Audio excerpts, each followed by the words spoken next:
Hello. Hey guys. Welcome back. Oh man. How you all doing? How we doing? How's our Saturday thus far? Um V364, thank you for the follow. And also Nublex, congrats on your friggin' 50 stream streak. What the heck? 50 whole streams? Hi. Hi. Hello Naota, Jamchi, Maruni, welcome in for the first time. Hello. Fiction, Stray. Zoqueed, welcome in for the first time as well. Nublix, of course. Birchfield, hello. Sid and Dune, hi. Hello, Will. Hello, Math Magician. Surviving Texas winter. Yeah, it is cold out there. It is cold. But everything is still working. Cheers to 21 months. Hey, Math Magician, thank you for the 21 months. Appreciate it. Appreciate it. Thank you so much. Hello Space. Hi UK. Hello Wi-Fi. Greetings. Greetings. Yeah, power's still here, water's still here. Fingers crossed, knock on wood. Everything is fine thus far. Hopefully it stays that way. Hopefully. It's 14 in West Texas. Oh my god. Oh my gosh, that's brutal. Almost slipped on black ice while running earlier. Well, why were you running? Why were you running? Why were we running while there was ice outside? Black ice is it's brutal. It's brutal. It's so hard to tell. Visiting Schmort this weekend, so she's lurking. Hello to Schmort. Hello to Schmort. Hello. Cardio, I hate treadmills. That's valid. I also kind of hate treadmills. They're so boring. I don't know if that's why you hate treadmills, but you can get the important sigil point today. Maybe. Here's the thing. We're gonna read the lore, right? And then after we read the lore, either I could do the meeting point quest today and I could do Narcissan Croix tomorrow, which is the opposite of what I had scheduled. Or I could just do what I had scheduled. But I really kind of don't care. It's up to you guys. So yeah. Either today or tomorrow. Did you try Enfield? No, I have not tried Enfield. I probably won't try Enfield. right now I'm leaning on no. My daily walk by pacing back and forth in my basement. Amazing. Hello, Bad Moons, by the way. You were driving? No, I was driven. I was driven and it's a like a 3-minute drive.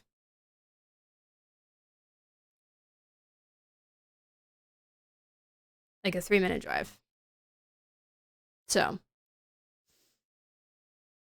the bouncy feeling when I get when you get off the treadmill. I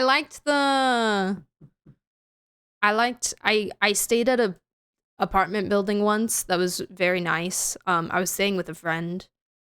It was a very fancy apartment building and they had a Peloton in their gym, which was insane. But I really liked the Peloton. That I found more exciting than a treadmill.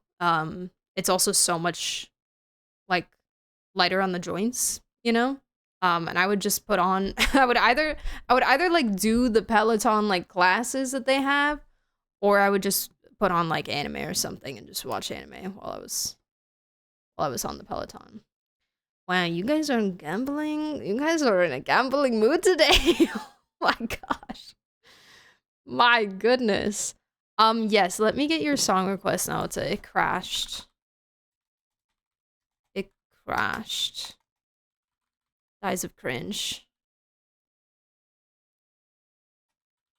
Dies of cringe. How dare it do that?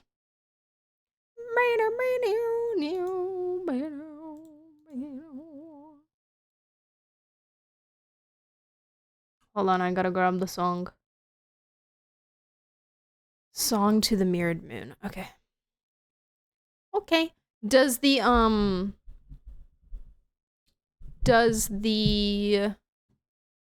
new OST album have the new Archon Quest songs in it?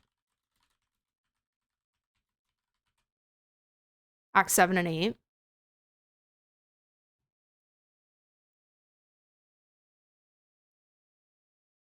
Is that what this is?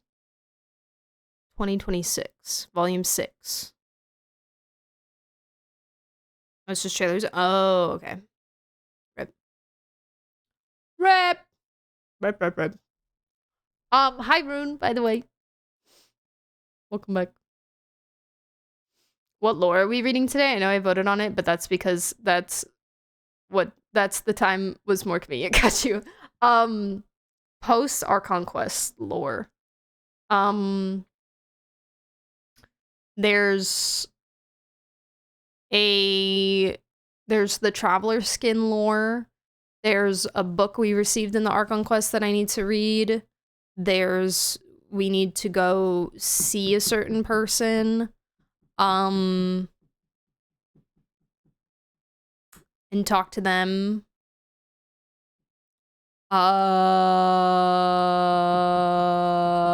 Wing lore. Wing lore? Wing lore? The new wing? The not cry wings?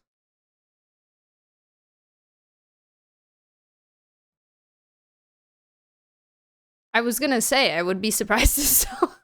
I don't think it would be possible for someone to have already gotten those.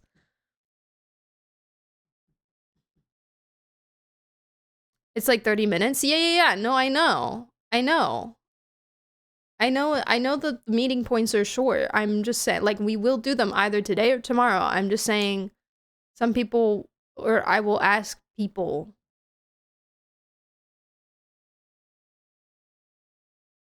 when to do it. Not that.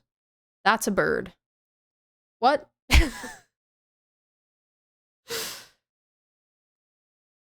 A bird? What's a bird? Trip. Guilt trip? You're really gonna need to explain yourself. I'm so sorry. Birds aren't real. This is true. The birds work for the bourgeoisie. Also, hello, Sam. Go back.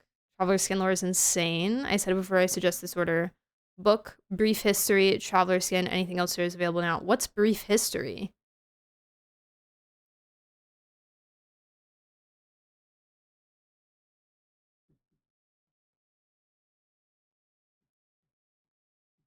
Wings of Delicacies.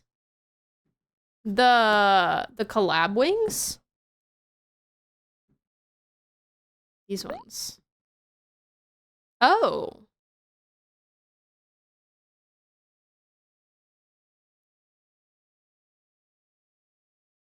Oh. That has a connection to the skin lore?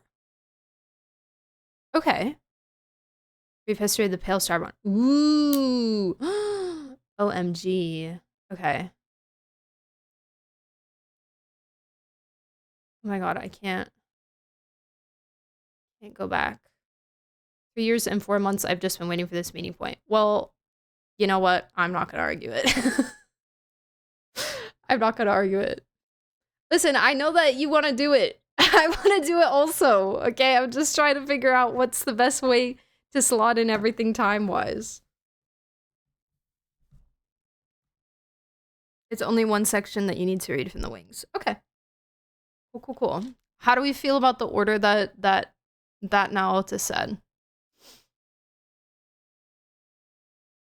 I don't know where we should put the other book. The brief. Oh no, wait. You mentioned the brief history book. Hold on. Where'd it go? Sandrone's book, Brief History, Traveler Skin, and then Wings.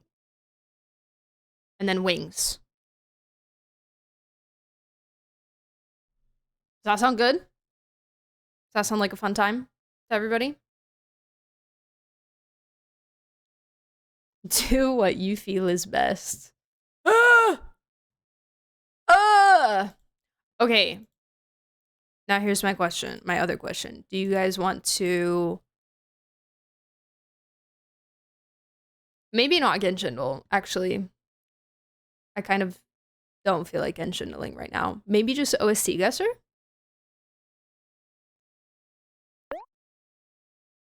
Perchance? Maybe just a little bit of the OST guesser, you know? Maybe just a little bit of that. Your stream, your rules. All right, everybody get up and do a little dance. Those are the rules now. Look at this. Wait, hold on. Added the Stellar Moments Volume 6, which contains character trailers and teasers ranging from Lanyan to Columbini.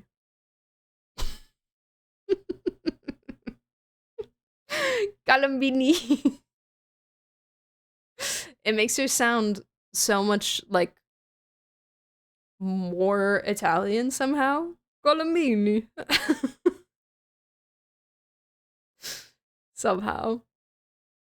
What's OSC guesser? This is Genshin for the music, basically.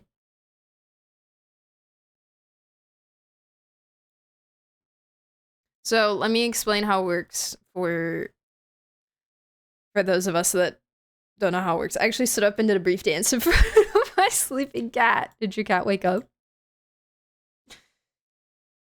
So the character one is a full clip of the track, and it can be a character trailer, a character teaser, or we've also discovered it can be like a cutscene song from like their story quest or something like that.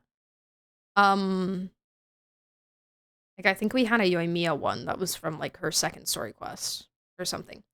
And then general, we get 2 seconds of the song, and this is just general OST, like anywhere.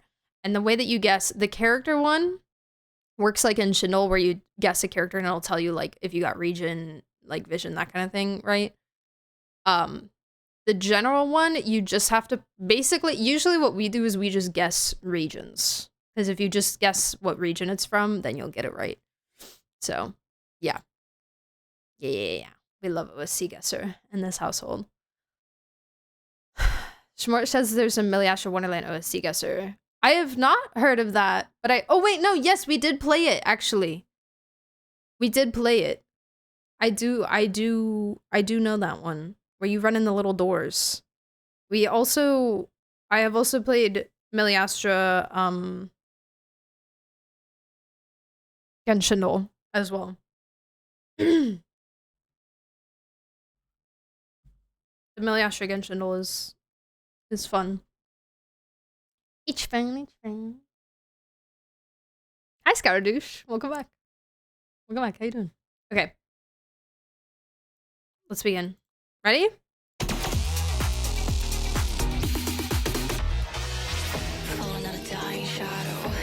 This is Shalonen, isn't it? No, it's not. It's Nefer. Yeah. I heard the music in the beginning. Amazing. Easy. Easy, light work. Easy. Good job, guys. Good job. Good job. Fantastic. All right, here we go. Hard one. Ooh. Ooh. Ooh. I'm feeling...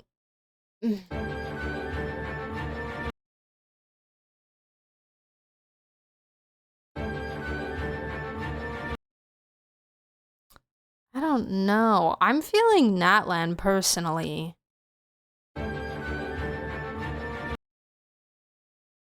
But I'm unsure. I'm unsure. Hi, Phazos! You made it! Yay! If someone is on the verge of getting banned, can we pull them into the PvP mode? If you win, they get banned. Maybe. Maybe.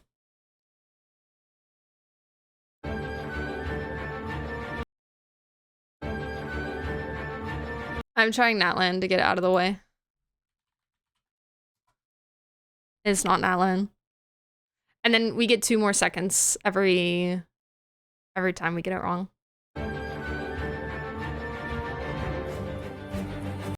Ooh.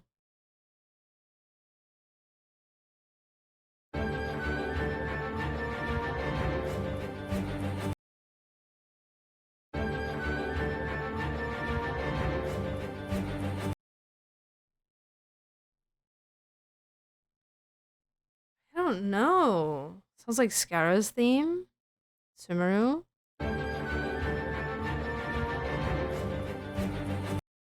Okay. Alright. We'll try it. Nope.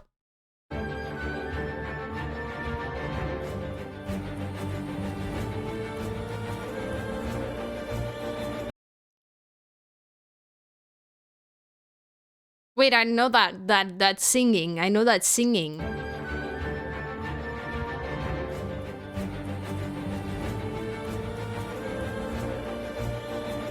And then it goes dun, dun, dun.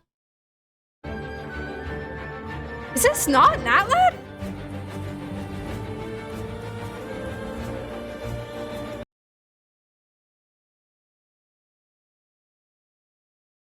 Ochka Natland?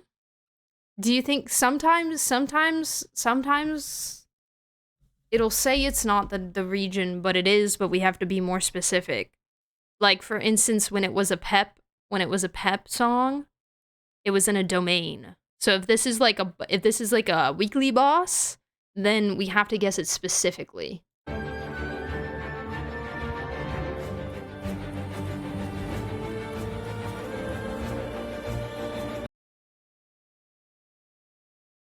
Because, yeah, when it was a pep and we guessed Sumeru, it was like, nar. Nar. Absolutely not. I know the voice.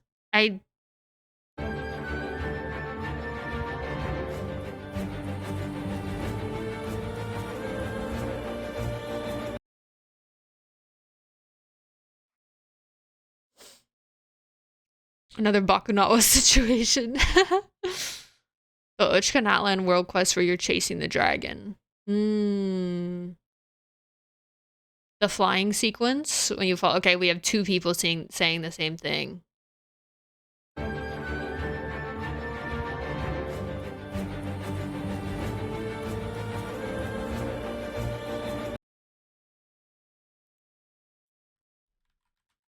Whoops, I can't spell. Don't mind me.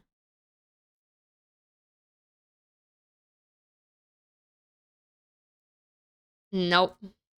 Storm Terror. Wait.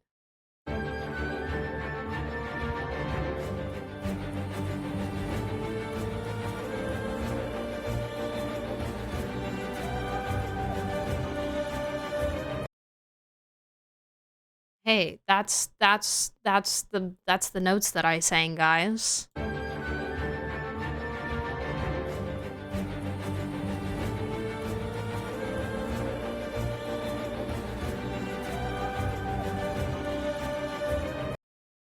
Dang, okay. Alright. Storm Terror, like, boss fight? Hi, Poke! Hey, Poke! Hey! Hey, how are you? Storm Terror Devolin probably would be it. Yeah. Wow. Wow. Fantastic. You guys were on the right track. You were on the right track with the dragon. With the dragon thing. You were right there. Wrong dragon. Wrong Wrong dragon. So close. So close, yet so far. Nice try, though. Nice try. Wonderful. Good work, everybody. Alright. Alright. We got our game out of the way. Do you guys want to play any other games before we read lore? We can do, like, maybe one more. Maybe perchance. Contexto? We want to do Contexto as well. We can do in celebration of Rune returning to us. We can Rover, do a can you tell us Contexto game. about the Arbiter's history? No, I couldn't actually. I couldn't tell you anything about them. I couldn't. Thank you for the $1. Let Rune guess Luddite. Rune, would you like to guess Luddite? When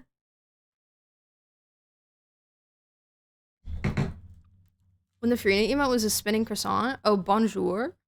We had that? Luddite! 42,000. Jeez.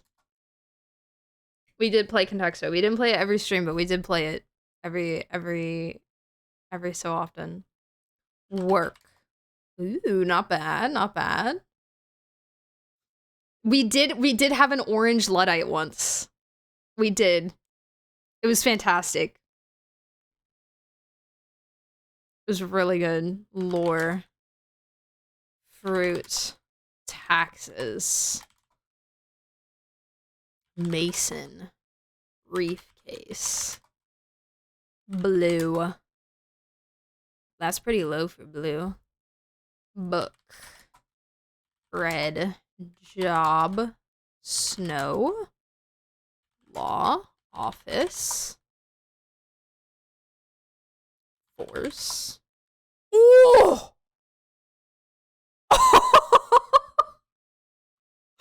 Whoa! Whoa, whoa, whoa, whoa, whoa, whoa, whoa, whoa, whoa, whoa, whoa, whoa, whoa. Whoa, whoa, whoa, whoa, whoa, whoa. Whoa, whoa, whoa. Alright, alright, alright, alright, people. Alright. Police.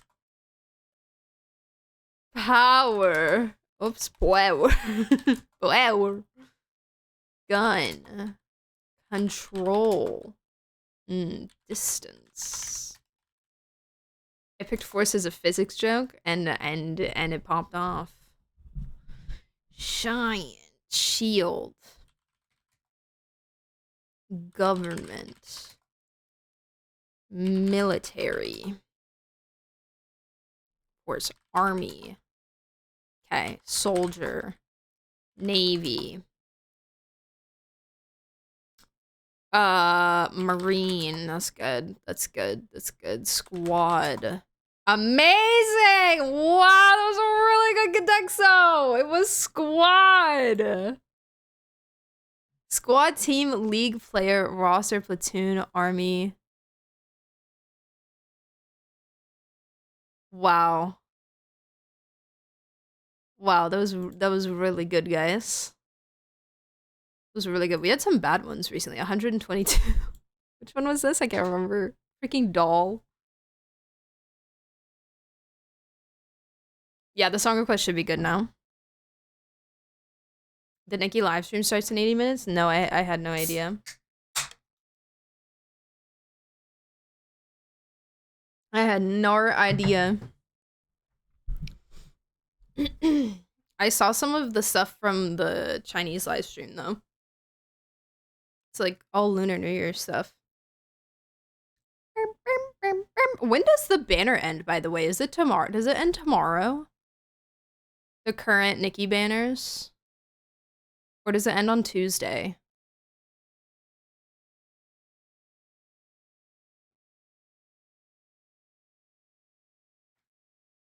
I haven't played in a hot minute. It was taking 10 minutes loading it. My game takes forever to load, too. Especially when I haven't played in a while.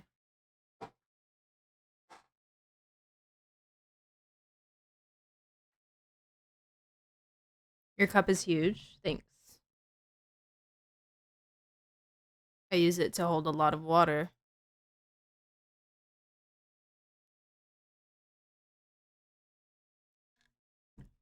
I think there's a few days left. I mean, there's no way it's ending today, right? I just need the 4-star. I need the hood and the mask. That's all I need. Watch me get them last. I don't have enough poles to get them last. I need them, bro. I need them so bad. Ugh. Okay. I'm opening the game. Are you guys ready? It's time to read the Lord. Da da da da. Tomorrow. The photo event ends tomorrow?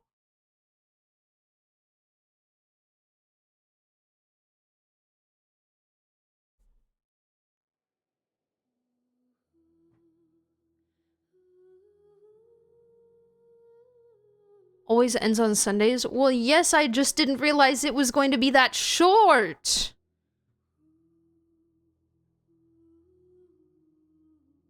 Oh my god! It's fast. It's fast and easy.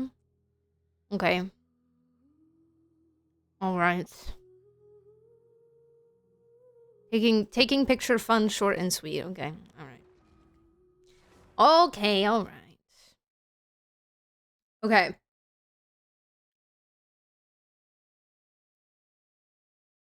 Guys, I farmed the new domain so much last night and I got nothing. Nothing. I hear Varesa.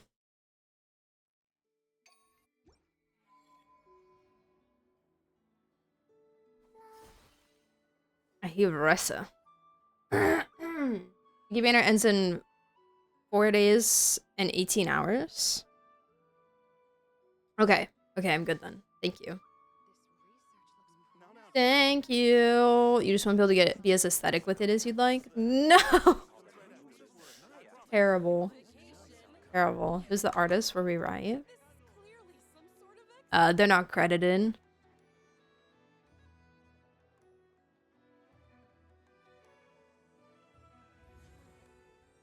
Nobody extra is credited besides, what's that? He's so pretty. La la la la la la. Simo kind of reminds me of Heisland's. Wait, you're so right.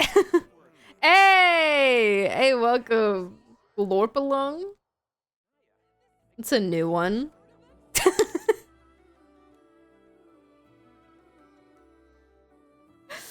I love how the head bobs. I used to take long walks. What is that? Remember we told you there's horses in the game now?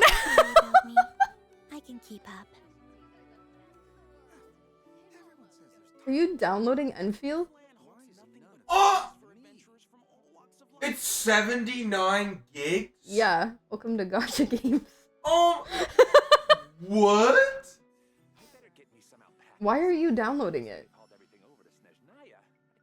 It came out Do you 2 get days. too many ads? I was like, you know what? How about I have my own gotcha that Viri's not a part of? Okay, And then I alright. could be like, oh, you're missing out on it, man. Okay, then try to give me FOMO. 79 gigs is wild. Oh Bro. my god. Oh, the sweet summer child. Werewin's Meat was, I think Werewin's Meat was like, I think around 100 gigs when I downloaded it. I'm pretty sure. Marvel is over 100 gigs? Really? Millie Esther horse over Z-Buy. I didn't mean to derail y'all. That's okay. But yeah, we have the horses now. I think I have it too. I just don't think I've put it on yet. There we go. I have the girl one. Let me get her out.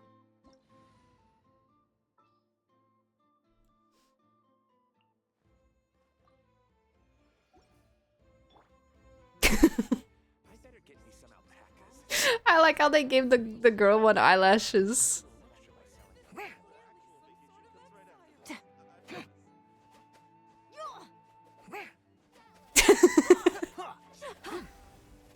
Oh, I forgot I have a different outfit for that.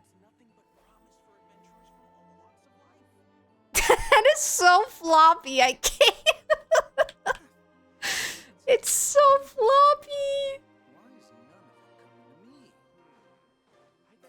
Wait.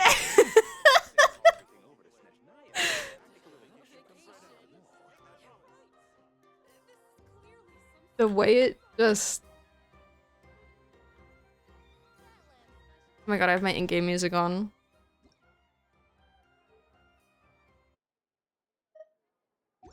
There we go.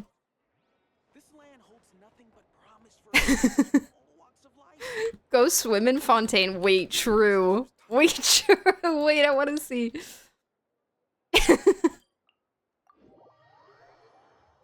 I want to see.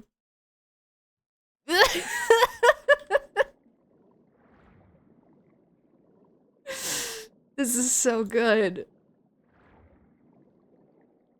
This is so good.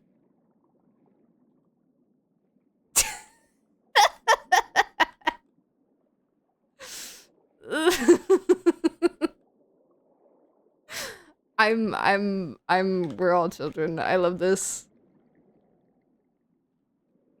Wait. Oh, if only the Millie Astra thing could do the flip. I'm assuming they can't. If they could do the... Yeah. If they could do the jump.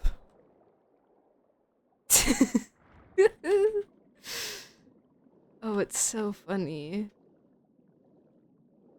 It's just the floppiness. They made it so floppy. It's so good. This might make me uninstall. Short has been sending me videos of people fighting weekly bosses in the horse outfit. I just, like, I can't believe that this is Genshin Impact. You know? I can't believe that that's what I'm playing right now. Let me check my AC. Or my heat, rather. It's on heat? It's just kind of hot. Okay. Like 7. You want to put it like 65 or something? Yeah, I'm gonna put it to 65. So that it's not, like, crazy hot. Oh no, I died. Oh, rip. I just didn't want the Oh my god, crabs are killing me. puppies to be full gone. Oh, okay. Yeah. People complain there were no horses, and this is what we got. Wait, look at her swim. Look at her swim. She's so elegant. They have to blur out. They have to blur out everything for her, because she's just got a big... I honestly, I don't even see Bina as wearing a dress. I just see her as wearing, like, a big, oversized sweater. Like, that's how I have always seen her, just as, like, a big, oversized sweater girly. A nightgown, yeah. One of those big, like, dot-fitted nightgowns.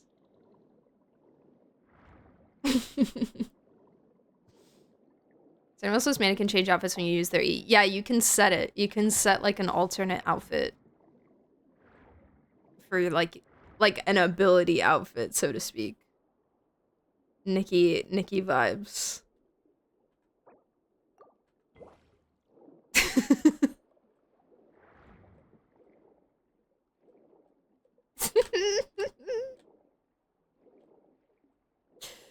I can't. It's too good. It's too good. I can't believe I said there were no horses yesterday. Yeah. I didn't know how to tell you. I don't know if I should spoil it for you or not. And then, you know, there's Zibai as well, but, like, you know. This is,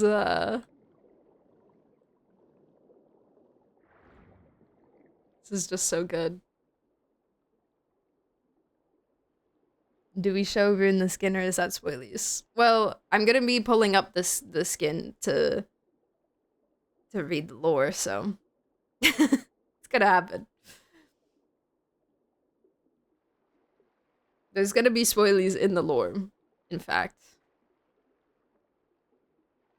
So it, you know, it was also posted, but also they do post spoilers sometimes. So it for the lore, but I can see the skin. All right. Oh, that's Lumine.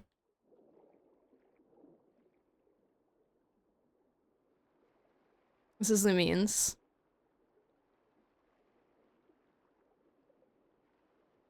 And then where's my boy? I don't remember what element I made him. There he is. And then this is Ether. And look at him, he's got a ponytail now. He finally brushed out the crusty braid. He looks so good. And the hair. They made the hair so, like, refined.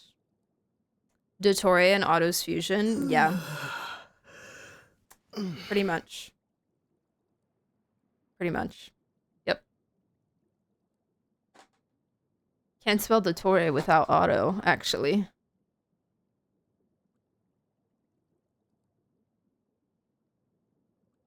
Ethers is really good. Definitely improvement over the base outfits. I personally... I don't know. I still like his base outfit equally, I think. But I'm just so emotionally attached to it. I like Lumine's new skin way better than her base outfit. Her base outfit's cute, but the new one, it's just so good. It's so pretty.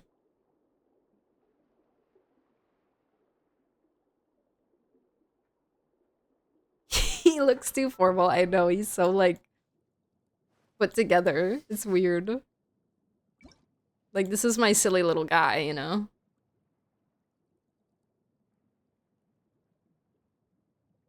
This is my silly little guy. This is, like... He's ready to go meet with some, like, leaders of the state, you know?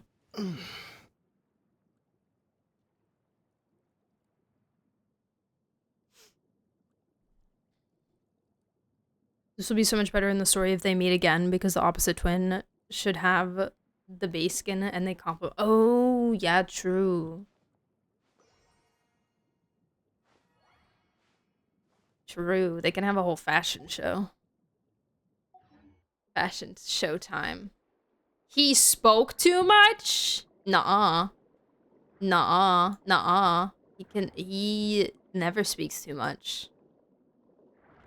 Give me all the speaking possible. You have any cutscenes with the base one or the new one? I don't know. It's a good question. It's a really good question. They don't keep the skin on in quests. Do you think like Archon quests though, maybe? It might be different.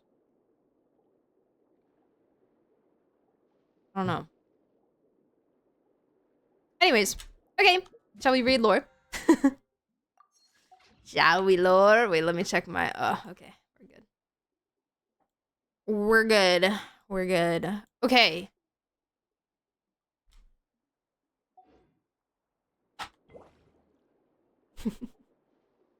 He's so cutesy. Okay, the first book that I need to read is in the hotel room, right? The flagship room. I'll do the photo event eventually. Don't worry about it. Today or tomorrow. Maybe off stream. Maybe on stream. I don't know. We'll see. Okay. Have a good lurk, Maroon. Have a good lurk. We'll see you later. We'll be done with the lore at some point later tonight if you're still around. But yeah. Don't spoil yourself. Alrighty, flagship it is, people. Let's read a book. Let's read a book. So this is, if I recall correctly, this is the book that Arlecchino told us that Sandrone left behind. You can sit in my rocking chair and admire the view. Or Sorry, I'm you getting could my go to the notebook moon and ready. gaze down at that. Whatever you prefer. Wouldn't you agree? Did she say that she left it behind specifically for us? I know that she said not to tell Columbina about it. I remember that. Said Sandrone specifically didn't want Columbina to know about this book. Or something like that. This land holds nothing but promise for adventurers from all walks of life. Wouldn't you agree?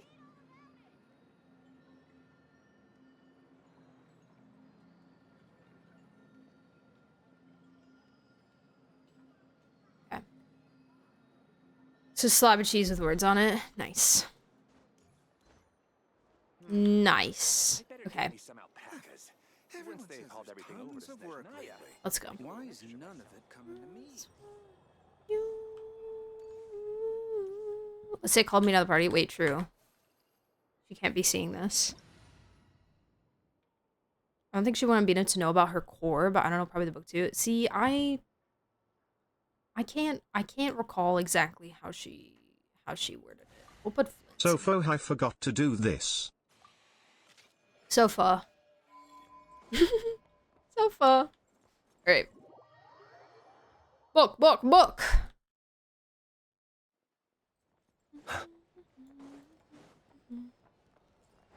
Goes to read a book with, hey, Columbina, come read this book with me. Okay. Bruh. This is so ominous. Oh no, oh no. Oh, thank you, Lumine. Thank you. Okay. Are we ready? Why are there little crayons? Is this her notebook, or is the thing that the big arrow is pointing to her notebook? Because, like...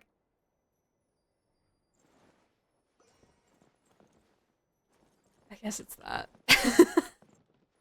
It just makes it look like the coloring page is her notebook.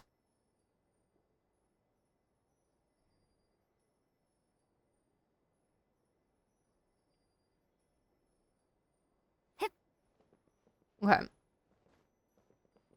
These are the crayons I've been pointing out to Pep. Lynn's is real nosy. He is. He wants to know. He wants to know the secrets of Sandrone. Arla says she's fulfilling Sandrone's wish with her core. Her notes were left for Arla. Then Arla says there's one that she wants us to have. What? I want Luke. You want Luke? You should pull for Luke. Thank you for the $1. I appreciate it. We might... Should we mute alerts while we're reading? Do we think? Sorry, I stopped in the middle. Arla says there's one that she wants us to have and then says she was warned not to tell Columbina after all that. Arla is the one who wanted to leave this. Okay, so the notebook was left for Arla and Arla wanted us to read it. Okay, got you. Got you. Heard. Understood. Have you not been seeing them? That probably means she hasn't been seeing them either. The crayons? I didn't really pay attention to the crayons before, or not.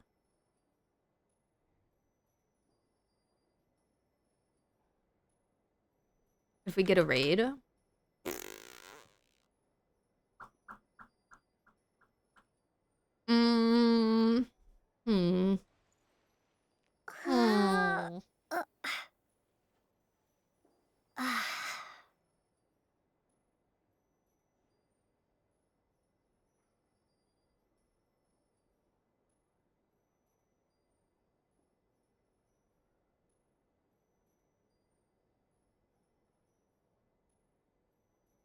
I think I'm gonna go ahead and mute them. I'll pin something.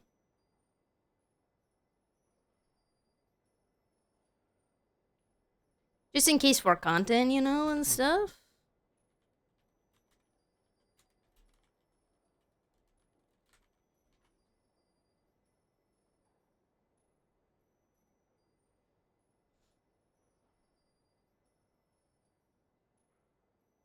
Alright, people, alerts are muted. Don't disturb my reading time! my precious reading time. Cause yeah, we could make a video or something out of this. Yeah, would you guys want a lore reading YouTube video? Maybe? Post Archon Quest lore reading YouTube video? I have to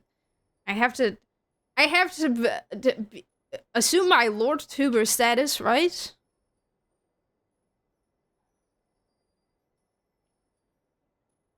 Right? Alright. Let's do it. Hi, YouTube. This goes on YouTube. Hey, guys. What's up? How you doing? Alright. Should we... Wait, let's put on some good music for the vibes. We'll put on some Genshin music for the vibes. For the vibes. Wait, this is... I only have, like, one Fontaine song on here, but it's okay. Okay. In the future, we can test if my theory on muting everything but raids will work. Ooh, that might be nice. I would still want raids muted for, like, Archon quests and stuff, because...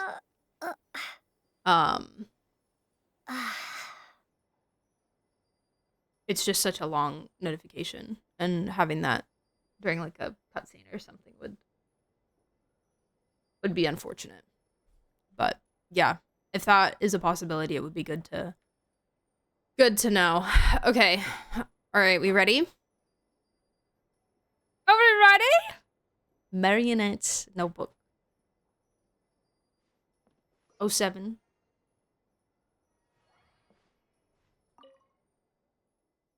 Now that I think about it, every time I saw, oh, he's in the outfit. Probably because I just have him in the outfit. Now that I think about it, every time I saw Sandrone, the notebook she had with her was never exactly the same. Probably because she was someone who loved taking notes and often had new ideas. Though she is a machine, to you and your companions, Sandrone is entirely human. Her joys, sorrows, and emotions are not much different from yours. The notebook that the knave hands you is somewhat aged, with creases at the corners, as if it had been accidentally folded and then carefully smoothed out by someone. Sandrone has a lot of stories about her recorded in it. You're not sure if the knave has read them. But judging from the expression on her face when she gave you the notebook, she seems to know Sandrone very well even without it, and is even responsible for carrying out her last wishes. Whoa. Oh, it's like a diary.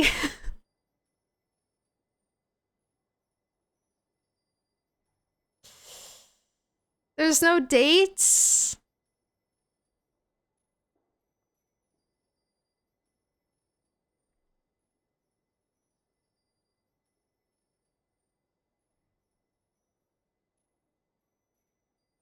The dates are gone?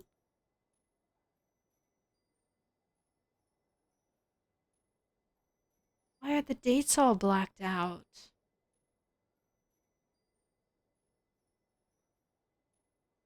Whoa.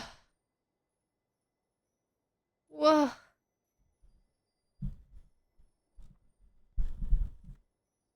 Yes, in-game music is off. Yes.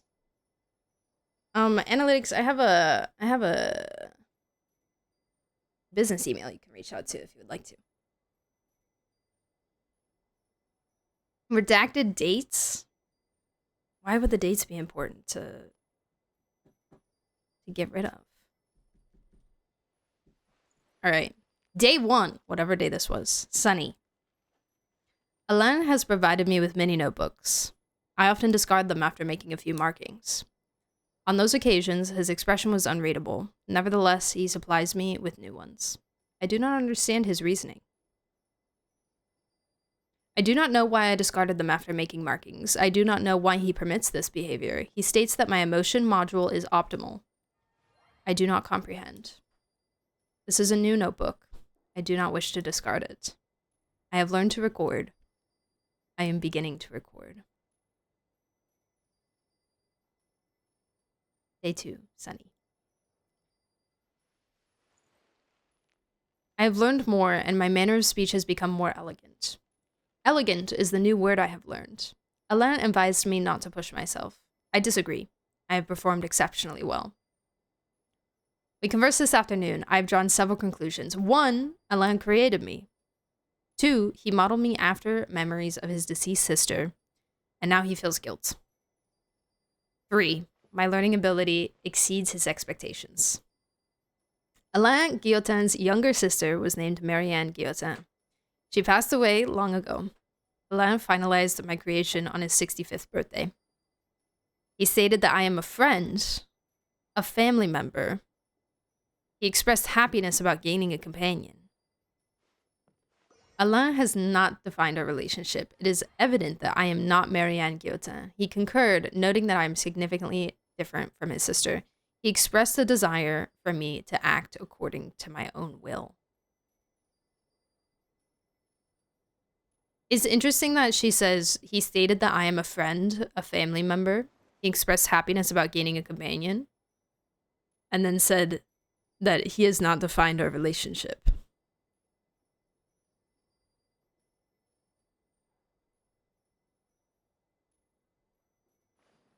Almost as if she feels that these things that he said were not clear enough to define the relationship.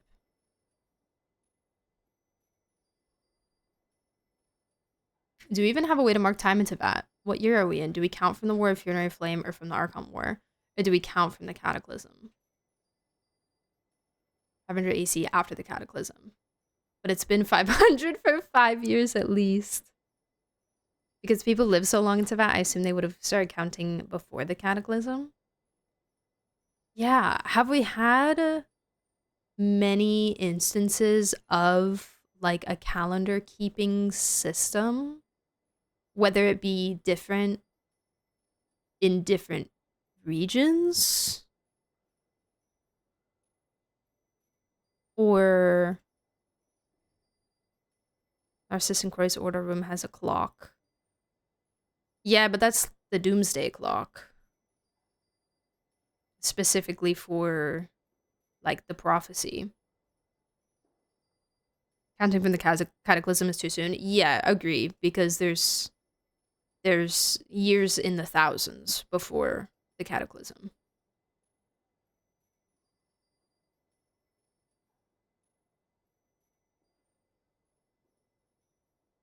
Plus, obviously, nobody really cares to... the couple-year difference that it's been, you know, nobody really cares to measure the time. But also, again, we don't really know how much time it's been. Besides, the only way we would have to, like, mark an exact passage of time would be birthdays.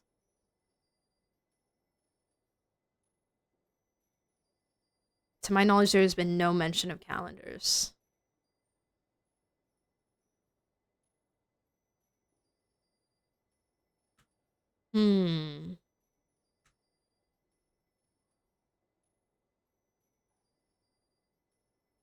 Yeah, the character birthdays would be the only thing. The music down a little bit. And I guess like Lantern Rite, yeah, holidays, Lantern Rite and stuff like that. That'd be the only other thing I could think of. Windbloom.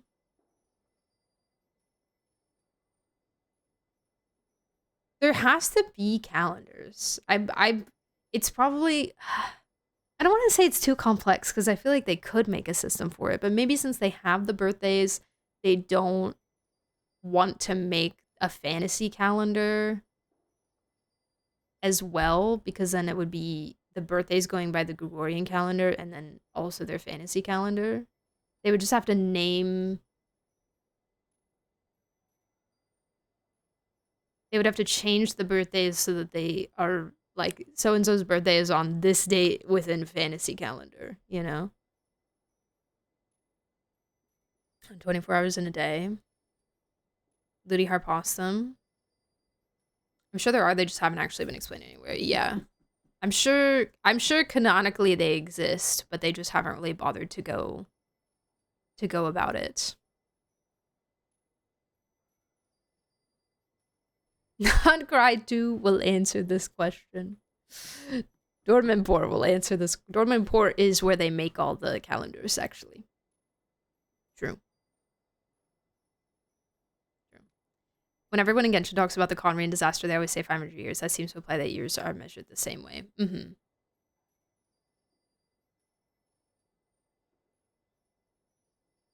Considering all the Earth references, it wouldn't surprise me if Tibet's calendar is just the Gregorian calendar. True.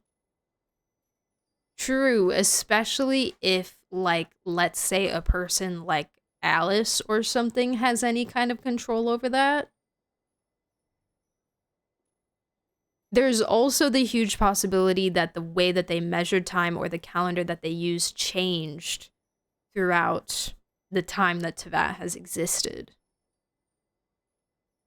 There could be like a modern day calendar that's more similar to the Gregorian calendar and something older that's different.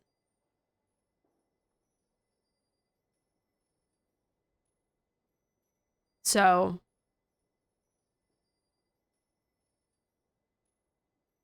yeah, interesting. Food for thought. The Sub-Zero's festival is a Canaan birthday. True. Yeah.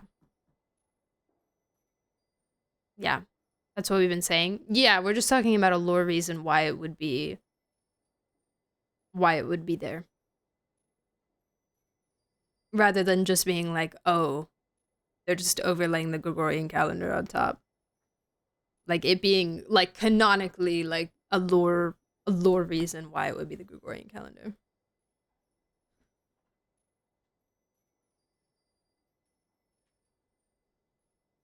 In the game, time flows 60 times faster than IRL, but characters have birthdays listed based on the IRL calendar and messages are sent based on real time, so it doesn't make sense. That's probably why they just haven't bothered to do a calendar, because it's too complicated. You know? I think if you can have a nice, vague concept, like years and days in the places where it matters, that's all you need.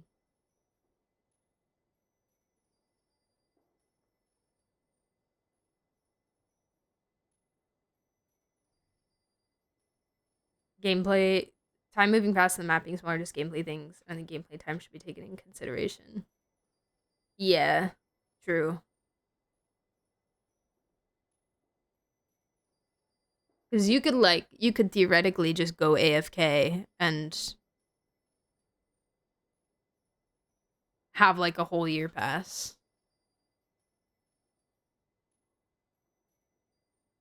Teyvat rotates 60 times faster than Earth, but takes the same amount of time to go around the sun.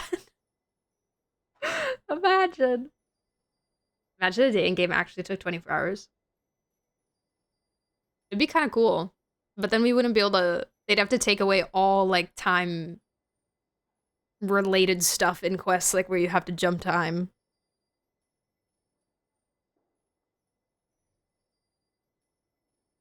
It would be kind of fun though.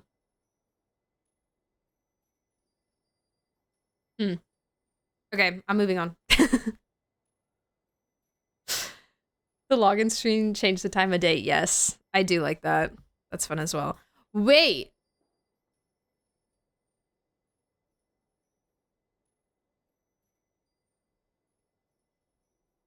If in-game, like gameplay, if we think of that as separate, but then we think of the login screen, which is in Celestia question mark, Ruins of the Lunar Palace question mark, relating to to real world time. Hmm. Hmm.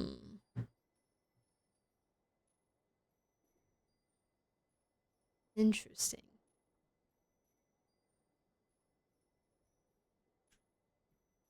Thank you, analytics. I appreciate it. I'll take a look later.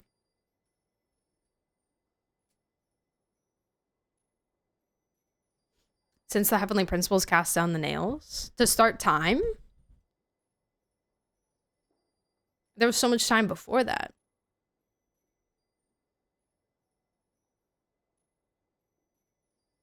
Mr. Roth can't control the login screen time. True. True. So every time I change the time in my game, it's actually Isseroth doing it. I am Isseroth. Real? Real?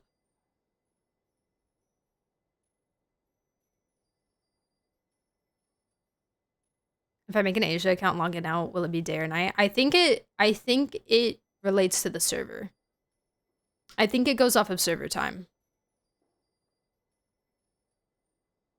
I believe.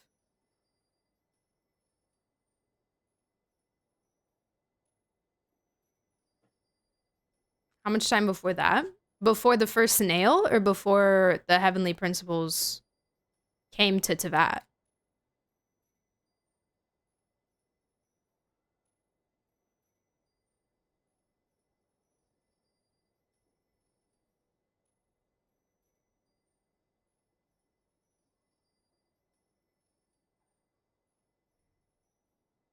Isn't it PC time? I'm not sure. I thought it was server time, but I don't know. It's device time? I could be wrong. I have no idea. I have no clue.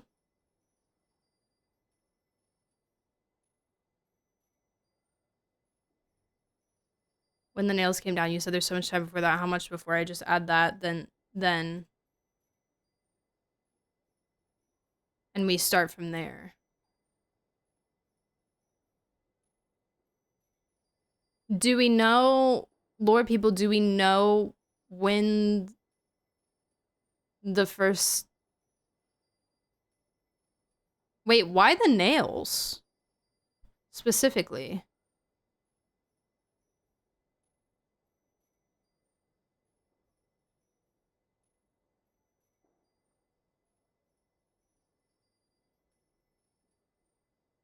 Because do we know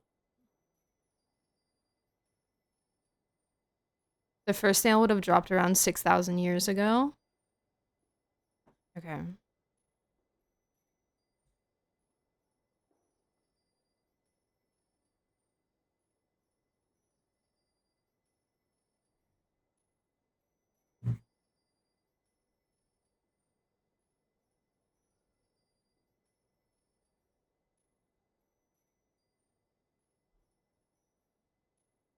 The nails mark the first civilizations. Google says that's when the Heavenly Principles emerged victorious from the war.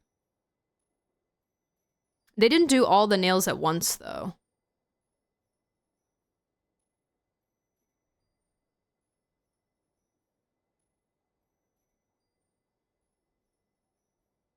This conversation is impressive because it's just about calendars, and it has so little to do about what we're actually reading. This is how good we are at yapping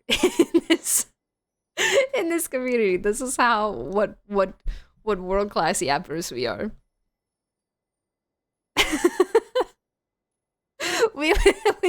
we started this conversation from the first line of this book because it doesn't have a date.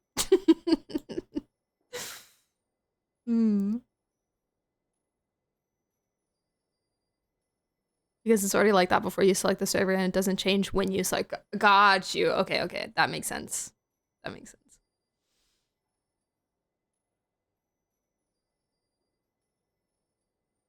From the last snail. Well, do we not have any concept of it, like any origin of Tevat? And how long that was before the cataclysm?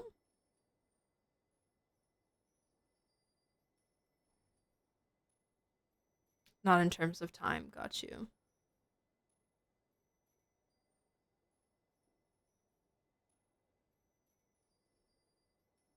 Does Sandrone even know what the concept of time was when she started the journal? True.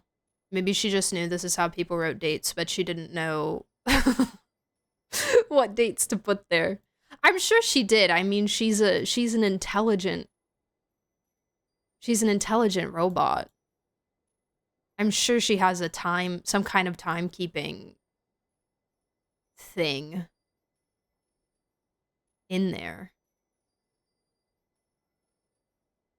The only number we have in terms of history is 6,000, nothing past that. So that first snail. Or the nails in general. Ish. The nails-ish. But mostly the first nail.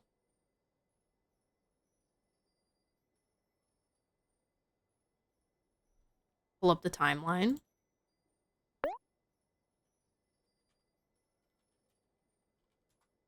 Hi, Omega. Thank you for the water. And the posture check.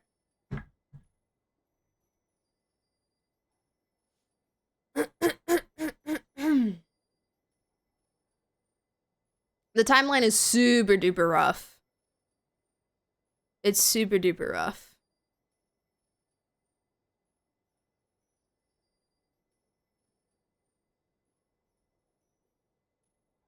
Because there's no... What are we gonna get from the timeline, though? Because if there's nothing before... If there's no time estimation before the first nail...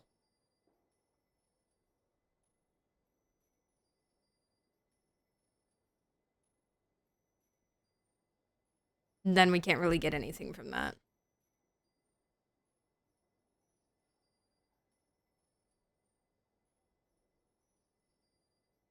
Didn't want to lock in dates in the timeline throughout the entire journal? Yeah. Then we start there. What do you mean by start there? Like,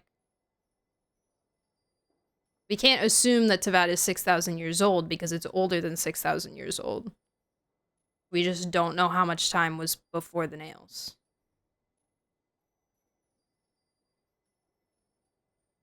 How accurate is 6,000 years? Likely not, because a lot of the time stuff is very vague and rough.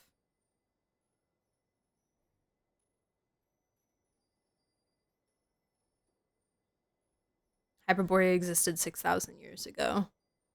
It also doesn't help that there's a time god that likes messing with things and also a tree that can be used to erase people's memories of stuff. Yeah, this is true. A tree that...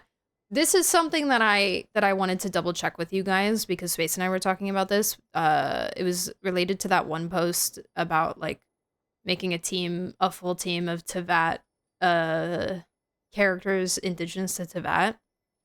And we were saying like would Skara be in there? And I said no, because from what I remember, the Heavenly Principles created the ley lines. Is that correct?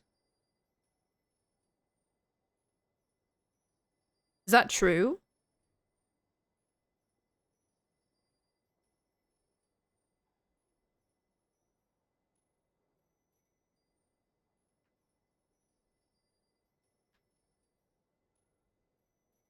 The War of the Funerary Flame and the nails are around the same time. The nails fell shortly after that. Are we asking when to start counting?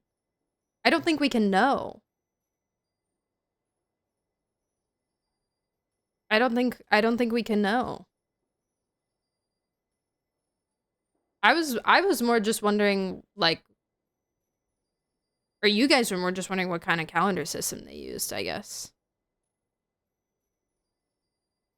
Heavenly Principles made Irminsul? That's what I thought. That's what I was under the impression that the Heavenly Principles either made the ley lines or reconstructed the ley line, had it, like, re-wove the ley lines in some way that would put a heavy amount of influence over them.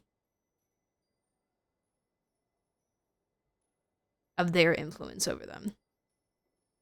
If the ley lines already existed and they just reconstructed them, but then Ace puppets were still made out of the ley lines, that I guess it could be indigenous to Teyvat. Scarrow would be indigenous to Teyvat.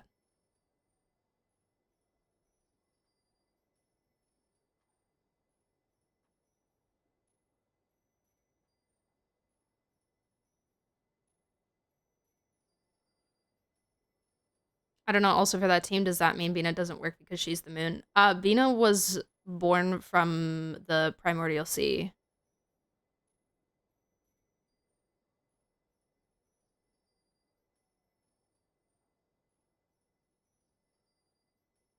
So.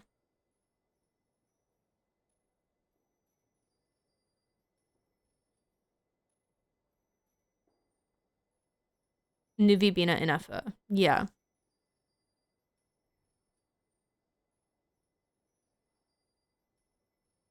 I don't know where the calendar system discussion started. It's very obvious it's the same as ours. Wondering what Teyvat year we are.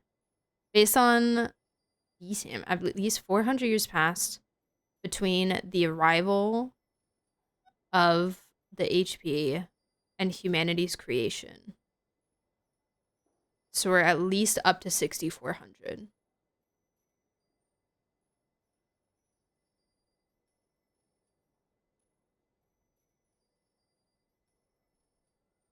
Are Hyperboreans indigenous to Teyvat?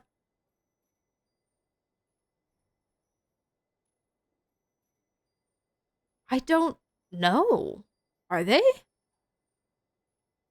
Is believed that Faints, aka Primordial One, aka Heavenly Principles, created Irminsul. Okay. That's just what I was under the impression of, but I didn't know if I was just yapping. Yapping more. No humans are indigenous to Teyvat. Hyperborea is a civilization of humans, which means HP was already there. We don't know how old Teyvat already was before HP arrived with humans, as the Sage of the Soul and Flame and Outline World Quest seem to say that HP brought humans with them when they came to the planet. Okay, so no, Hyperboreans are not indigenous to Teyvat. And speaking of the Hyperboreans created the Fae, right?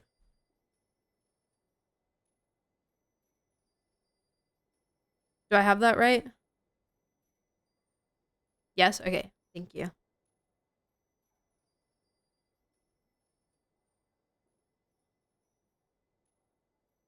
What about Durin? No. No. I wouldn't say so.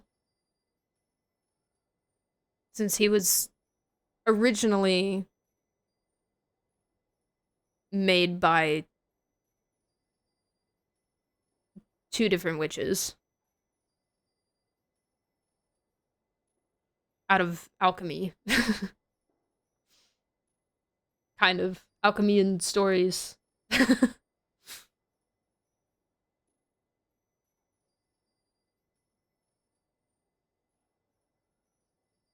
don't think Bina fits because she's remnants of the Three Moons, but also she's been throughout time. Did she come first or after? Okay, I actually have a thing for this. I have a thing for this, and if you want me to send this in the Discord, I can.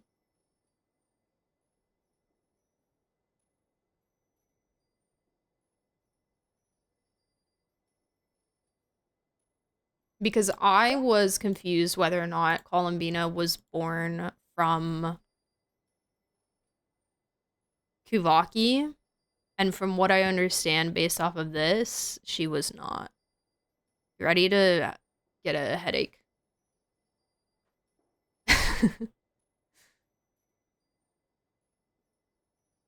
She's born here. She goes back in time and dies here. Her soul is here and her body is the Kuvaki. She wasn't born out of the Kuvaki. There's something that says like something about like the amniotic waters, which I believe is why we are saying that she was born out of the primordial sea. which the primordial sea is Teyvat. That's Teyvat. That is OG Teyvat.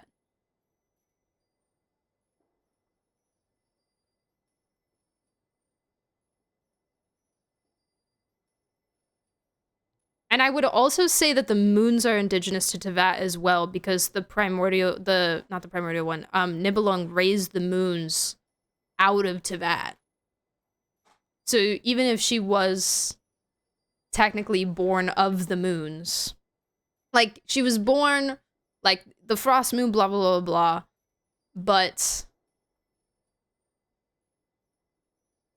the moons are still Teyvat.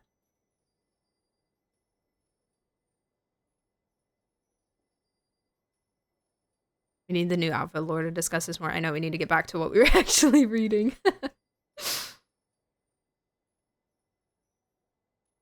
Was she born in that time, or was she born at her death? No, she was born after her death. She dies here. You can see my cursor. She dies here. She's born here. Nothing that she does, from what I understand, I do have the wings. I do have the wings, yes. From what I understand, nothing that Columbina did in her messing with time situation, or going back here, or dying, or spreading the Kuvaki, or anything like that, affects the fact that she exists. The fact that she is born and that she comes to existence in the world is not caused by anything that she did by traveling into the past.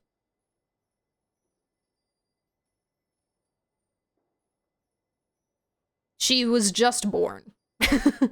The Kuvaki, her dying and what happens to her body after dying is separate from the Columbina that we know in the Archon Quest, because her soul is kind of in, like, void space anchored by Lunatar, and her body is the Kuvaki. But the Columbina that's born is a separate thing.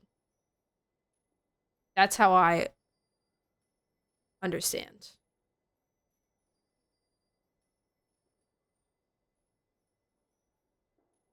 You have the KFC wings. Are we talking about... Well, the ones that they sent me were the wings of deliciousness, which were the wings that were both the McDonald's wings and the KFC wings. But there's the older KFC wings. We don't have to worry about those, right? Because I don't have those. The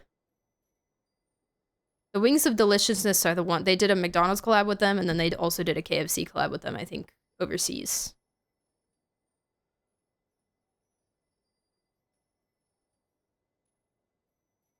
But the old KFC ones don't matter, right? That one is relevant here. Okay, cool. Okay.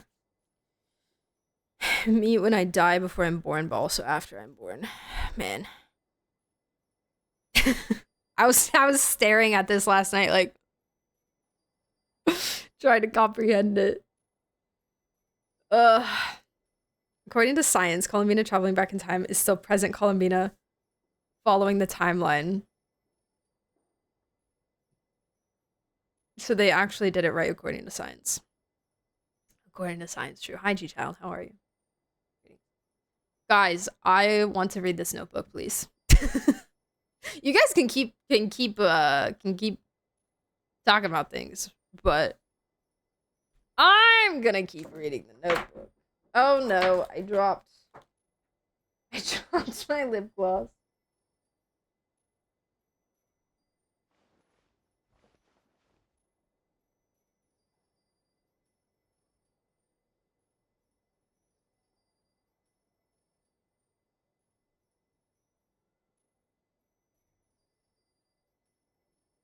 Bina is 1 minute old in the Dotoria fight. You are the youngest person ever! I don't know. She, like, died, but she kind of just split her body and soul, so... I don't know. She, like, reunites with her soul.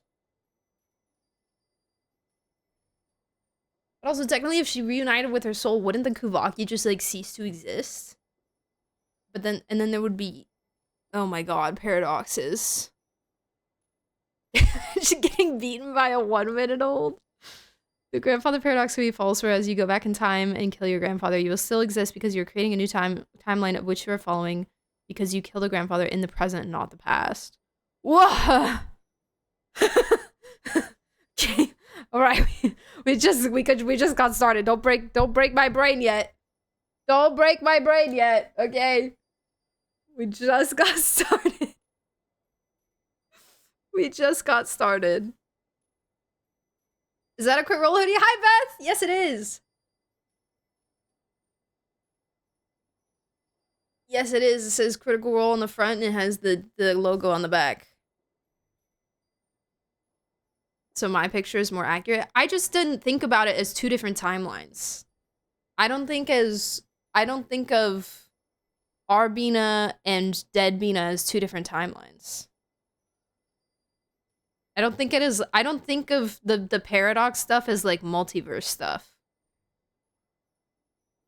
But I mean, it could be though. It could be. I'm not saying it's not. I'm not saying you're wrong. I just didn't, because it's never been brought up. They've never brought up the topic of multiple timelines or multiverse stuff. They've never touched that. And honestly, I'm really glad that they haven't, and I hope they never do, because it's such a dangerous territory to get into, and you can really mess things up with that. I'm fine with paradoxes. They break my brain, but I'm fine with it. It's fine. It's fine. I can deal with it. Also, hi Brandito. Good luck on your rivals. Thank you for the lurk. I hope you win. I hope you win. I wanted that exact one with my husband. I saw them live here. I wanted to get him the matching red one. There's a red one? There's a red one. I liked there was like a black and beige one that I liked as well. The Bootstrap Paradox series, if you go back in time and kill your grandfather, you'll still exist. Because if you are never born, you wouldn't be there to kill your grandfather. That makes sense. That makes sense. Speeder, hi! Thank you so much for the gift sub to Moon Goddess. Thank you, thank you. The multiverse trend has gotta stop. Bars. Bars. Something I didn't really love about what they did to Marvel. Personally. Personally.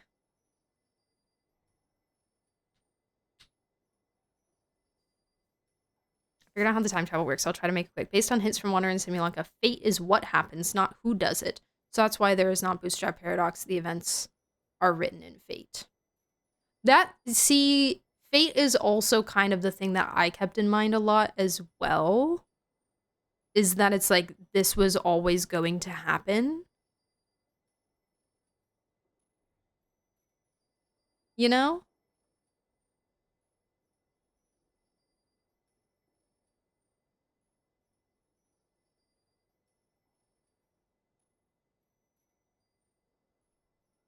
Renacita OST?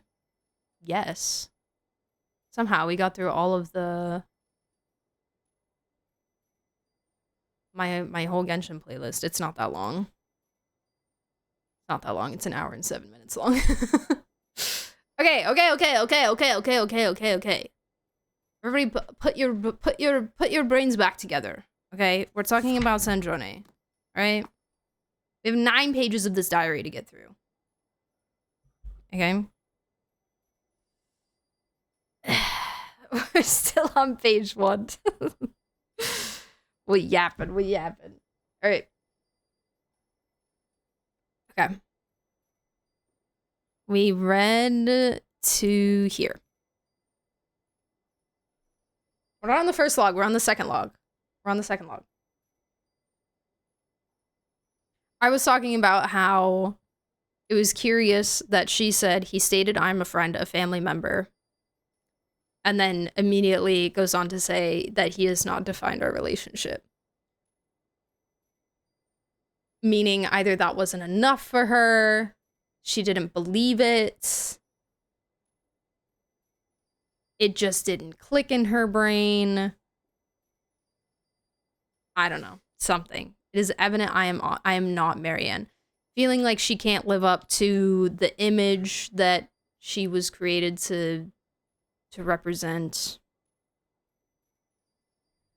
He expressed a desire for me to act according to my own will.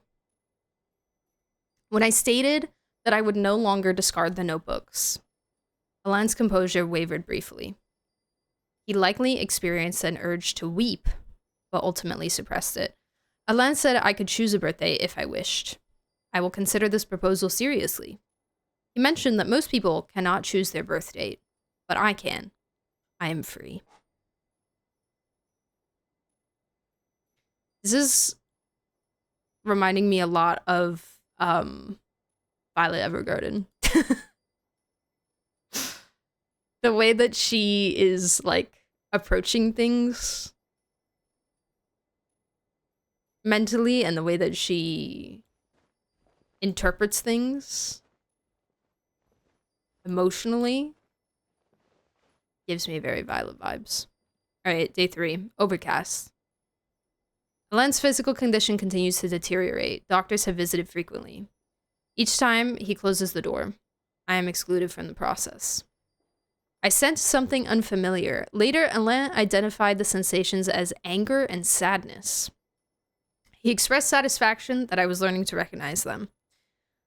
However, he noted that I do not yet understand guilt. He explained that the social mechanisms behind this emotion are too complex for most animals or machines to acquire easily. I have concluded that understanding guilt is not a necessary function for me. Alain inquired about my desires. My response was, I want you to be healthy. Also, Alain presented a new invention to me. He has named it Polonia. I cannot classify Polonia as family, kin, or friend. Its architecture lacks an emotion module comparable to mine. The reason for Alain's design choice to create it with different specifications is unclear to me. He asserted that both Polonia and I are unique and cannot be replicated. He clarified that I am myself, whereas Polonia is a purely mechanical construct. He didn't want to make anything too similar to her.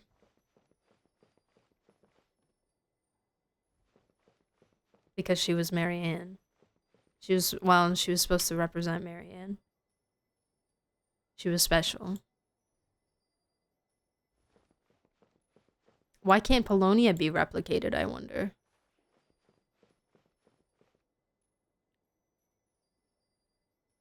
Alain made Polonia.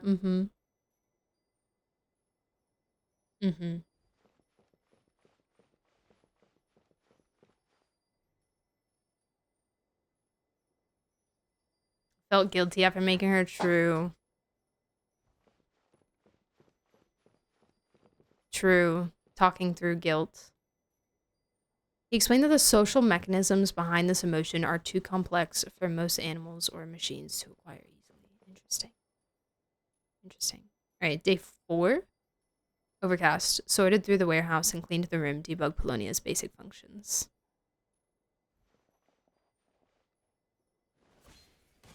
So she started doing maintenance on Polonia as well.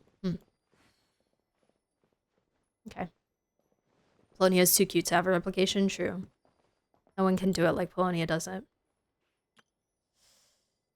Page 2, day 5.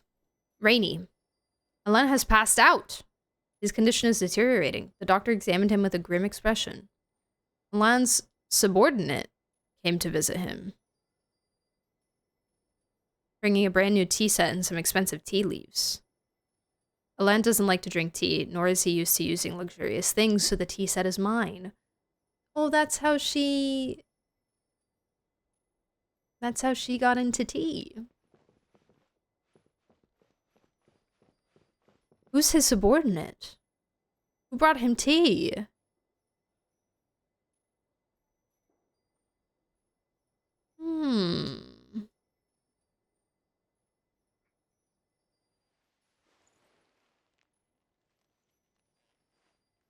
Carter? Would Carter still be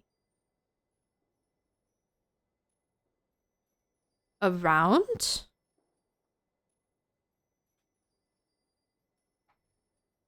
I don't know the kind of end of the timeline of the kiddos.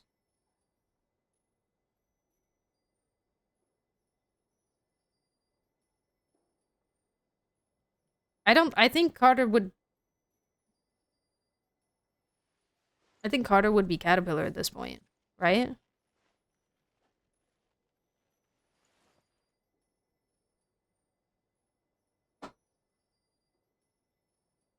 I don't know if the subordinate matters at all. This might just be, in fact, some guy.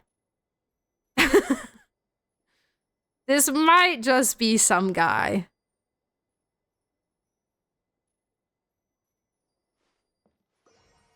But who knows?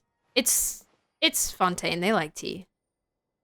They like tea. Imagine if it's Nubila. It's Risley, actually. Obsessed with tea. Alright, day 6. Sunny. All my potted plants are thriving. This is simple, and it seems almost too straightforward to claim any credit for myself. When conditions are right, they simply grow on their own, independent of any gardener. I see a parallel in myself. I, too, don't rely on anything to grow. Because she doesn't.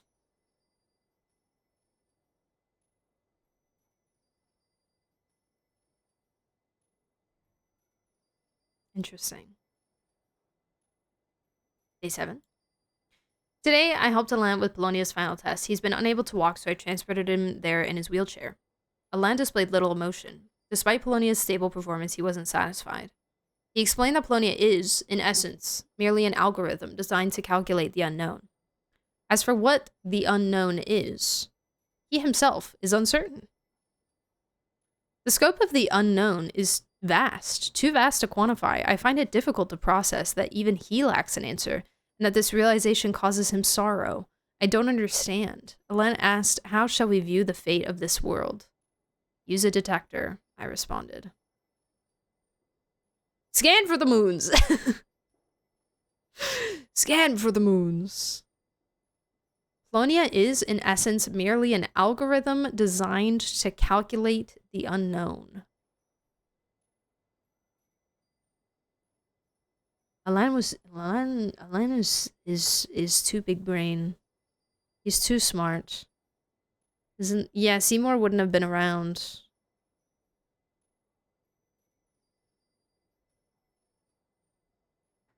He wouldn't have had Seymour at this point. Oh. I love Wolani.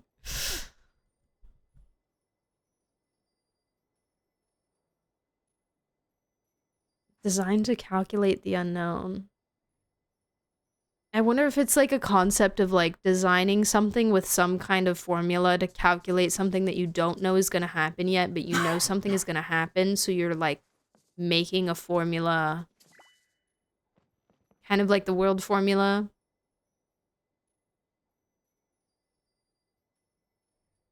You're making a way of determining something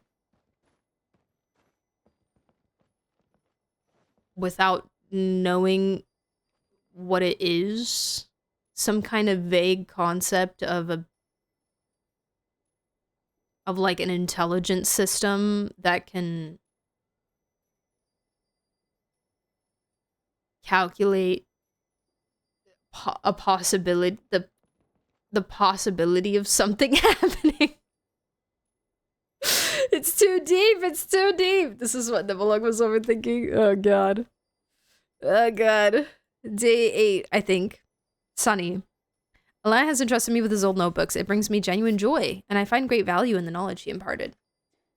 Lately, I've been contemplating the fate of this world. I quickly concluded that it is an inquiry without an answer. If people cannot even grasp their own destinies, how can they presume to meddle with the world's? A truly foolish notion. Interesting. Alan remarked that there are quite a few fools who hold such ideas. I laughed and gave him a disbelieving look. Then he began to laugh as well, though I cannot comprehend what he finds amusing. Probably you Probably you trying to force looks onto your face. Gave him a disbelieving look. Jarvis, calculate everything that could ever happen ever. You, Doctor Strange. Maybe he tried to find an equivalent to the world formula to see if his result would be the same as Renee. Ooh, that could be interesting.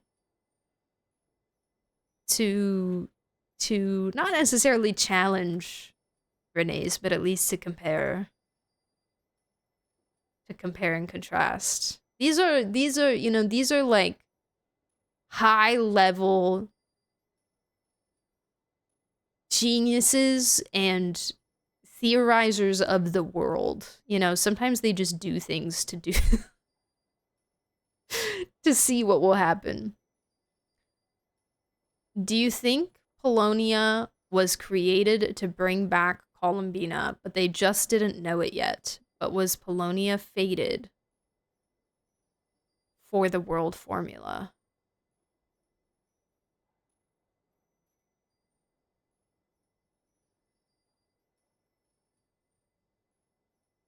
But Polonia was just storing Skara's core inside of him. I mean, I guess it's possible that we could not have been told that Polonia had any influence on it. But the core was the processor. Wanderer's core was the processor that was doing the world formula, and it was inside Polonia as like a bait and switch so that Dottore would go after Sandrone instead, and it would stay safe inside of Polonia. So I don't think Polonia was actually doing anything to it. Again, he could have been doing something to it, and we just don't know, but, you know.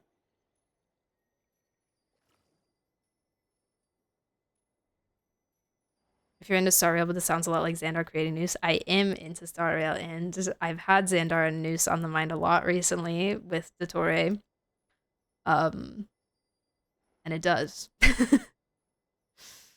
It does. You're right. And it reflects kind of in general like the insanity of the Genius Society and the almost like regret and sorrow of Xandar as well. In one of Jacob's notes, he said that Alain never agreed with Renee and him on results and researches if he couldn't arrive at the same conclusion by his own means. Which is interesting because Caterpillar was also very much, he was also very much that way as well. Which should make sense if Carter kind of had that influence as well. That Caterpillar had to work through and come to a conclusion by himself before he said anything concrete on that fact, you know? Wee, hold on, I fixed song request.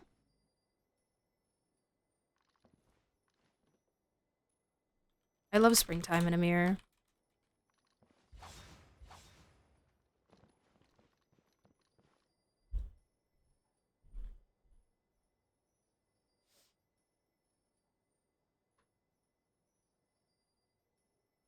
Sandrone, in the end, took aspects of science and combined it with alchemy and Renee's findings to create a new kind of formula. Right, because Albedo helped her. I'm confused. Polonia was calculating the formula. Sandrone had a decoy in her to make Dottore think that she was actually calculating it. No. At least not from what I understand. From what I understand, Wanderer's core was processing the formula. Or what was the word that they used? Not calculating, not processing, but generating? No, there was something. Wanderer's core was doing it, but Wanderer's core was inside. She put the core inside Polonia. Computing? Maybe. Maybe. Perchance. It reflects real life progress when people will often do things because they can be done, not necessarily should be done. Being able to accurately see an unchangeable future would be terrible. Would be terrible. Yeah. Yeah. Very, very much like the progress of knowledge and stuff. I think the Genius Society, as well as the Ordo and other people, reflect that. Just for the sake of knowledge and quote unquote progress. You know?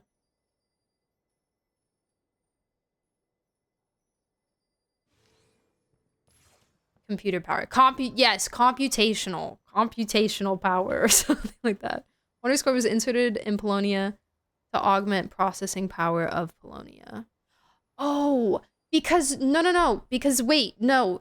You guys, you might be right. I might be wrong because she put the core in Polonia before the battle. The music did stop, yeah. I don't know why. Here we go. She put Wander's core inside of Polonia before the battle. I don't remember if she said anything specific about if she had a reason for doing that or if it was more just she was just keeping it in there so it wasn't just sitting out loose leaf in the open, you know?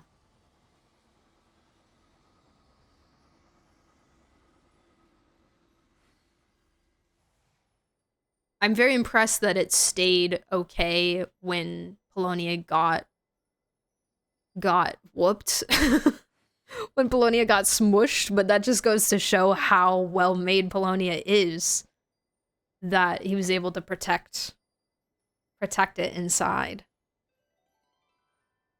even after getting smashed. Anyway, I'm moving on. We're on the next page. We're on the next page. Day 9. Sunny. I bought new bed sheets, pillowcases, and curtains. My room is now refreshingly tidy. I must say, that was a clever decision. Wow, we'd love some retail therapy. Retail therapy heals anything. Love it. Day 10. Sunny, I've been too modest in my recent records. I'm not just smart, I'm brilliant. I am a quick learner. Even Alain agrees. We love self-confidence. See, this is what happens when you do self-care and give yourself some retail therapy. It boosts your self-confidence. All right? Learn from the best, people. Learn from the best, but work within your budget, please. Work within your budget. Day 11. Sunny. Oh, very long. Alain's body won't hold on much longer. He sat by the fireplace and told me some stories. He created me in the beginning to honor the memory of the years he spent with his sister. He hadn't even decided what to do with me when he first brought me into being.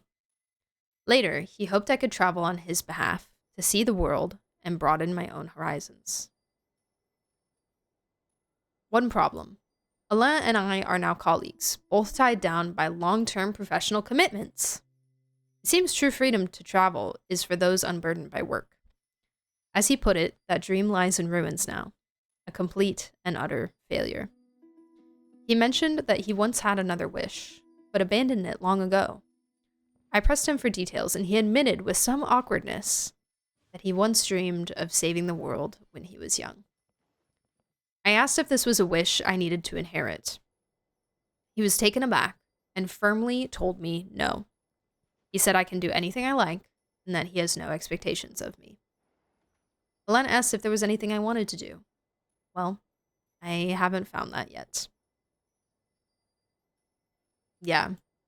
I think, Pook, when you said he feels guilty, he probably definitely did. He probably definitely did, because this is a selfish... Not as, like, I'm not, you know, I'm not shaming him or anything, but this is definitely a bit of a selfish reason, you know, you can say, oh, it's to honor a memory. But I think reading between the lines, it's a bit more selfish. He probably felt guilty for doing it, and that's why he feels so like, please don't feel like you have to be anyone. Don't feel like you have to want anything. Like, be your own person. You know, I have no control over you or like authority over you, you know? Um when you finish it, you're like, why did I do that? Yeah. Yeah. Post post robot creation clarity.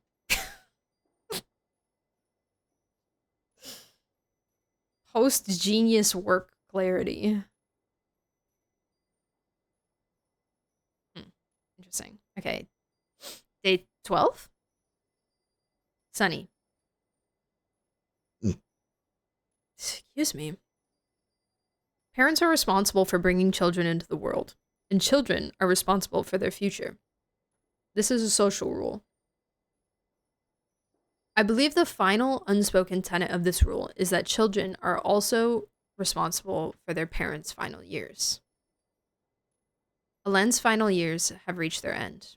He left a will concerning his remaining possessions, a small sum of savings, Polonia, and some notebooks. He asked me to burn the notebooks after his death to avoid theft.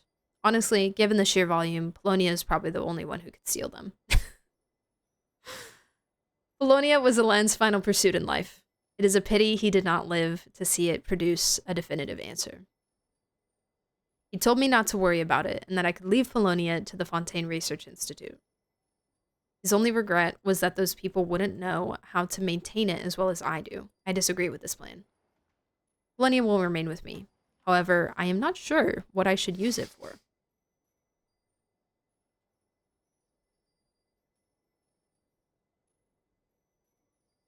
And she didn't burn the notebooks, right? Because we read some of them. I love how he told her. He told her two things and she did neither of them.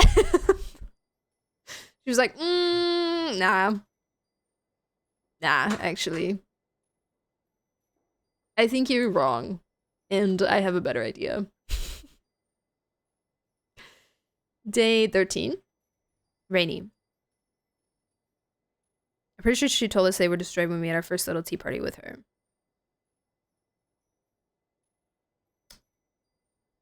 What were the ones that we read then?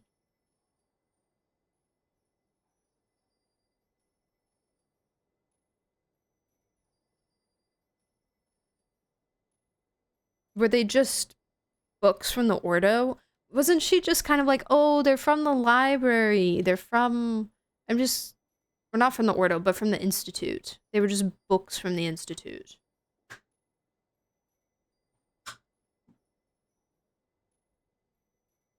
Like, books imported from Fontaine. She said at the end of Act 4 that she burned the journals, but she read through all of them first to register the knowledge. Okay. I didn't remember that.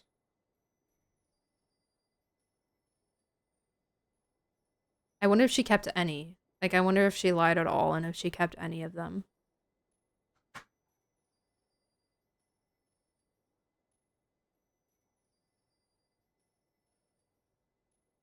Maybe.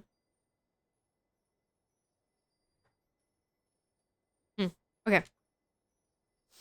Day 13. Rainy. Today was Alan's funeral. Heavy rain fell throughout the ceremony, as if someone was crying in the sky. Ugh, annoying. Holding an umbrella in the rain is so inconvenient. And here we see kind of like a bit of the first time that she pulls out this brattiness.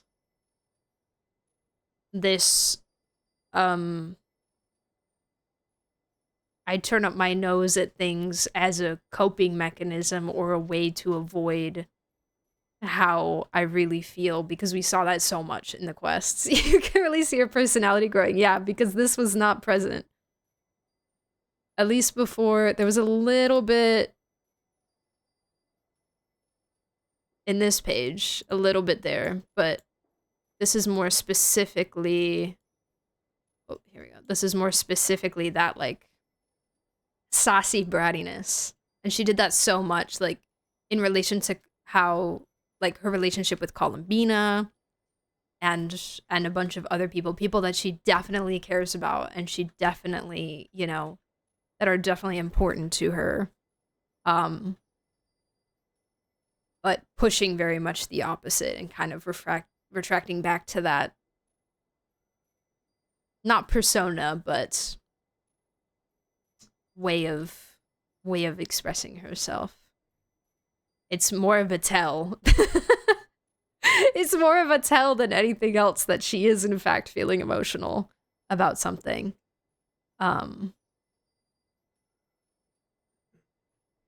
But is perhaps uncomfortable about it or just choosing to express it in a different way for some reason.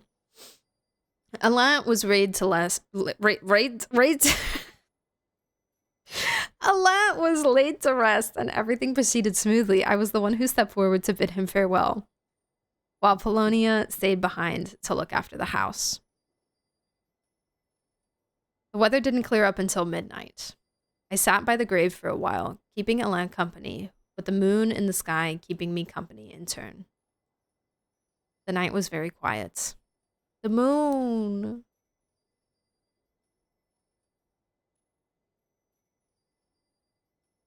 The moon. No more sounds of labored breathing. It feels as if the only companion I have left in this world is the moon. Oh my god!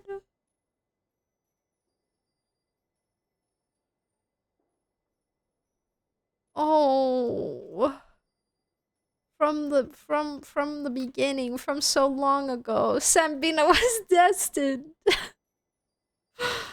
Oh, that's probably why she felt such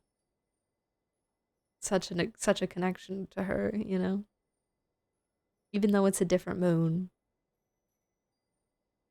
Interesting. Okay. Day. I don't know what day this is. I've lost count. Sunny. I'm leaving now. Farewell. Farewell. Leaving to the Fatui? Did she go anywhere? Like before the Fatui? I wonder. Clocking out. She said vacation time. Overcast. Update log. Upgraded Polonia's tea brewing functions. Upgraded Polonia's meal delivery functions. Upgraded Polonia's book search functions. Corrected a malfunction where Polonia could not hang laundry. To the outside, I'll claim that Polonia is my attendant. That should turn some curious stares away. I have to protect it. It's Alain's secret and his wish. Page 5. Polonia badge notes. Overcast. Shazhnaya is so cold, though it has nothing to do with me. What does that mean? Though it has nothing to do with me. As in, like, you can't... It doesn't affect you?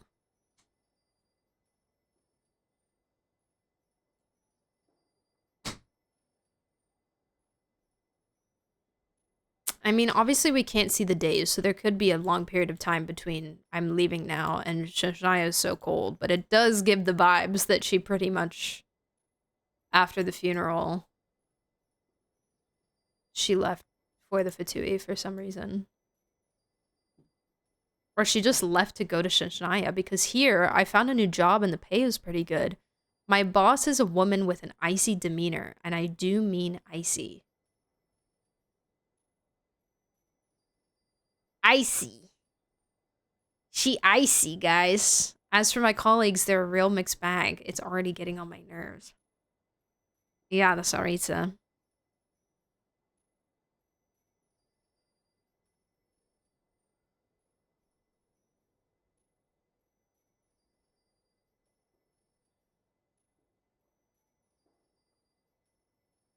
I know, icy.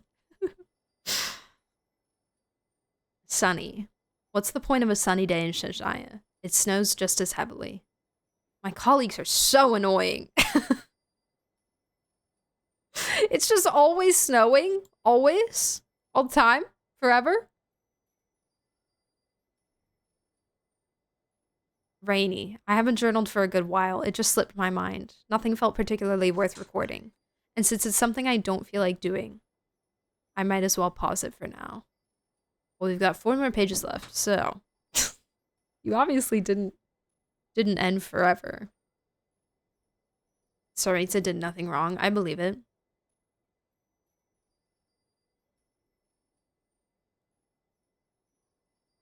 An icy demeanor. I think that word has been used to describe her before. I mean, I wouldn't be surprised. Feels like she stumbled onto an ad for the job and spontaneously decided to join. I know, because I was wondering, like, when we were reading this and she's leaving, I was like, what made her join the Fatui? Like, why did she, you know, do we have a reason why she wanted to join the Fatui? Or, like, what was that process? And she's just like, oh, I found a job. I found a job. Like it was an ad in the paper. Whoops. New job, hate my coworkers. Oopsie. Guess I'll stay. Guess I'll stop journaling. Alright. Oh my gosh! Oh my gosh, it's Mies. Hey! Hey, Mies. Thank you so much for the raid. Welcome in, what's up? Greetings. How are you? Thanks, friend. How was your stream? What are you guys doing? What are you up to? Be warned! We're reading...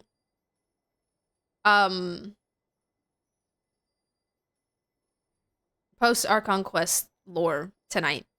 So, if you haven't finished the Archon Quest, or if you haven't consumed this stuff and you want to do it yourself, then this is your warning. This is your warning. What's up? How's your stream? You were Archon Questing? Wait, are you done with the Archon Questing, or... You haven't finished it? Ah! That's, nothing out. Nothing here is really that spoily.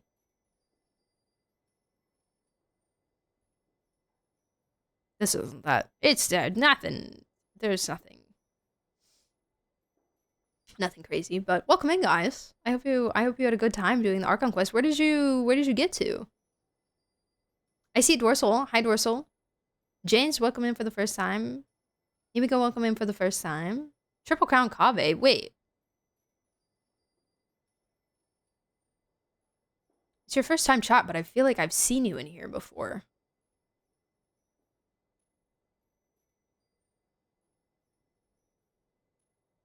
Maybe someone else has a similar username. Perchance.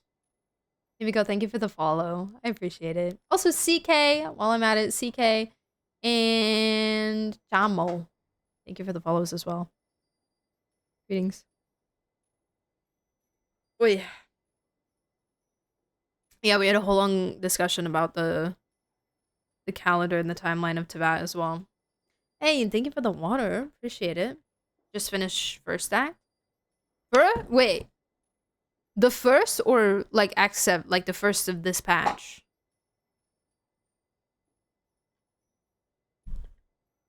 Like Act 7. The great calendar derail.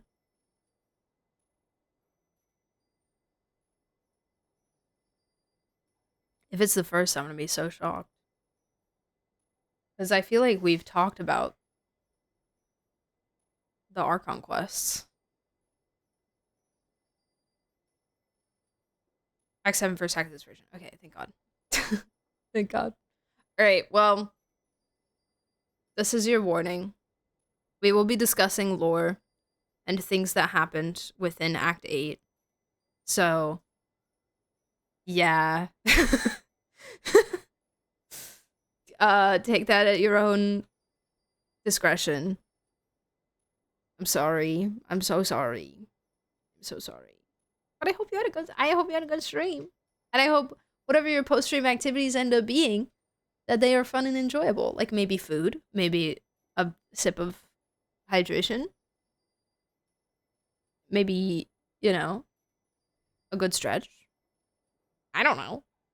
I shall likely be looking. No worries. You were good. I appreciate it again. I hope you enjoyed the quest. Post-stream clarity. Exactly. Okay. I'm gonna continue. A new text appears after a few blank pages.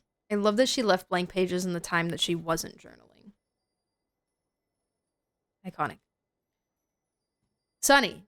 Columbina is so annoying. Sunny. Arlecchino is so annoying. The two people that she was closest with. No Rosaline, though.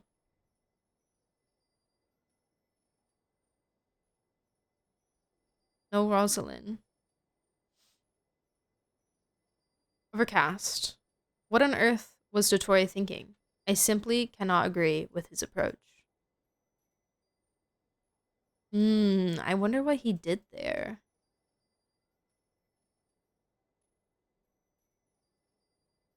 What he was starting. Overcast. It's been weeks since the new project was launched, and it's still stuck in the approval process. What is Pantalone's problem with financial approvals? Why is he so ridiculously stringent? It's not like it's his personal money. It all belongs to the Fatui. Penny pincher. Penny pincher. The rich man is a penny pincher? Frick Rosalind Riposo. Dang, that's crazy. Snowy. The Torres project was approved 10 times faster than mine? Ugh. He and Pantalone should do me a favor and disappear from my sight. Sunny. A meeting with Her Majesty the Tsaritsa. Duration 2 hours, 15 minutes. Imagine having a 2-hour, 15-minute meeting with the Tsaritsa.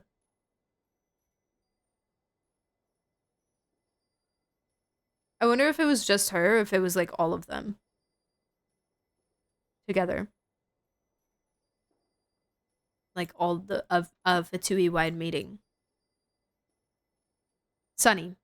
Rosalind brought me a new tea set, claiming it was from Mondstadt and a bottle of wine. That's odd. Didn't she say she couldn't be bothered to go to Mondstadt?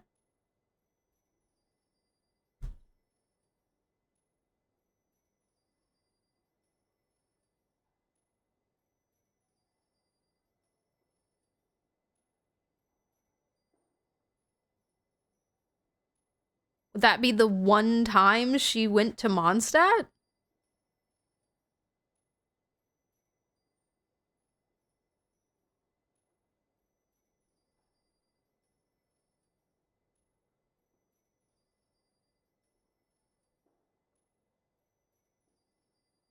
Oh, no worries. Good night, Naota. See you later. Have a good one. Mondstadt does tea. Sandrone, you can import stuff.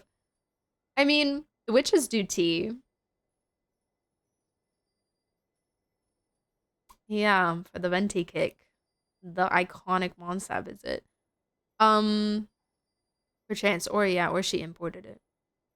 And Sandrone's just confused. Sunny, attended Pierre's lecture. Not bad. The content is pretty good. Pulcinella's lecture is tomorrow. They give lectures. Why are they giving lectures? The Fatui is actually just college. It's actually just like a top secret university. And they don't tell you it's a university. You don't know it's a university until you're in it. It's just a big college scam.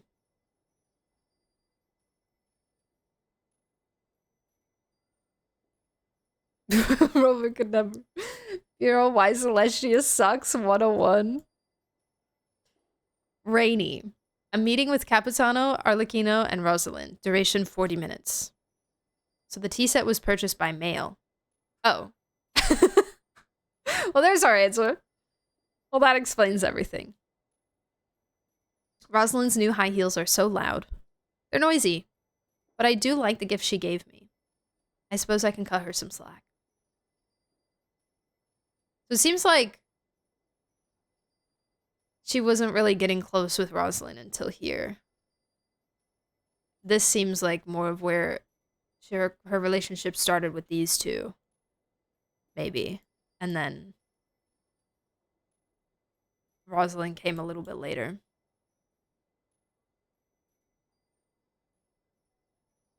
Heavy snow. Colombina's preference for tea is quite ordinary, not as refined as Arlecchino's. Perhaps that's just like her. Do special people like ordinary tea and ordinary people special tea?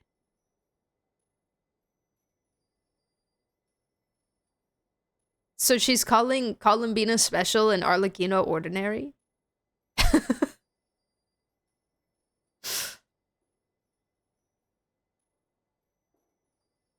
That's sad. Arlecchino's far from ordinary. She called Arla mid. No! That's my goat. That's my goat. How could you do that? That's father. Sonny, it's been 2 weeks since we lost contact with Tartaglia on his mission. Oh. Fontaine? Or, like, which... Tartaglia returned with a few scratches. Looks like Colombina and Dottore are on the outs. I didn't ask further. It was only a matter of time anyway. Are on the outs. As in, like, MIA. So, so this would have been Fontaine.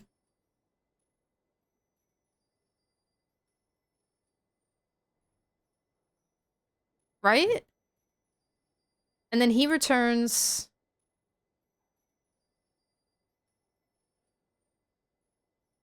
Had a falling out. Oh, I thought on the outs meant like they just were kind of not there. Because Rosalind's still alive. True. True. I didn't think about her. So yeah, so Liu then. Okay. So Liu, he comes back. Why did they lose contact with him?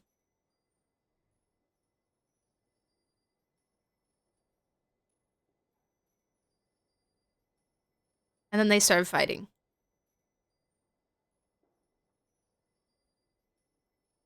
Have you ever played MapleStory? No, I haven't, but I've watched a little bit of gameplay of it. Ooh, what is this? This is the narwhal? Oh, this is the narwhal, but done by Midnight City Music and Marco Meatball. Dang, okay, pop off. Anyways. Okay, overcast. Arlecchino and Colombina came over for tea and picked Rosalind up on the way. It was a good day. I should keep some cookies on hand for next time. Oh.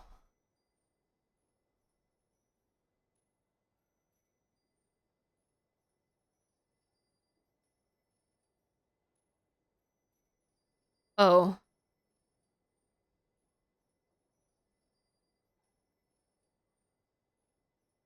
How I wish I could know the amount of time that passes between these entries.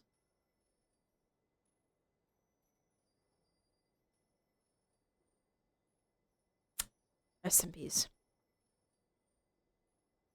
Maybe. I don't know. Rest. Just rest. just rest, girl. Hold on, I'm fixing Walker, not Sophia.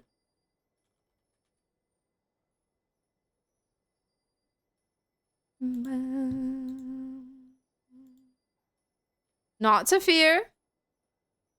Yes. Tartaglia, this was Liu. I don't know why they lost contact with him. I don't really remember that being anything that was ever discussed. But also, Liu was a long time ago.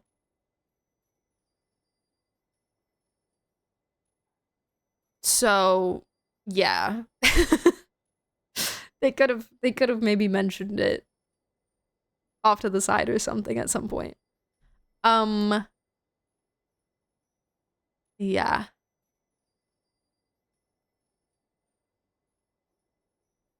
Anyways, rest in peace, Senora. It was a long time ago. It was. It was, though. It was. It was less long ago for me as it was for 1.0 players, but it was still like 4 years ago for me.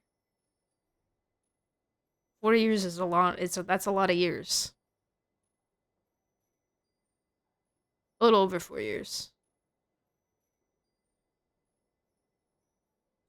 There was no peace left to rest. That's foul. That's foul. That. Wow. Wow. Dang. Anyways, moving on. New text appears after a few blank pages. Most of it relates to the Narcissus and Croix Ordo, so abstruse that prolonged study leaves one busy. Abstruse, not abstruse. Mixed in are a few offhand comments which look like Sandrone's recent jottings. Heavy snow. Capitano chose to stay in Nyland. Shame.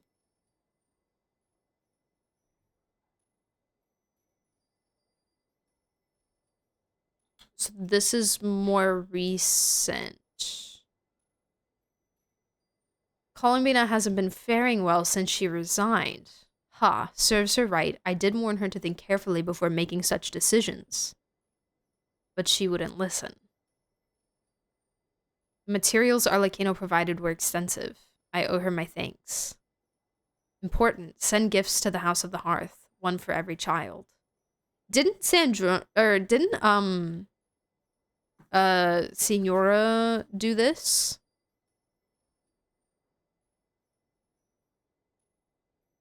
Signora used to give the children at the house gifts.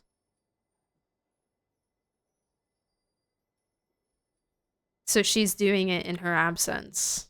Oh.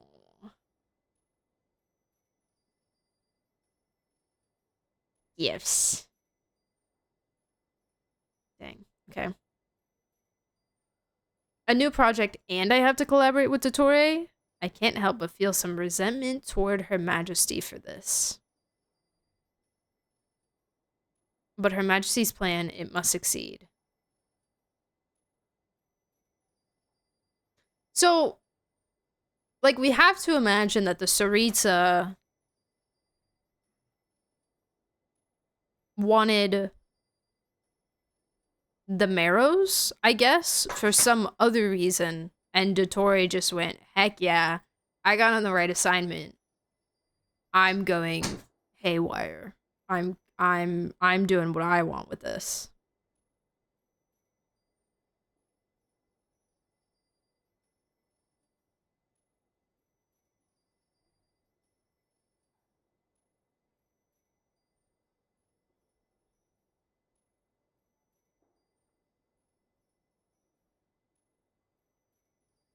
The Gnosis and the Marrows? Yeah, I don't know what she would need them for, but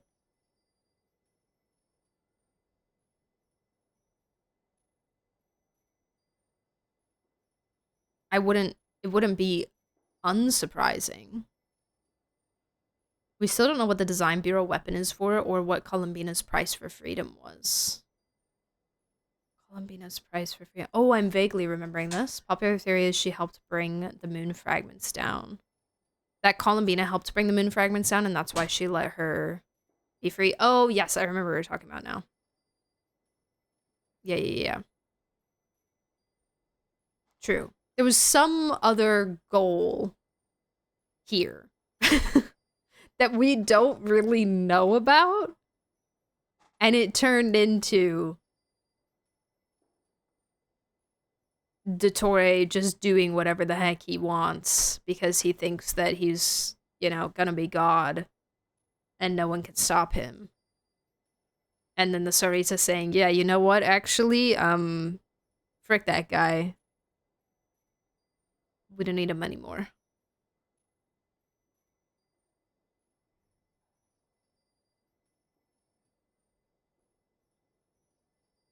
Interesting. Anyways. Her Majesty's plan, it must succeed. Gods, Colomina, can you stop being so annoying?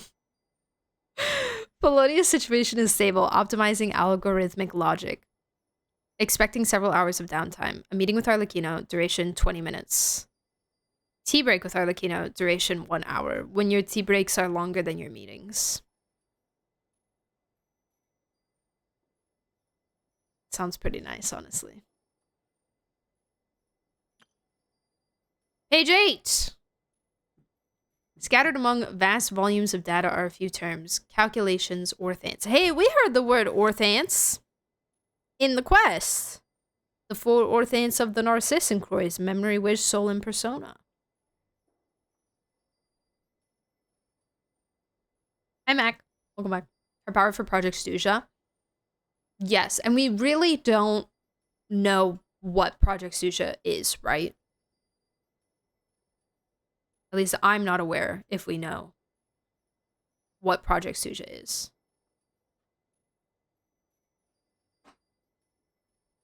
It's a secret. Could be the Sori's plan. It could be like what the Gnosis are needed for.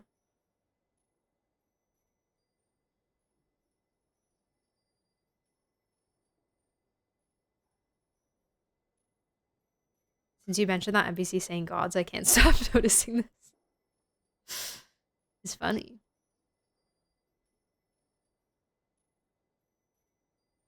I also love it when they mention Earth.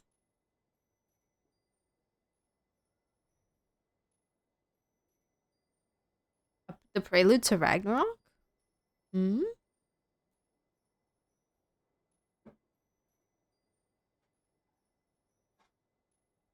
We only just learned the word mistletoe was connected. Mistletoe? Yeah. And that was the thing that you guys said was that one sword, right? The Norse King's sword. That belonged to Thrain.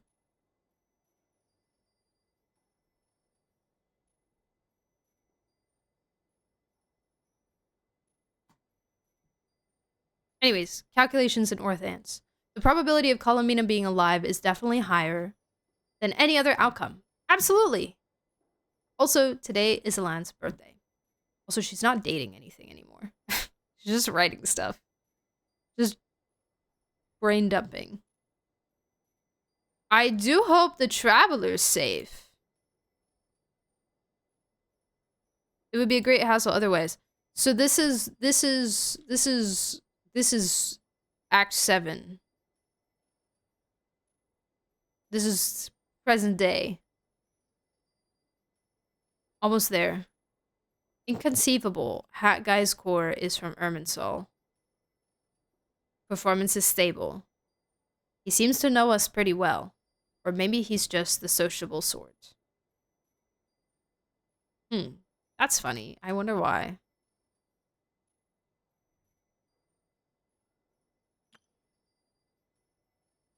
Sociable, yeah. Surely. Core assembly completed. System checked and deployed for combat. Recording the key points of this technique. By using Luonatars, a fragment of Columbina's soul, connection with a variable in this world, a descender, we aim to effect the retrieval of Columbina's complete soul from inside the moon's reflection. The survival of the traveler is a necessary condition for success. Update log. Upgraded Polonia's core function to the world formula. Upgraded Polonia's search and retrieval functions. Implemented a new self-preservation mechanism for Polonia. Combat priority shifted from protecting me to protecting Polonia. Installed a false core and data destruction function. All log data will be cleared if the damage level falls below the critical threshold.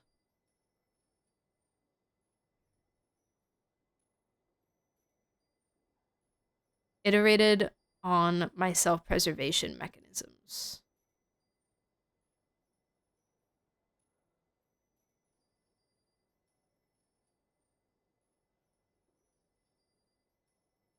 All log data will be cleared if the damage level falls below the critical threshold. So she wiped herself, essentially. So even if she was, which is smart to do that, but even if she was rebuilt, she wouldn't have anything. Memories, data, nothing. She would be completely new.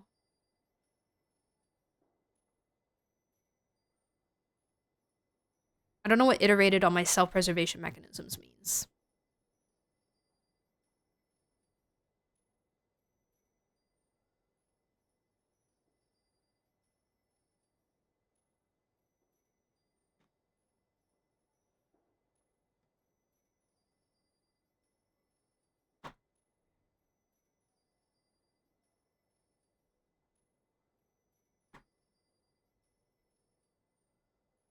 Have we found anything that we'd want to hide from Columbina? Maybe the things she wrote about Columbina being annoying. I mean, she's coming back, surely.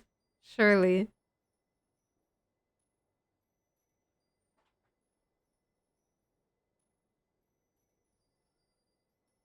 They're teasing us so much with it, you know? It's such a tease.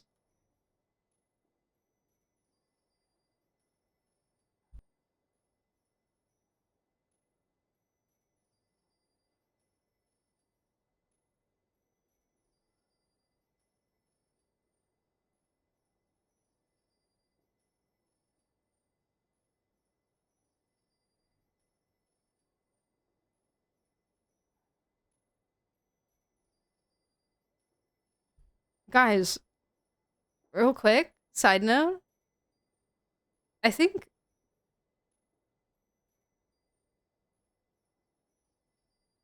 Nothing's happening. Stop looking at the screen. Frida's about to swipe on Enfield.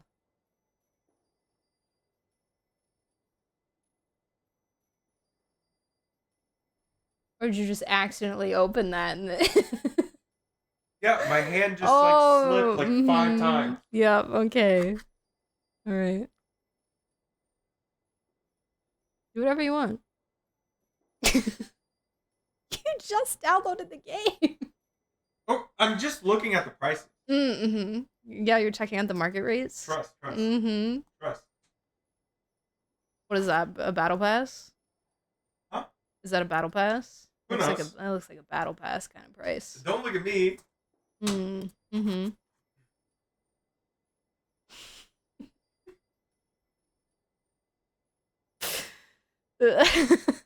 Speed run from F2P to whale.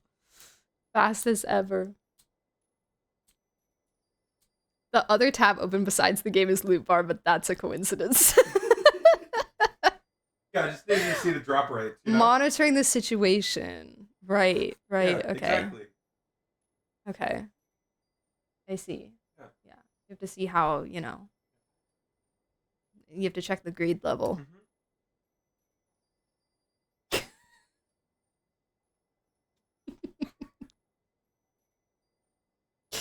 You grabbed your...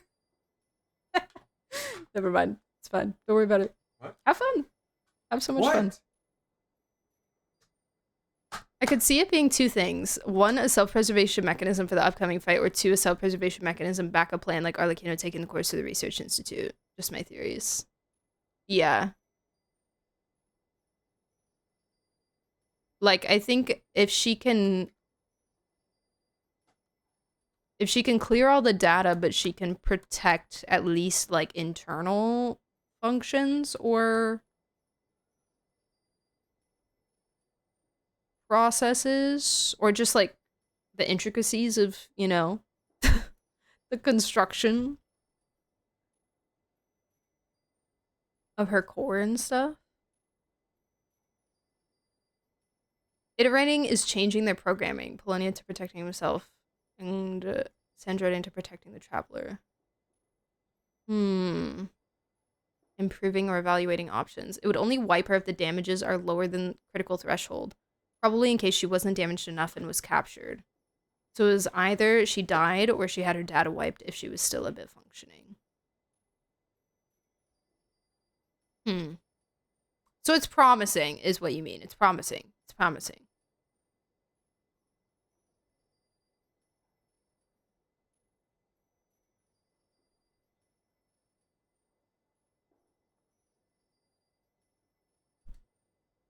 I love Sandrone and I love Bologna, but if they put her inside and we get another Firefly, I'll crash out.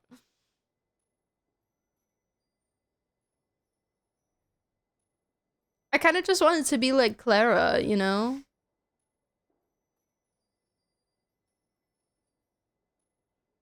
Where he just kind of like pops out of, you know, the void and shoots someone with his hand and then goes away. Imagine she got wiped and she's somehow just as much of a diva as she is now, transcending. She's exactly the same. No memories, exactly the same.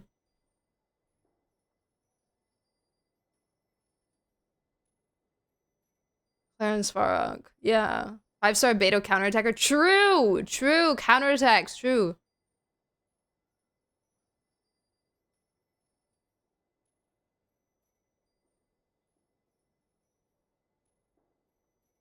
With the damages she suffered, I think she went beyond the critical threshold, so her log should still be there. Wait.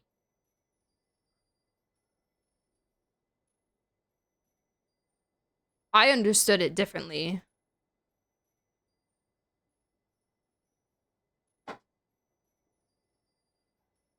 And I think I misread your earlier message. I understood it that if she goes beyond the critical threshold, the logs go away.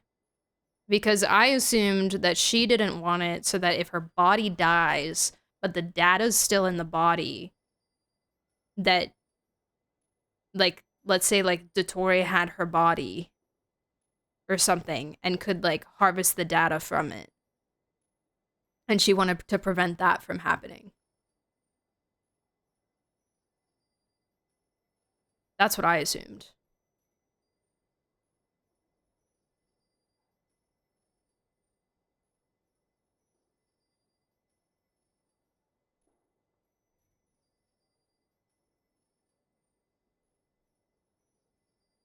Wait, let me read your other message again. It would only wipe her if the damages are lower.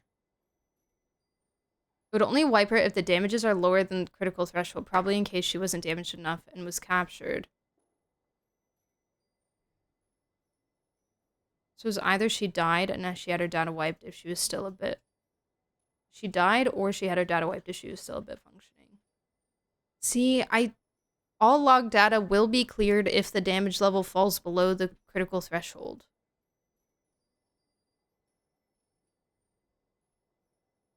I think it's the word below that's messing me up. I'm like, does that mean that it's like below is bad, below is death, below is past critical, or below is not past critical? Because it would make sense to think of it as it's not past critical. But the first time I read it, I thought this meant if we hit a certain point of damage, clear it all. So it can't be retrieved in any way.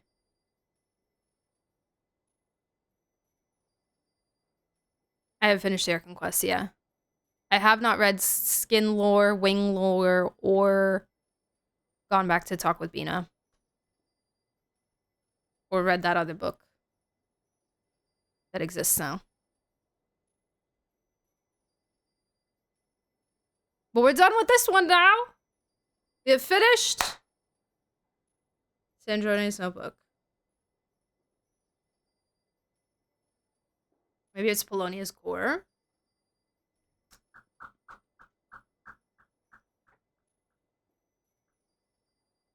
Eh? Polonia gets defeated and wipes the data so Dottore doesn't suspect it anymore.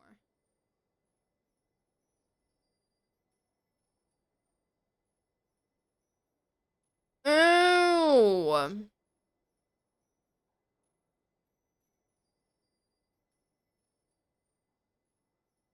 This could be talking about Polonia and not herself. You're so correct. No more rage bait Yuri for the next few patches. Yeah, I don't know either if she's talking about herself or about him.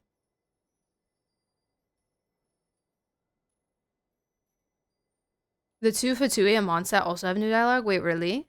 Finally?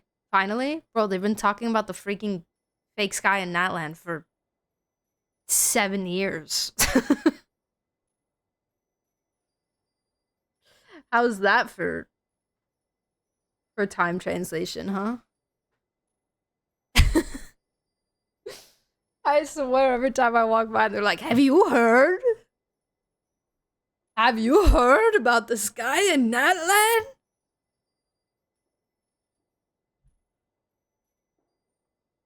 And self-fall score makes me think of the decoy she put in her. Yeah, same.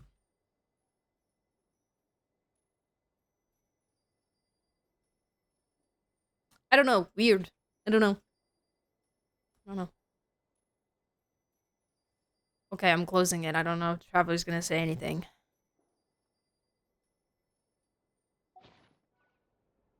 Nope. That's it. Oh, I got it though. Yay! I get to keep it! I get to keep it.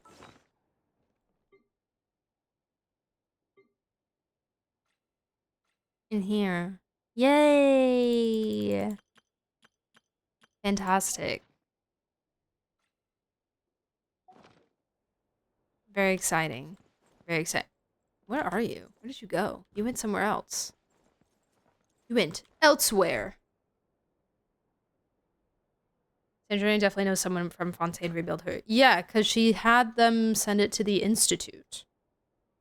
Or she had Arla send it to the Institute. Somebody there.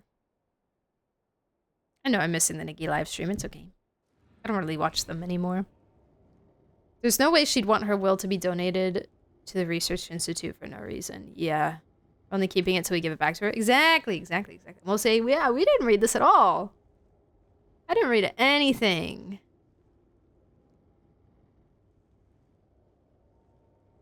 Update log doesn't say anything about Sandrone at all. I think we're meant to interpret the data wipe as referring to Polonia. Perchance. They give her a new body, she's gonna complain about it constantly. I'm with my drinking buddies.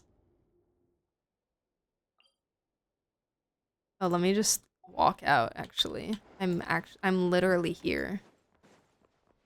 Our drink recommendations?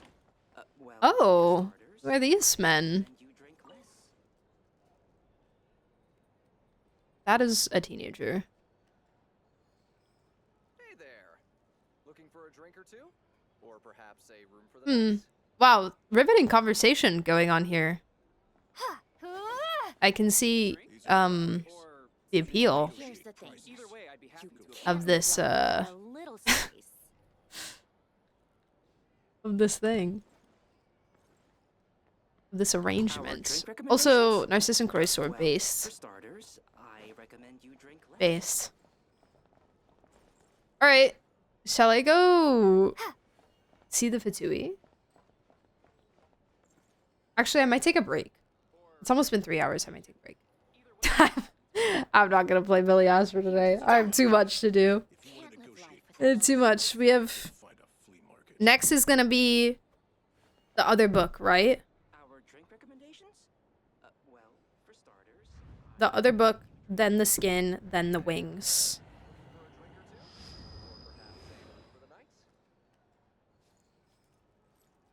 Okay. Alright. Everybody process our Sandrone information. you Let it can't live life without a wash over the wrinkles in your brain.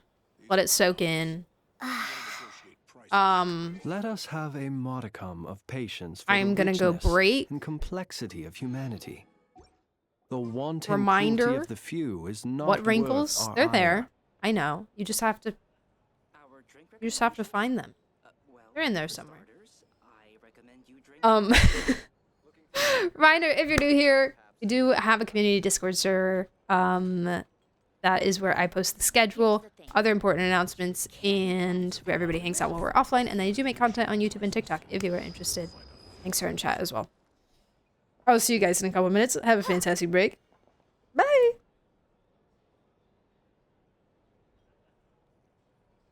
Hey there.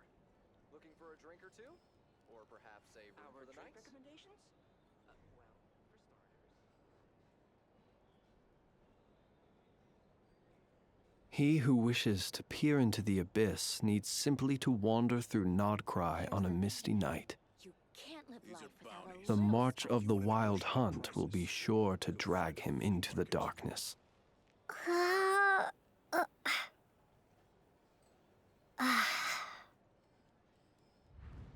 Hey there. Looking for a drink or two? Or perhaps a room for the night? Our drink recommendations? Well, for starters, I recommend you drink less.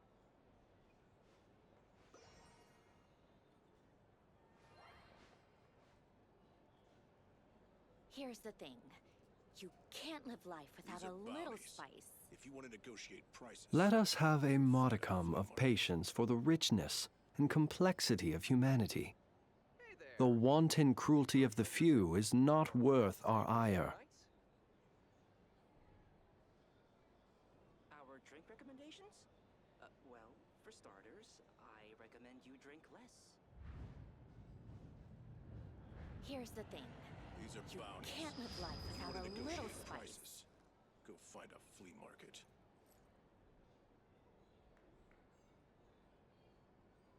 Hey there. Looking for a drink or two? Or perhaps a room for the night?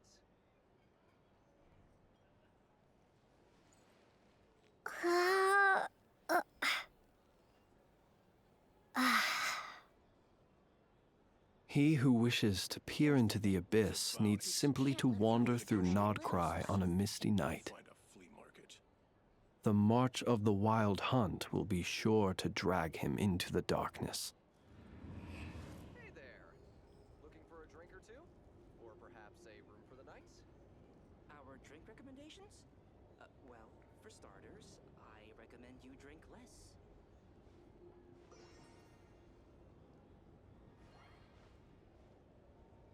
These are bounties. If you want to negotiate Here's prices, the thing. go You find a flea can't live market. life without a little spice.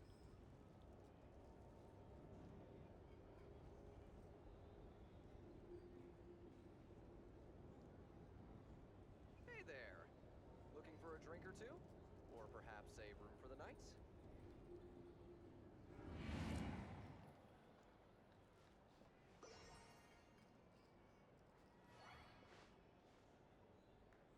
These are bounties. If you want to negotiate prices, go find a flea market. Here's the thing. You can't live life without a little spice.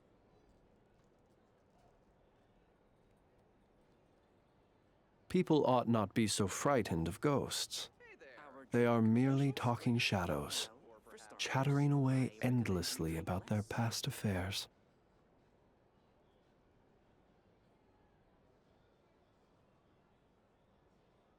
These are bounties. If you want to negotiate prices, go find a flea market. Here's the thing. You can't live life without a little spice.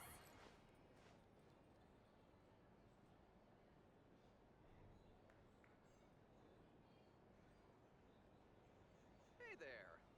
Looking for a drink or two? Or perhaps a room for the night?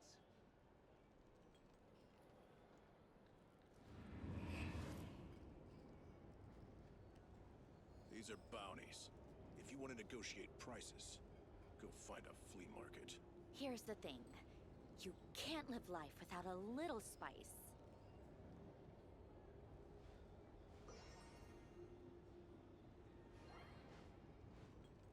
Hey there. Looking for a drink or two? Or perhaps a room for the night?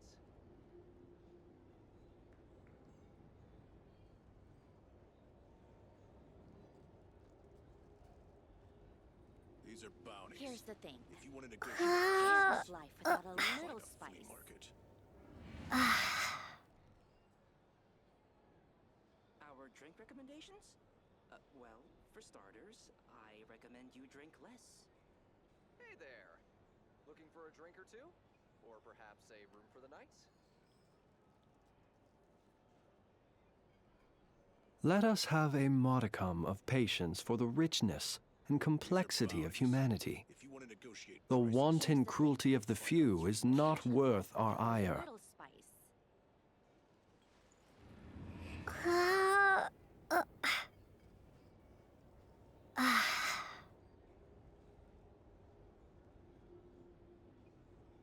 Hey there. Looking for a drink or two? Or perhaps a room for the night?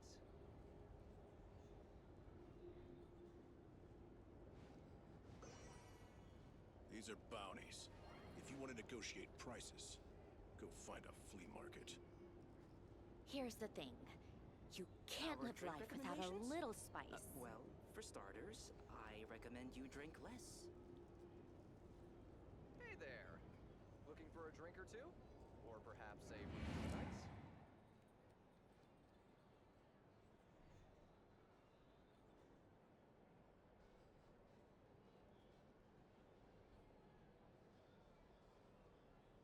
These are bounties. If you want to negotiate prices, go find Our a flea drink market. recommendations? Well, for starters, I Here's the recommend you thing. drink less. You can't live life without a little spice. Hey there. Looking for a drink or two? Or perhaps a room for the night?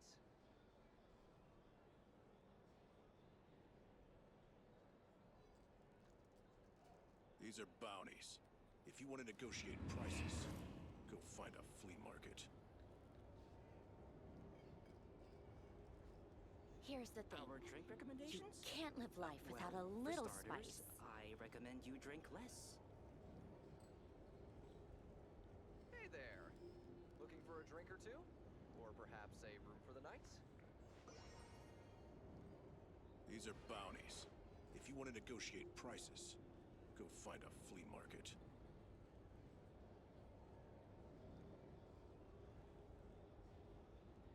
Here's the thing. You can't live life without a little spice. Hey there. Our drink Looking recommendations? for a drink or two? For Perhaps a starters, room for the I night? recommend you drink less. These are bounties. If you want to negotiate prices, go find a flea market.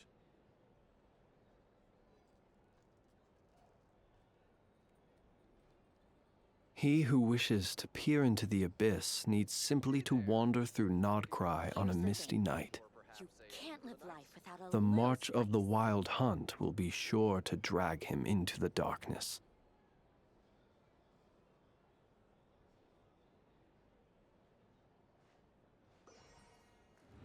These are bounties. If you want to negotiate prices, go find a flea market. Hey there. Looking for a drink or Our two? drink Or recommendations? perhaps a room for the night? Well, for starters, I recommend you drink less. Here's the thing. You can't live life without a little spice. Hello. I'm back. These are bounties. If you want to We are negotiate here. prices, go find a flea market. It's time to continue, my friends. Are you ready? Where do I find this other book? Where might I discover Looking for a drink? Let us have this a other book? modicum of patience for the richness Book guy? and complexity Book guy! I of love a humanity. book guy! The Show me the book wanton cruelty of guy. I know a guy.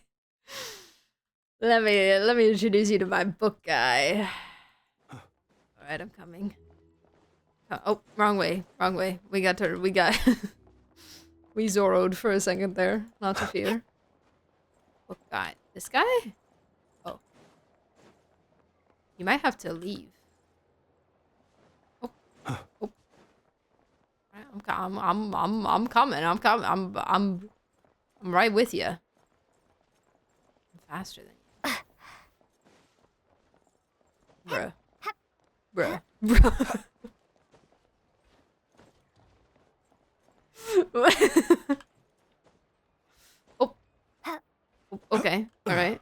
Up here? Okay. All right. Oh, this guy. This guy. Yeah, yeah, yeah. I remember this guy. Okay, you have to get out. Bye-bye. Thank you. Thank you for showing me the way. Now leave. Appreciate it. Dabit. Dabit. Dabit. Should be in a question when you have the time. Yeah, I plan to do that tonight. Definitely will be doing that tonight. Okay, hello. I would like to purchase a book. Please. Hey, what's this one?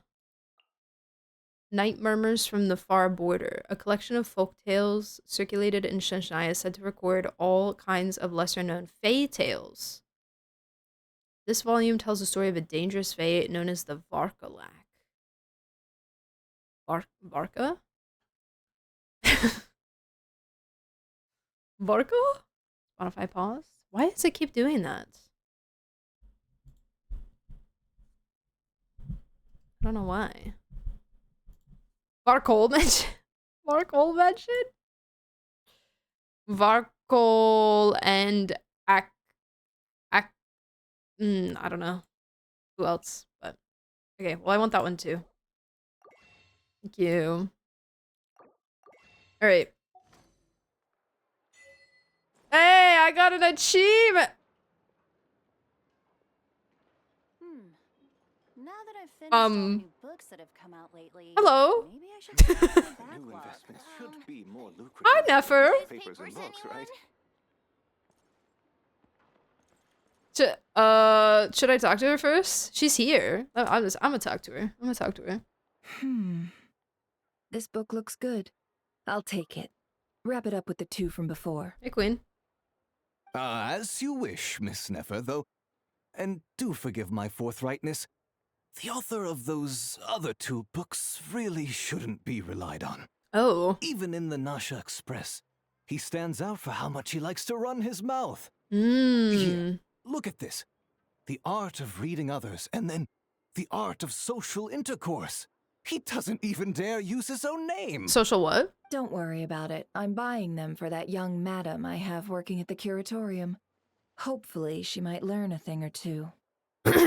Learn something? You want Yehoda to read these? Sure. A little light reading won't hurt her. She's so brash and reckless. Why, I can barely send her off on any critical work without feeling ill at ease.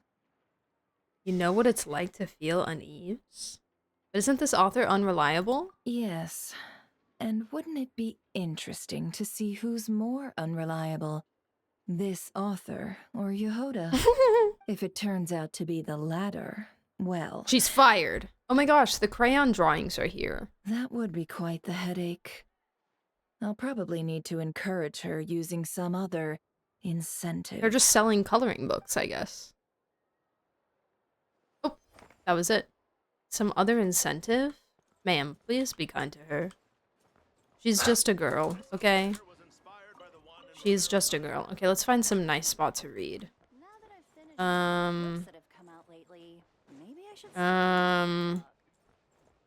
Maybe like up here, maybe like up on top, up. Maybe like up, maybe like up here, maybe. Maybe like up here. Okay. Alright, okay, alright, okay.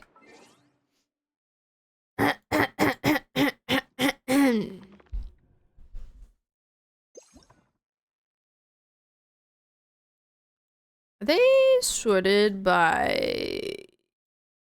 What are they sorted by? Not acquisition time.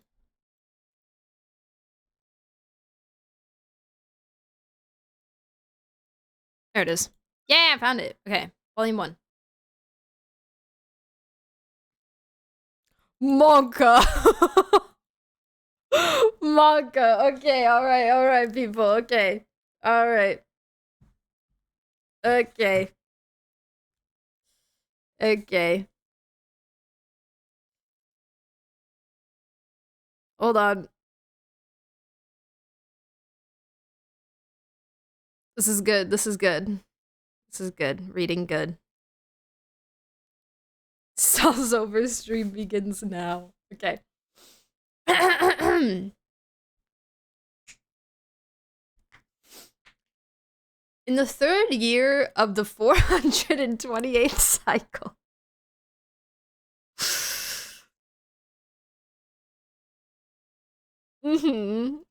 Right. Am I reading Delta Me 13 or am I reading a book in Genshin Impact? Jeez. In the third year of the 428th cycle, that is the 76th year after Emperor Monomakh Snezhny raised the imperial capital, 127, upon the frozen earth, the emperor dispatched envoys unto the fiefs of the Vila, and said unto them, "To whom do you offer tribute?" They answered, "Unto King Miskislav. And the imperial emissaries said unto them, "Do so no longer, for they demand unlovely tribute." And the Vila did cease their tithings. I'm assuming these numbers are like citation marks, kind of. It's kind of how it reads. They read like citation footnotes or something. The Tsar's name, King Mstislav. I didn't know that.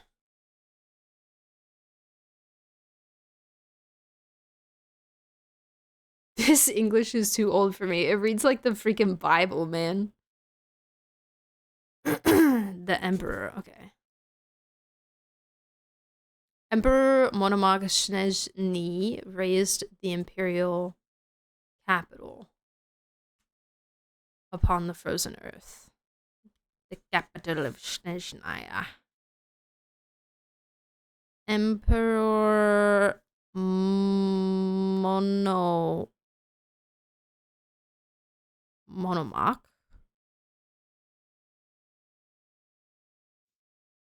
Oh. Monomakh Snezhny. I'm gonna butcher all of these names. That's okay. Is the Belisar. Okay. Fun fact, I read this aloud to my cat. Oh, I read this aloud to my cat as a bedtime story while he was in my lap. That's so cute. I want a cat so that I can read Genshin Impact lore to him while he's in my lap. What the freak? Guys, I miss Moonbeam. I miss Moonbeam. I want my cat. I want my freaking cat. Hi, Cole! Oh my god. What's up? Thank you so much for the raid. What the heck? Hey! Hey! What's going on? How was your stream? What were you, like, doing? What were you, like, doing? Wait. Were you opening packs? Were you opening packs? On stream? I got Fried's attention.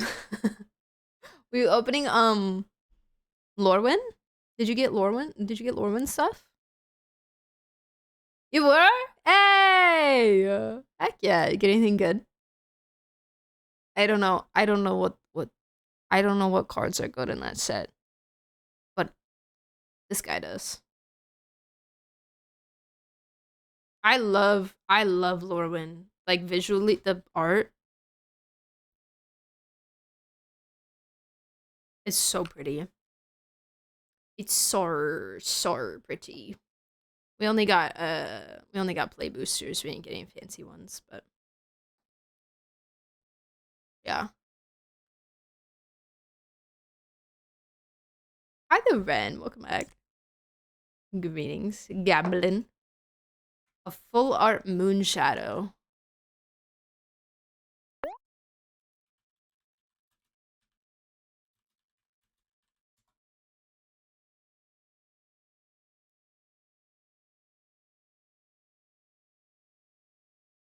yeah, hold on. Ooh, that does look really nice.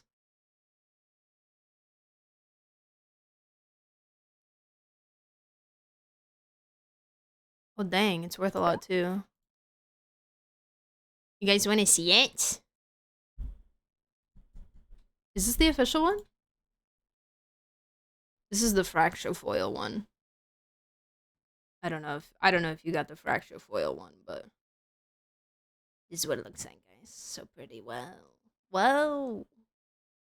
Wow, gorgeous. Wow. Wow. How much more is there to read? A lot. A lot. Returns of many of the original painted artists. Other than that, though, we got a few shock lands and a hexing squelcher. I did not get the fracture foil, but it's the same art. Nice. It's pretty. It's pretty. Wow. Well, I'm glad you got some good stuff. Yippee. Exciting. Thank you for the raid. We're reading lore. We're reading lore. We are discussing post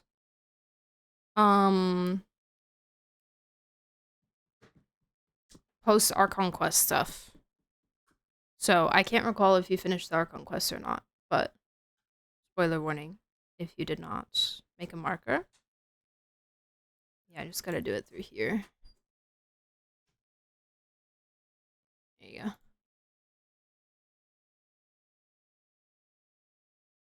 All done. All done. So yeah, spoiler warning. Just in case. But we're reading a big book. A big book. Okay. The Emperor Moromak Snezhny is the Belisar. Who is King Mstislav?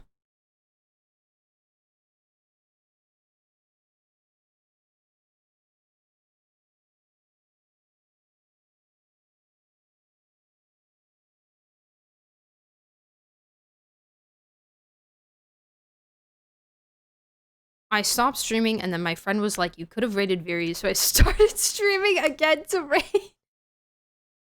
No way. Aw. I appreciate it. I appreciate it. Thanks. That's kind of you. Shortest stream ever. You now hold the world record. Shortest stream ever. He's King Mstislav. Okay, sick. Well, I wrote him down, so he exists. All right, so they were like, they went to the fiefs and to the lower ranked peoples of the land and said, who do you like? And they said this guy, and they said, nah, not anymore. And they said, okay. And then we have the 4th year of the 428th cycle, and then we have the 5th year of the 428th cycle. In the 6th year of the 428th cycle, King Mstislav spoke to his people, his kin, and his confederates, accusing the Pale Star Court of breaking the standing peace agreement. He demanded that the emperor pay tribute for 10 years, the grain of 600 granaries, and gold to fill 30 storehouses. That is a lot of... that is a lot of grain and a lot of gold, and sufficient slaves to transport such bounty. This was 30 times the amount that had been demanded of the vila. So that's the tribute that they were having to pay. That still feels like a lot. The emperor rejected this ultimatum, and both sides prepared for war thereafter.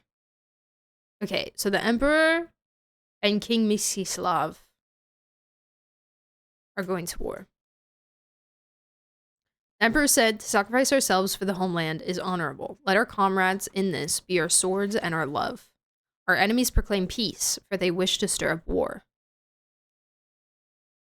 Should we shamefully give in to them, meaning the Volkodlak, our sons and daughters shall face war greater still. Thus, let us fight bravely for our survival. Let us taste the honeyed wine of victory, or let us make of ourselves a glorious oblation. In the 7th year of the 428th cycle, King Mstislav launched an assault upon Kites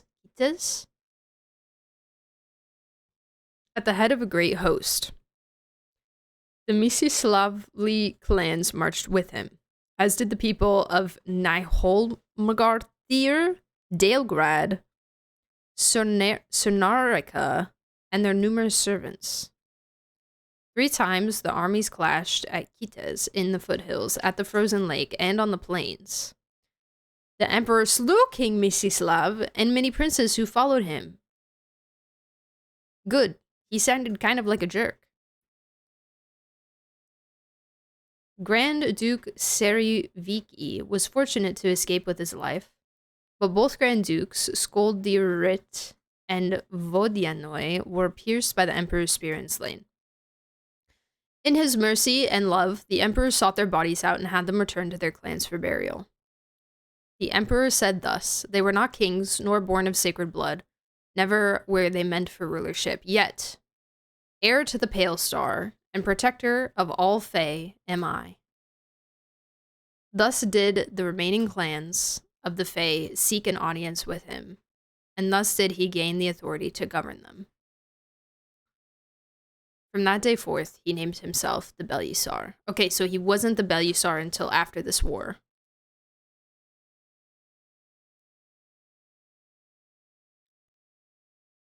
Names are tongue twisters. Welcome in, Aryan's Pies. Hello. Some Game of Thrones stuff? No, for real. For real.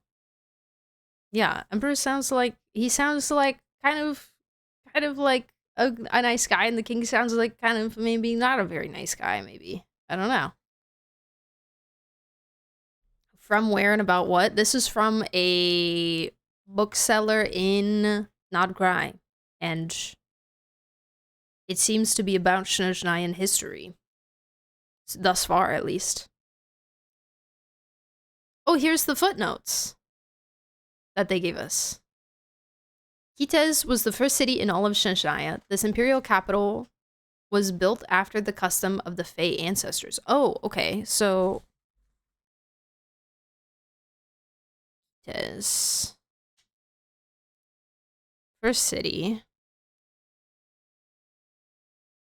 an imperial capital.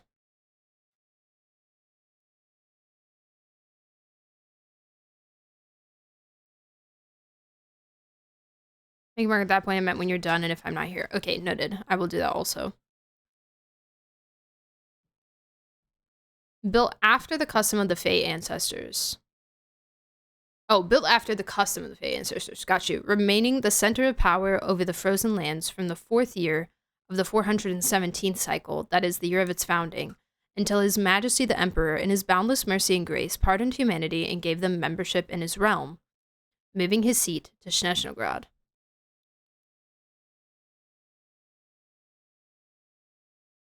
Pardoned humanity and gave them membership in his realm. This also could just be like super glazing the Belisar.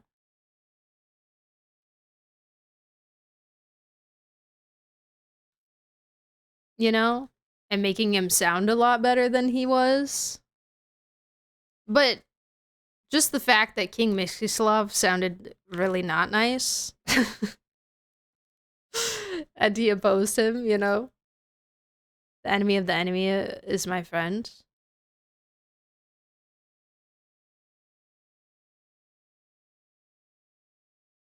Slash mark in a word like N is more consistent than clicking it on the manager. Oh, for the exact spot?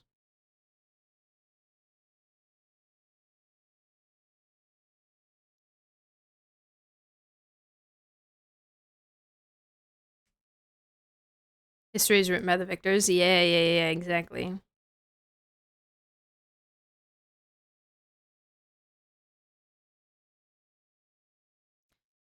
Mstislav, known in the Volkov Chronicles as the Blood Devourer, the great ruler of all Volkodlak, the wise blood drinker, the master of the Mstislavli alliance.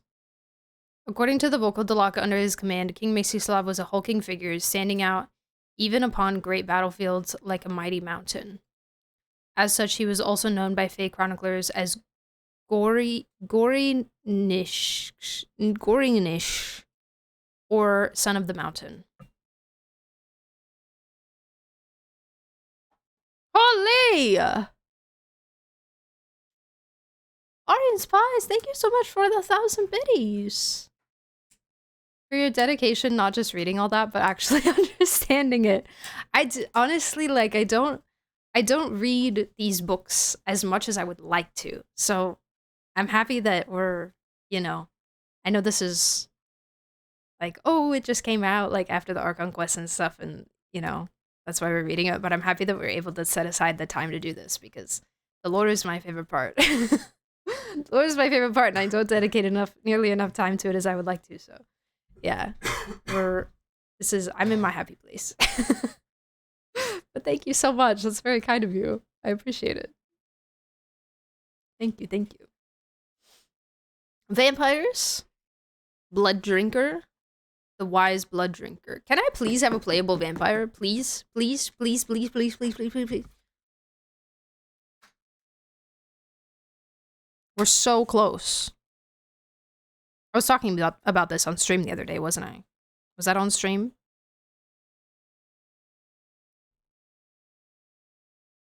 I need a vampire. I need one. Volkodlak are werewolves.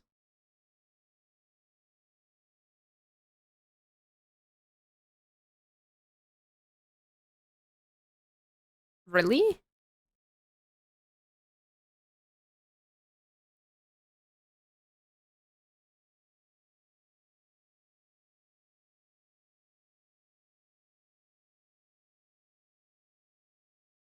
How do we know that?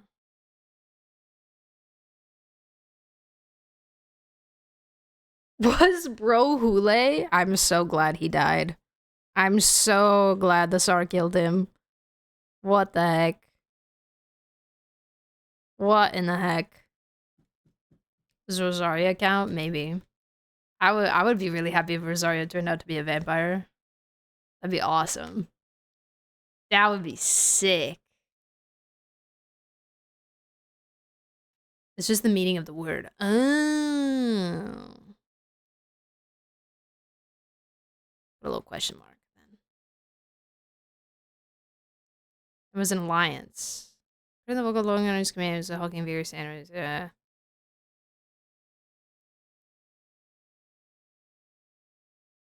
Gory niche. Son of the Mountain.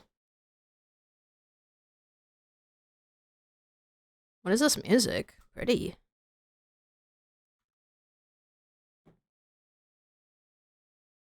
Glory and Decay. Oh, it's Remoria's soundtrack. That's why it's so beautiful. Classic Remoria. I'm putting this in my playlist, actually. This is good. I'm gonna find new songs to put in my Hoyoverse playlist. Okay.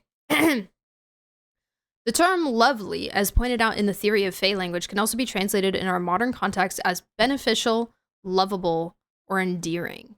It should be evident that these words meant rather similar things in those days. The meaning of the Emperor's envoy's words, therefore, should be understood to mean their demand for tributes from you is undesirable or perhaps unbeneficial to you.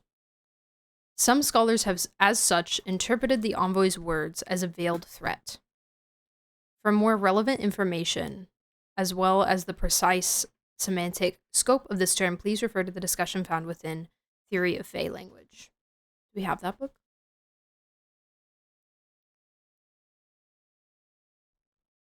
Unlovely Tribute. I put it in a playlist if it didn't make me tear up when I heard it. Even to the eye of later generations, Slavly, the realm established by the wise amongst the Volkodlak, was entirely preposterous in its accusations against the Pale Star's royal court. Yet the accusations were not wholly unreasoned. Or rather, King Mstislav, king of Volkodlak, whose kingdom bore his name, sought to provoke war for a truer purpose, That is, his fear of the Pale Star Court's rise since the previous conflict.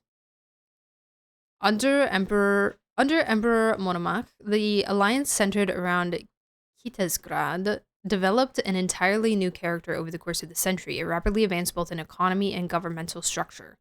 To allow Emperor Monomac to gain the upper hand in this tug of war was anathema to King Mstislav. I don't know what the word anathema means. Thus began the war that would ultimately shape the destiny of this continent shrouded in silver snow. The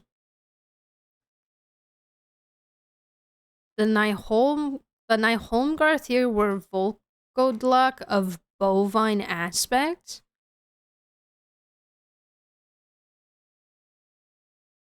Werewolf cows?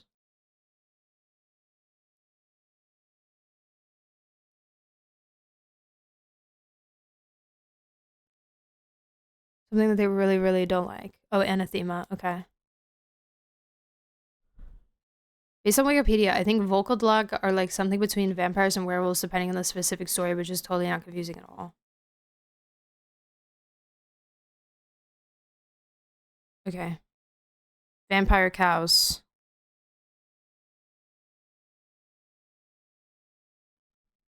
Crack theory voraces a fae. Imagine. The Dalegrad were a clan of water imps. Hold on, I gotta write this down.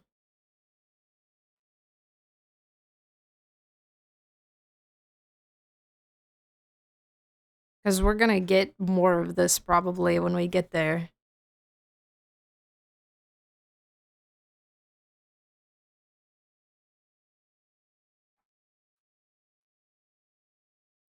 Dalegrad.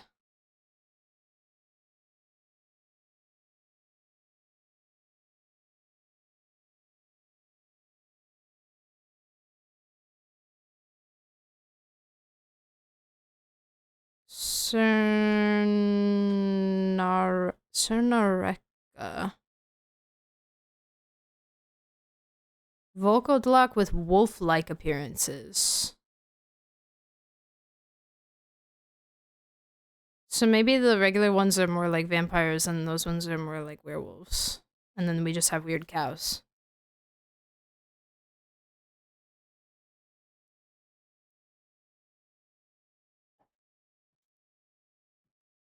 The Gornish, whatever, is maybe a dragon slash serpent. Oh, for King Mstislav.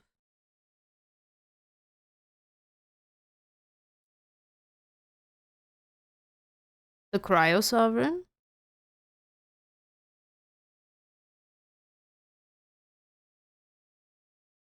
Perchance?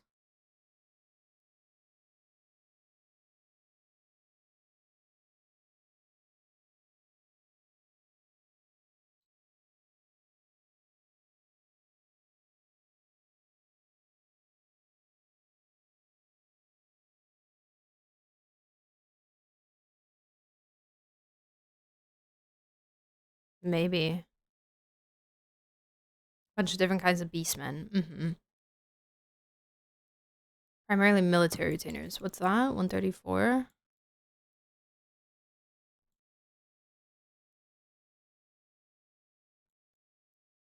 Numerous servants. Okay.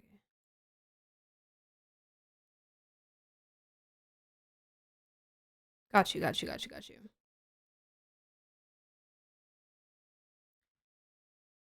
King Mstislav took personal command in these 3 large-scale battles against the Emperor. Legend has it that, driven by despair in that final battle, he sought to use the power of the Shadow Realm to delay the advance of the Pale Star Court's forces. Though this measure failed to turn the tide, it did have an impact on the Emperor's future decisions.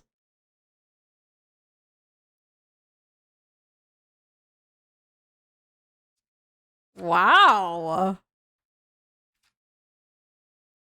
The Emperor busted out the blue eyes white dragon. Okay.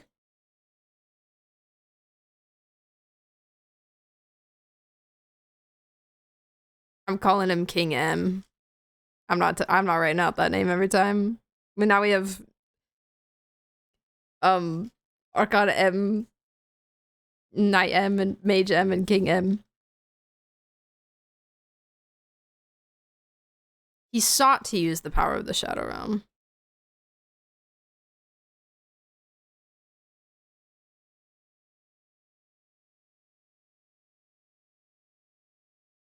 Okay. Feels like really important, perchance.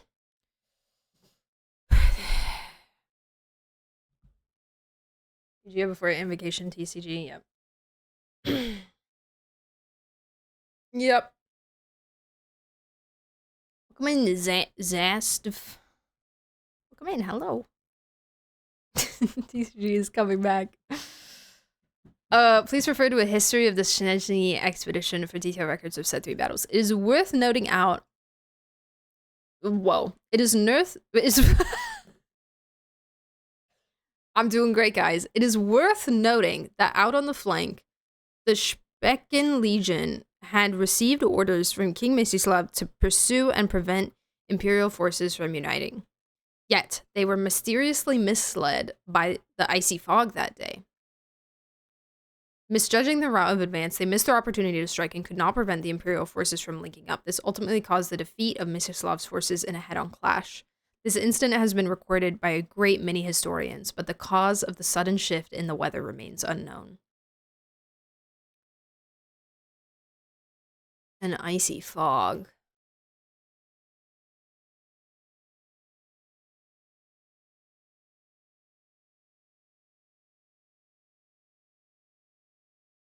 King Mstislav was eventually slain when the Emperor's spear pierced through his head. Oh no! That sucks. It is said that the bear-shaped skull, large as a chariot, now housed in the Zapoliarny Palace treasury, still bears the marks left by that spear. Bear-shaped. Nerf loading.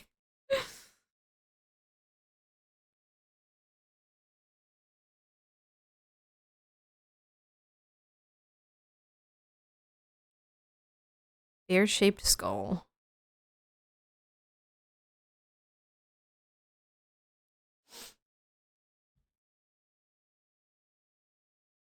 Housed in Zapoliarny Palace.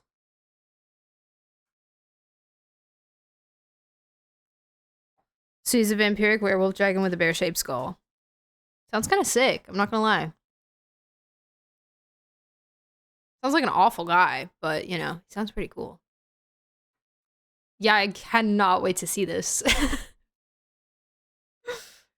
Let me in. Let me into the palace treasury. There's gonna be a door that says palace treasury on it, and we're not gonna be able to go into it. They're gonna be teasing all of the lore knowers. Sariviki, the Grey Wolf. So the Volkov Chronicles record, ruler of Cyrenaica.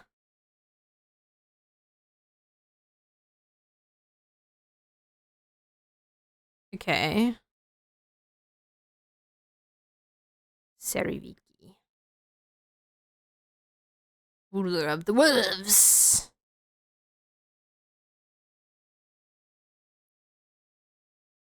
A cunning wolf, known for his agility, said to have engaged in clandestine dealings early in the war with the Porphyry, the minister then in charge of the Pale Star's finances. Oh. Pantalone 1.0.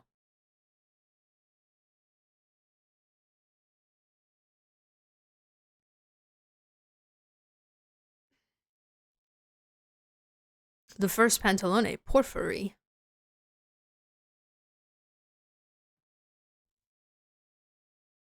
This just dropped? What's this?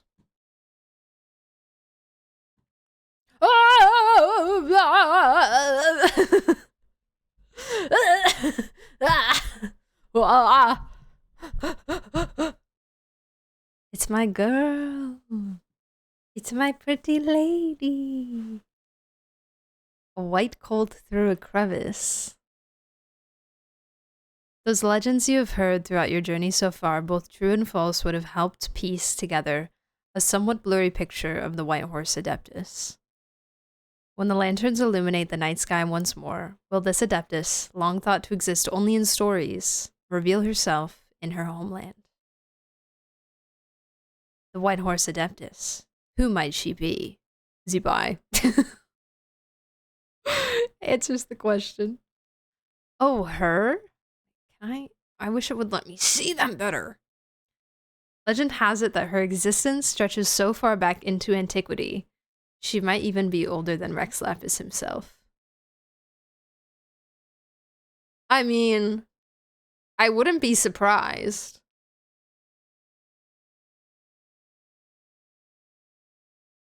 Horse. Horse. Is that a thing, right? It doesn't feel possible. Like, I wouldn't be surprised because moons and stuff, but it also doesn't feel possible.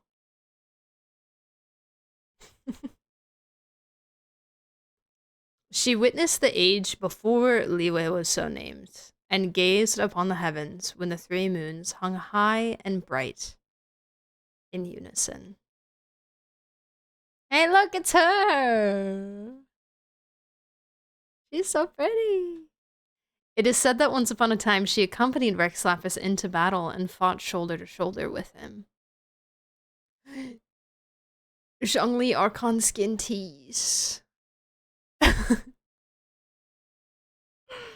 They're teasing us. Rude.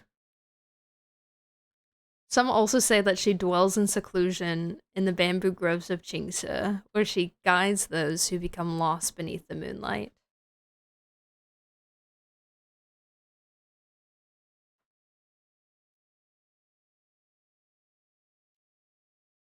Some have even gone so far to call her the daughter of time.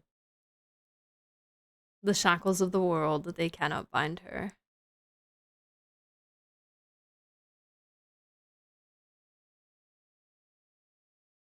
The shackles of the world, they cannot bind her.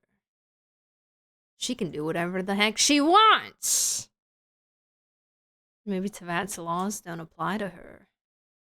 Her form is elusive, her trail uncertain. Across countless legends, her image is fractured into endless variations, leaving truth and fiction indistinguishable from each other. At times, she is a snow-white steed, radiant as moonlight. At others, she is an adeptus with white hair and golden eyes.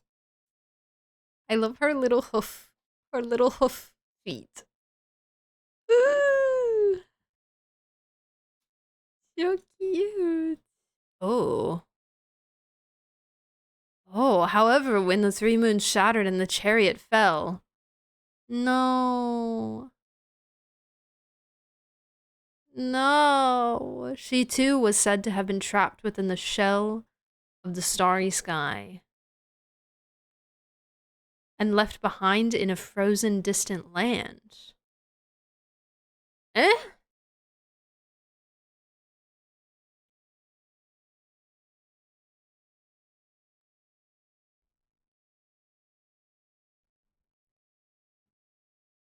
That mask was the gold-eyed Celadon mare mask from last night. Oh, really? This one?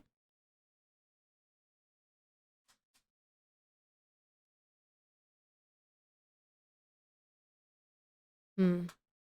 The stories passed down to this day. Are they true remnants of an ancient age, or merely the dreamlike longings of later generations? Is that Yao Yao's hand in her new skin?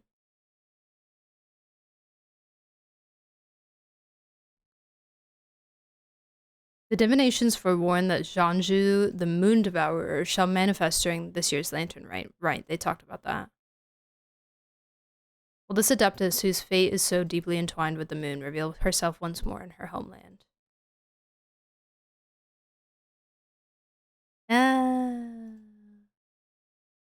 She's so pretty. The end.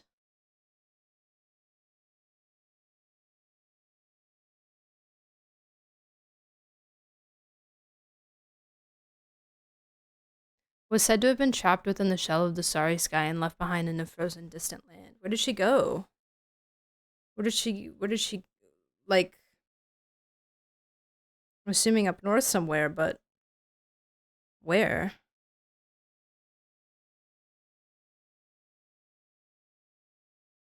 Leo?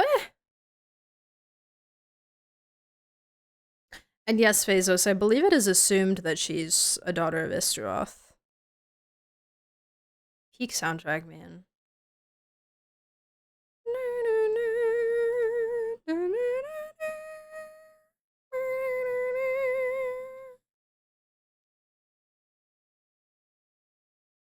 The moon is back, so she can come back as well. True. Do you guys think Columbina's gonna be, like, part of Lantern, right?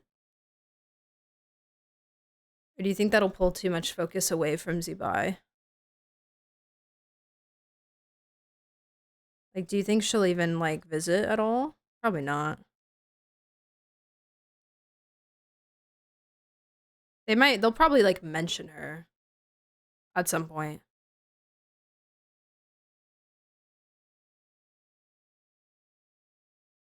They'll probably bring her up. The same hands as Istroth. Where did her hands go? I don't know. I don't remember what Istroth's hands look like.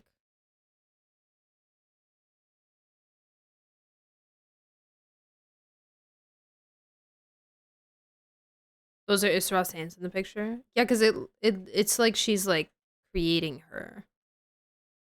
Weaving her. I want her to, but I don't think she will. I doubt if I could see Zebai having a voice line about being not true. Yeah.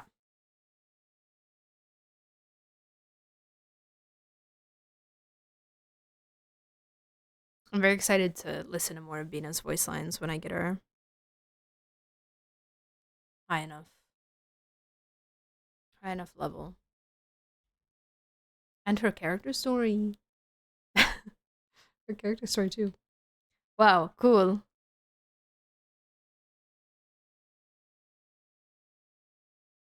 Cool. Okay.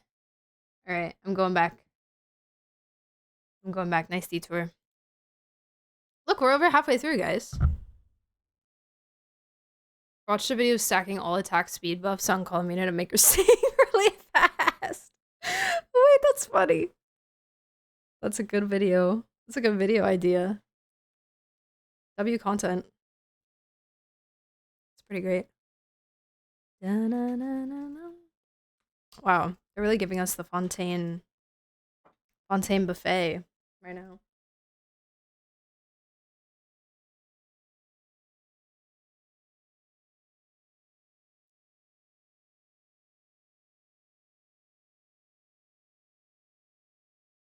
I have Samoa.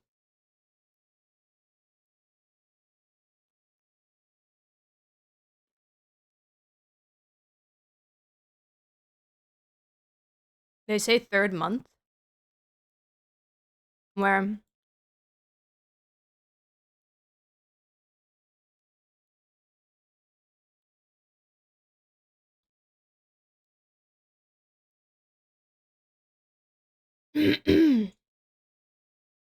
I'm not there yet? Okay. I was reading about the leader of the wolves. Ruler of Sirnoreka. Sirnoreka. Engaged in clandestine dealings. Right. He did dealings with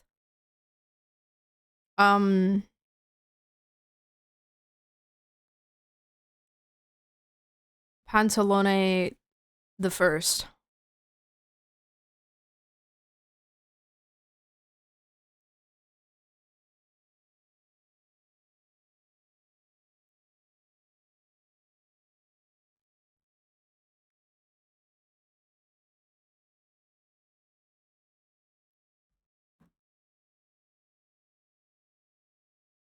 Here to explore Amsvartnir, she needs to read volume 3 of A Drunkard's Tale first. Oh gosh, I need to read everything. Everything. All of it. Following the fall of King Mstislav's rule, he was the sole Fey Grand Duke to slip immediately and effortlessly into the ranks of the ministers in the Pale Star's royal court. As such, some scholars believe that the failure of the Specken Legion under his command to pursue battle at a critical moment was no mere accident, though this hypothesis cannot be considered supported by sufficient evidence.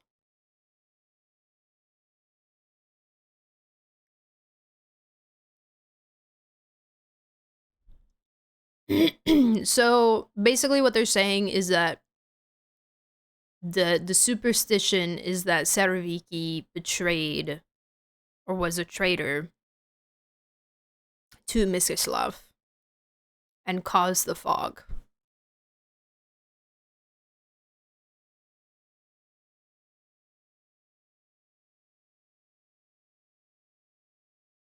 He was talking with a Pale Star guy. He fit right in with them after Mstislav died. Got you. Okay. Sick. This guy's cool. I like him. After the war, he was honored by Emperor Monomak, then already known as the Belisar, with a ceremonial tap of the long sword on his shoulder. Oh my gosh, she got the sword thing. Wow, knighted. Knighted. Skoldirut. Known as the Deepwood Bull.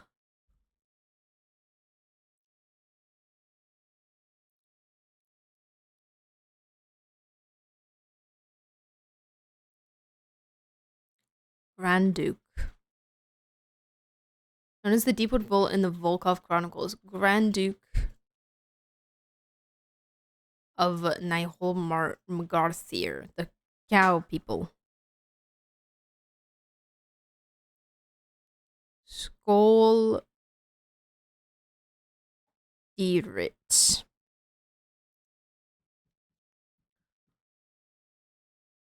During the second campaign, he proposed leading an elite vanguard to circle around to the rear of the Pale Star Court's forces.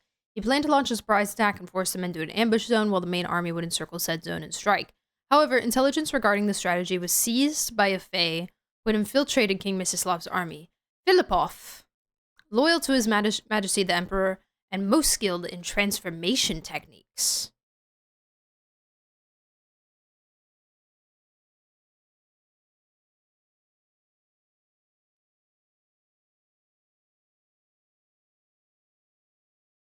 The Emperor adjusted his plans accordingly.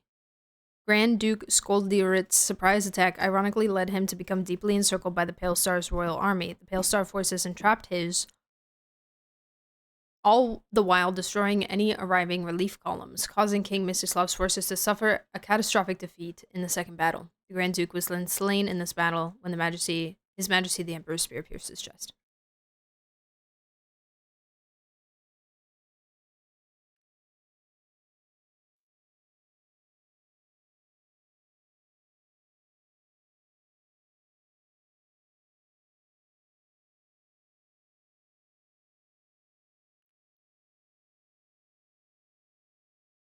Filipov.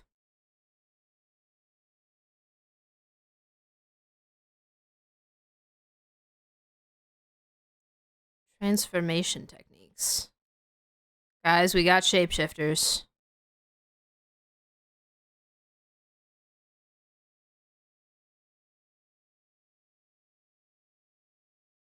$11 years per cycle.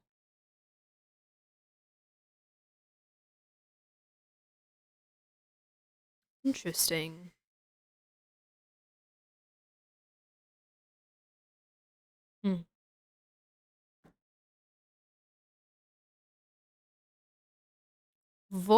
Vodianoi, given the appellation the Lackland by the Volkov Chronicles. Ruler of Dalegrad.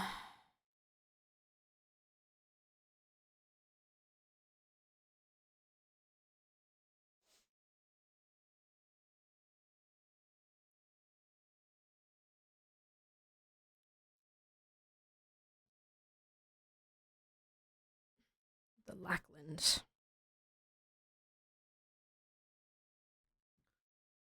Ruler of Dalegrod, forebear of all waterborn in the frozen lake. Right, these are the water imp people. A warrior of unparalleled valor, yet a brute like no other, skilled in launching surprise attacks from beneath the ice. Oh, frick. Towards the end of the second campaign, the Grand Duke of Domovoy, Alvis, lured his legions beyond the frozen lake through cunning strategy. Killed when the Emperor's spear pierced his chest.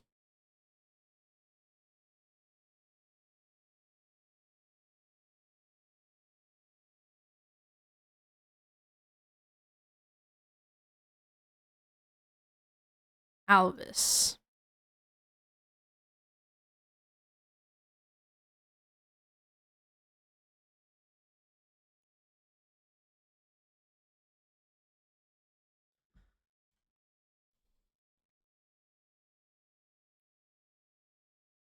Filipov was also mentioned in the Nice Guy artifact set.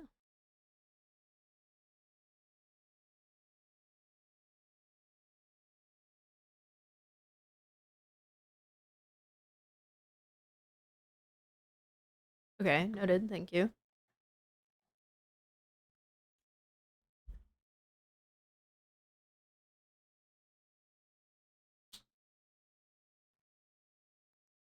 The Emperor's Spear. Those unfamiliar with the battlefield often question many descriptions in the battle accounts, including the records of him wielding it to slay the enemy commanders as the two armies fought it out. Most skeptics typically argue that, given the size of the armies and the commanders' positions within their formations, it would have been almost impossible for the commanders to engage in direct combat amidst the chaotic melee. The following must be clarified. The Emperor's feat of piercing the enemy commanders with his spear did not occur as the result of a direct engagement. Rather, the spear was used as an arrow, launched with force unimaginable by common knowledge, piercing through the battlefield. Okay.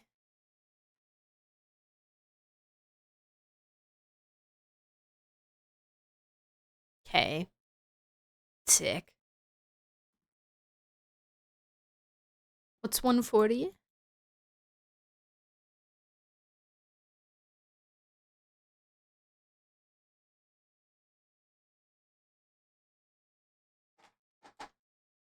They were not kings nor born of sacred blood.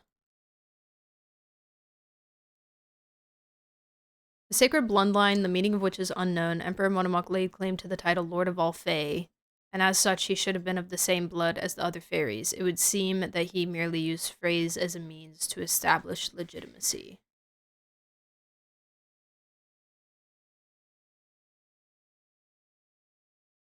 Like saying they're not of the same blood as me, like even though they're all Fae, he's Fae, and they're all Fae. He was like, I'm special. My people are of the sacred blood and you are not. Because I'm just cool like that. I guess. The reading reader. Hey, Toto! What's up? How are you? Hey. Hey. Hey. Let me give you a shout out. I hope you're well, friend. Greetings. We're reading lore. The first year of the 799th cycle.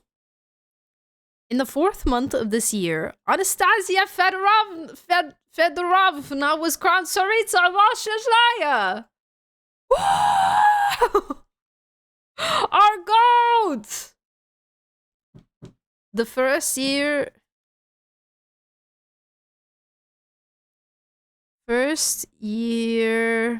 of 799th cycle.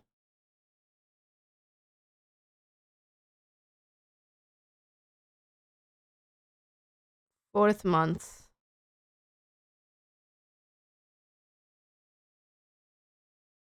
Tsaritsa crowned. That's my goat. That's my goat. So it is her. It is her. Anastasia is her. Whoa! Fedorovna sounds a bit like Fedorenta, which is stinky in Portuguese, so Sarita Anastasia is stinky. Amazing. Stinky. Icy, stinky. Hey, Toto, thank you so much for the Prime sub. Appreciate it. Thank you, thank you. Also, 3 Hope Sharp, thanks for the follow. Welcome in. Many of the Fae princes did not come unto Stenshograd to seek an audience with her. The Dalegrad clan broke ties with Stenshograd, for Emperor Monomak had passed away.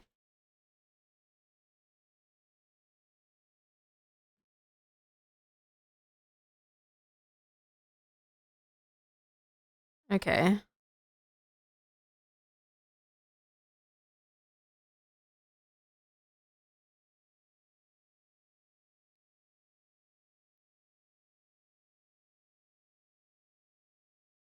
If a cycle is 11 years, that would be 8,789 years, which seems to predate humans. I believe so, yeah.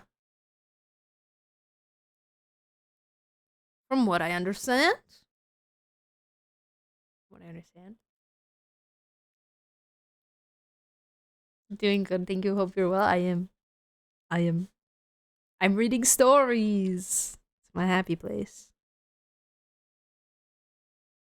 In the second year of the 799th cycle, the humans of Port Belovdie, taking advantage of Emperor Monomak's demise, declared self-governance in the winter, rebelling against the Fey princes. Grand Duke Drevogorye launched an assault against them but failed to secure victory.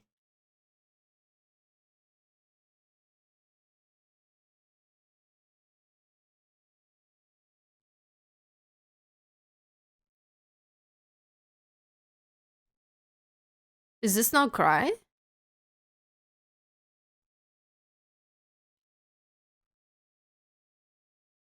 In the third year of the 799 cycle, Sarita Anastasia deployed troops to attack the forces of the independent government occupying the territory of Drevogorye, Volkovan, and Sirnareka clans along the way, charging them with negligence and condoning rebellion. Their princely titles as rulers of these territories were revoked, their positions taken over by non-hereditary officials. Unlike Emperor Monomak, she did not muster the Druzhna, but rather established a force known as the Fatui. It was they who conquered the lands of the Fey princes. Grand Duke Drevogorye accused the Sarita herself of treason and met the Fatui with his own forces, and there he perished. On the 10th day of the 3rd month, the Sarita dispatched envoys to Port Belovdie. They calmed the separatist forces and requested that they hand over the instigators of the rebellion, promising amnesty to all others. The request was accepted, and thus did the port escape being leveled. On the 23rd day of that same month, she then sent emissaries to all the Fey princes who had not yet come to seek an audience with her. She demanded that they hand over all their authority, promising that they would retain their honorary titles as aristocracy. Many would pass on before they could make their replies, and those who remained acceded. Thus did Sarita Anastasia take control of the north.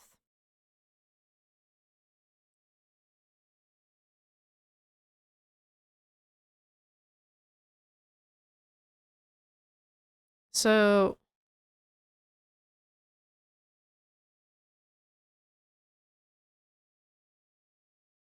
second year.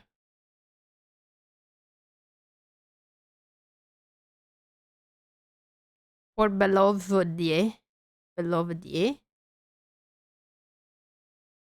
declares self-governance.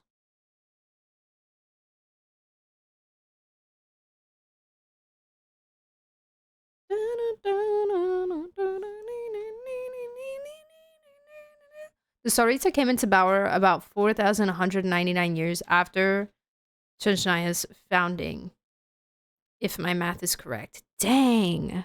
Okay.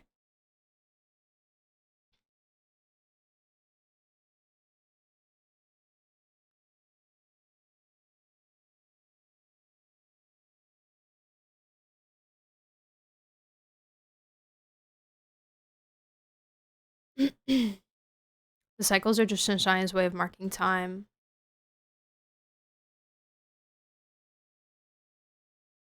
Everyone says kilometers, but US say miles. Perchance. The Strevogore in Portuguese is written as Dragovorge. Dragovorge. 6th year of 844th cycle, if the Tsaritsa came into power shortly after the Cataclysm.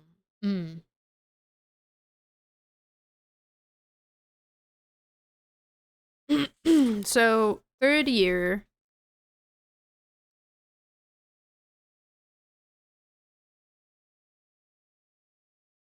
Deployed troops to attack the forces of the independent government.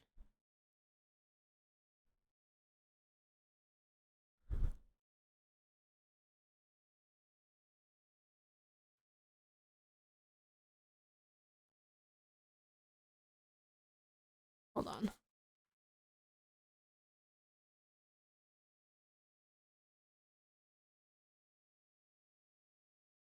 Who are the Drevogorie people?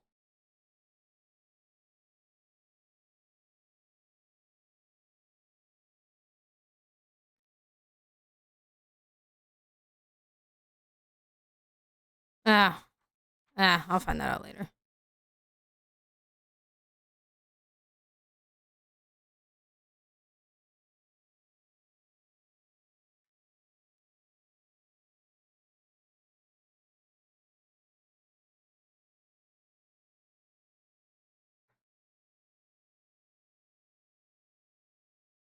Establish the Fatui. Establishes the Fatui 2 years into her reign.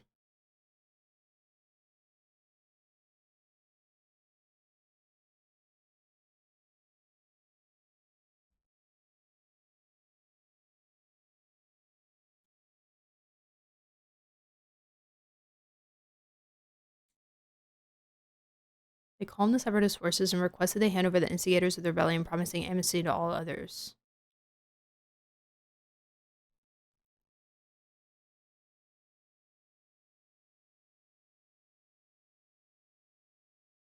So, and from what I understand, because I'm assuming that this is that poor Belovdia is not Gry, essentially. And it kind of sounds like she was just like, hey, chill. Give me the bad guys. But she still let them be an independent government, right? But just kind of threatened them.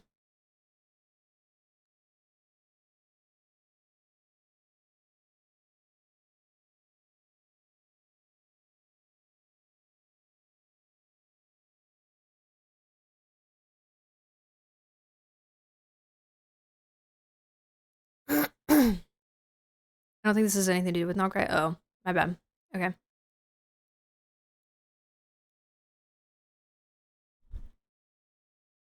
Because I wasn't sure because I didn't say anything about whether or not they remained independent. Yes, we will be reading the skin lore tonight. Yes, we will. It's next, actually, after we're done with this book. Waiting room, please hold. We only read the Rings lore that we will get from Venus Chronicles. I don't believe so. No. Was Flint amongst these aristocrats, or was he before her time? I believe that we know / have assumed that he was around during the time of the Belisar. I'm not sure at what point he was no longer there. Honestly, I really need to read up on Flint's lore. I really need to lock in on Flint's lore. But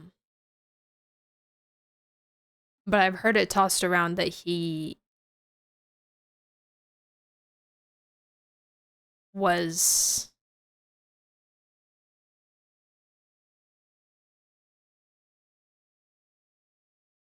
he possibly could have known the past Cryo Archon. But based off of if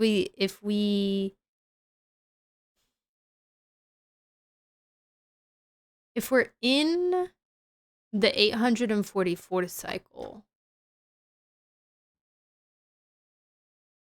He's too young? No, I don't think so. Because if we're in...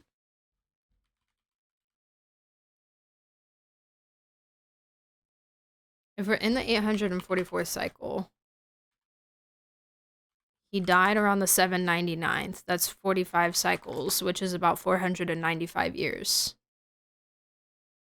So that gives him another 100 to 200 years prior to what I assume is the Belusar's death, that he could have been a noble in Chechnya. He said he was 600 to 700 years old. Let's print all the lore out into a binder at some point. No, for real. I really want to put it all into Obsidian. I really want to put it all into Obsidian, and I feel like I'd feel like a historian doing that, you know? Just spend all hours of my days just reading and logging names and places and years and stuff. If only I was this locked in an actual history class. He was there for the transition of power from the Tsar to the Tsaritsa. There you go. Which makes sense. Which makes sense according to math, if we're mathing correct. Excuse me. Okay, where was I at? She took control of the north. In the 4th year of the 799th cycle, the Tsaritsa bade the Fatui build a new fortress near Snezhnograd. Its name would be Glupov, meaning the city of fools. Alright. 4th year. Bade Fatui build fortress.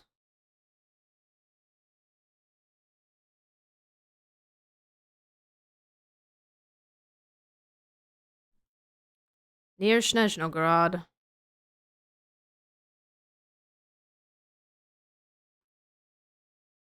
Lupov.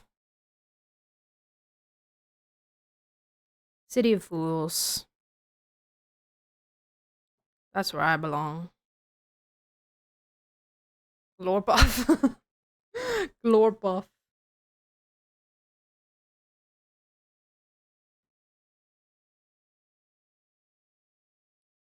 We don't know if he was among the ones accepting her or not. Well, he was a noble. He could have been a lord. These are the princes, and she kind of...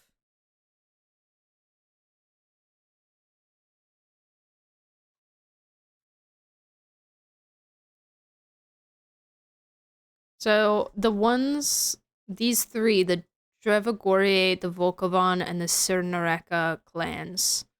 She revoked their titles as rulers, and their positions were taken over by officials, non-hereditary officials. For those three, that's what happened to them. For the others, she sent emissaries to all the Fey princes who had not yet come to seek an audience with her. She demanded they hand over all their authority, promising they would retain their honorary titles as aristocracy. So they remain aristocracy. They're probably lords or dukes or something, and then... But they're not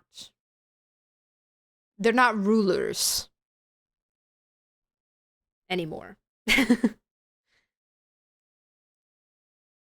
But I think we kind of just don't know if he could have been one of those people, these Fey princes, or if he was just a noble. It would probably make sense if he was one of them.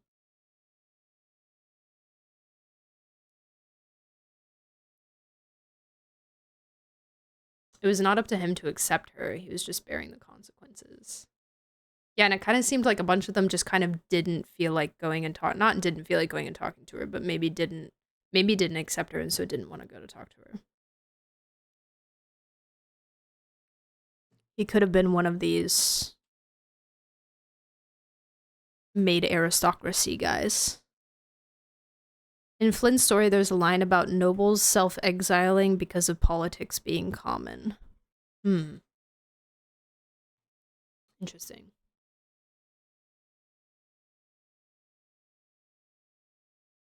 I'm so excited to learn more about him because like I had faith that they were going to get into his stuff more when we actually get to Shinjaya. And I think they kind of solidified that a little bit more for me with his conversations with Ilua, where they were finally getting into the, oh, you're not a human. Like, bringing that into, like, actual, like, okay, we're actually talking about this now. Like, you're not a human. And... I'm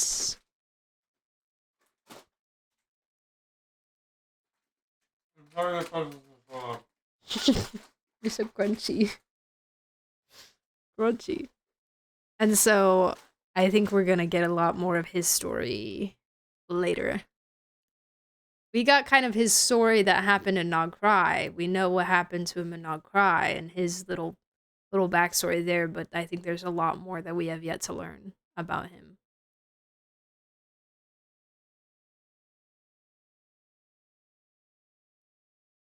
Yeah.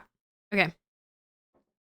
Ba-ba-da-ba. The 5th year of the 799 cycle, nothing happened. In the 6th year of the 799 cycle, the Sarita established the Snezhnogrod Vesh to handle the administrative issues caused by the absence of the various princes.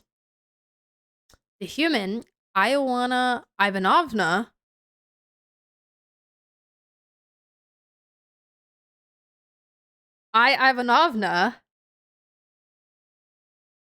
was appointed as its first chairperson.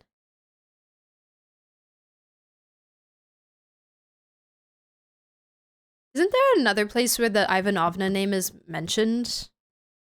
In a Nod Cry book?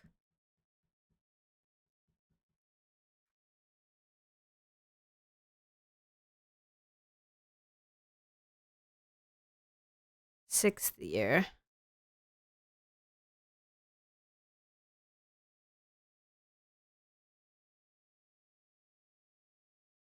Ivanovna? Is how it's pronounced?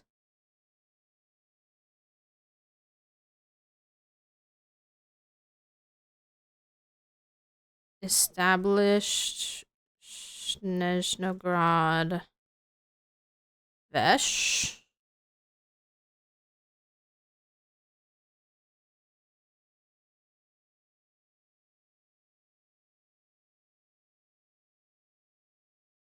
Ioana Ivanovna.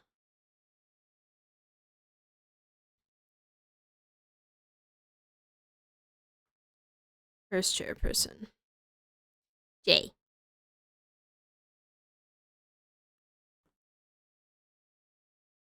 In the Nothing Passage?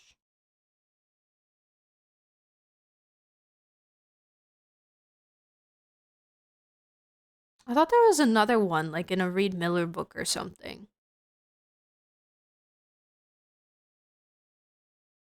But it wasn't the name Ivanovna, but it was a similar name. Is it in this book?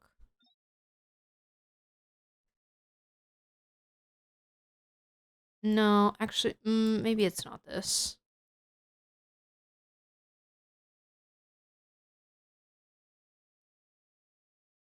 There was something else that had, like...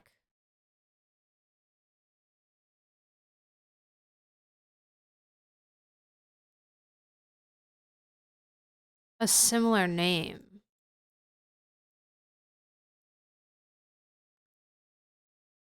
It was something that we read more towards the beginning of the Luna patches. Hi, Humphrey. Humphrey? Hi, Humphrey. Hi, bud. Hey, bud. Hey. Hi, you're so excited. Are you so excited? There's snow outside. There's so... Oh my gosh. Oh my gosh, hello. Hello, hi. Okay, the cord. My guy, the cord. My guy. No! You can't eat the Samoa! My guy. Humphrey, your feet are so cold. Humphrey, please. You get down, please. You get down. Off. Thank you. All right. No distractions. No distractions. We're locking in. I'm sorry, he was convinced. That Humphrey, he had go. to be in. Go. Come on, buddy. Come on, go.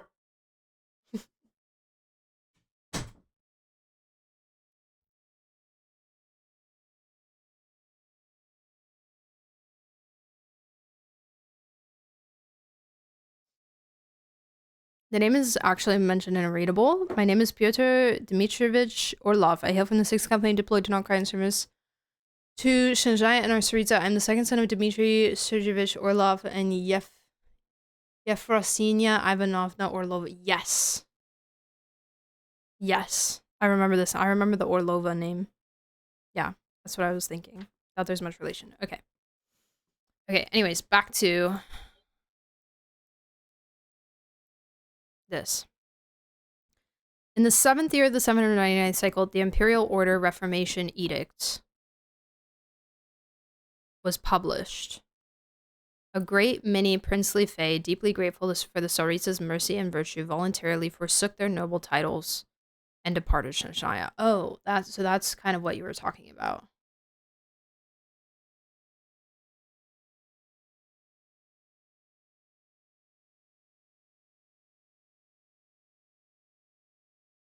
With Flynn's stuff.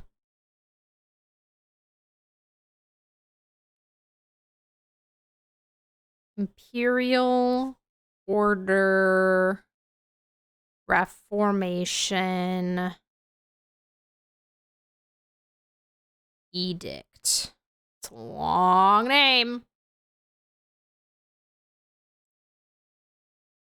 Princely Fae.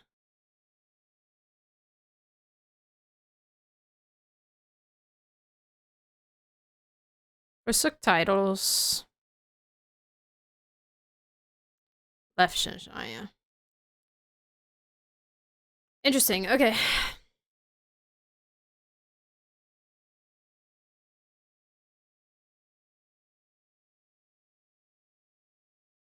Okay. Do we have any thoughts? Do you guys have any other thoughts to share about this? About any of this? This is great. This is a great little history thing that we got. With time, with years.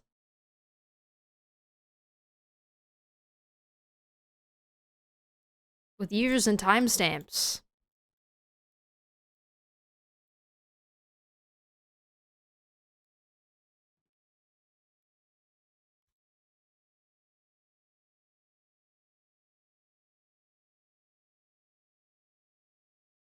I want to see the wings lore. I know. We gotta get to the skin. We gotta get to the skin that everybody's been waiting for. Imagine the cow face settled down in Natlan and that's Race's family origins. I mean, I wouldn't say that's a bad Greg theory. I would not say that that is the worst Greg theory ever. I say run with it. Varesa, the rightful heir to the throne of the North. Hi, Rio. How are you? What is playing right now? Ooh, what music?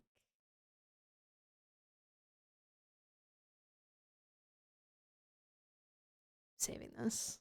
Pretty. She teams up with Capitano and Shoshai's all over the place. I like this plan. I like this plan. Do you remember what Flynn's character story is mentions the Fey nobles by chance? Perchance? Perchance which one? Dost thou remember? Hello. Hello, beautiful. What secrets do you hide, hmm? What secrets do you hide?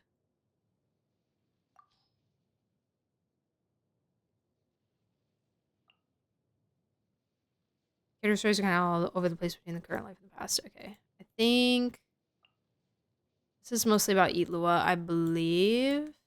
5? Thank you. Person was most pleased with this name used in various ways up until the present. The noble Kirill did indeed leave Chechnya. The wise believe that there is nothing new under the sun, and the tales of nobles choosing self-imposed exile when powerless to change the political picture are old hat indeed. To say that Kirill has lived twice is no boast either. If one views sleep as death and awakening as new life gained, this too is nothing new. His slumber began in the corner of a distant land. His self-imposed exile had set him free, and having lost his anchor, he traveled southward along the railway through endless snowy plains, through prosperous towns, and across desolate frontier lands. He was without a care. He had no destination, nor anything he had to do.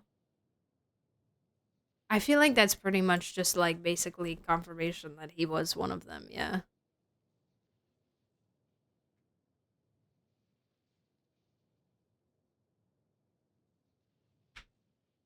I mean, if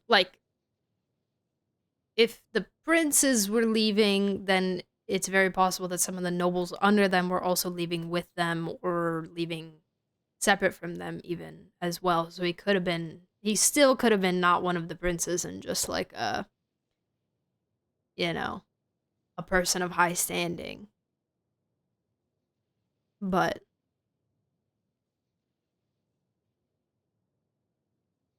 interesting. Interesting. Okay, cool. Whew. I closed my eyes for a second.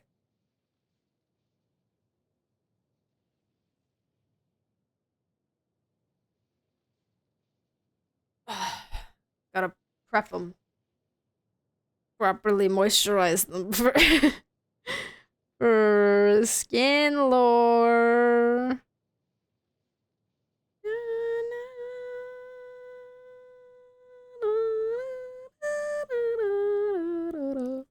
Thanks for the hydrate. Appreciate it.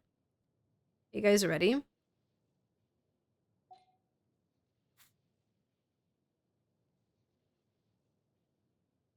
Y'all said this lore is crazy.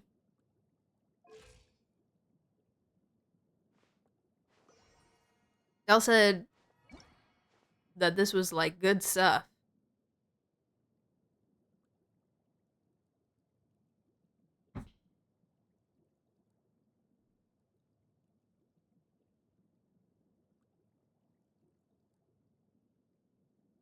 Traveler skin. I'm ready. Wings first? Nah, like 10 people said wings after.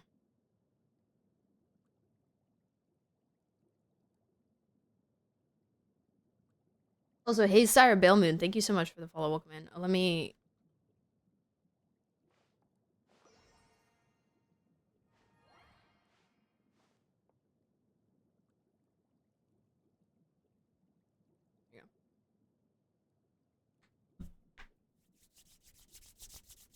Wing second, I think. Wing second. Alright.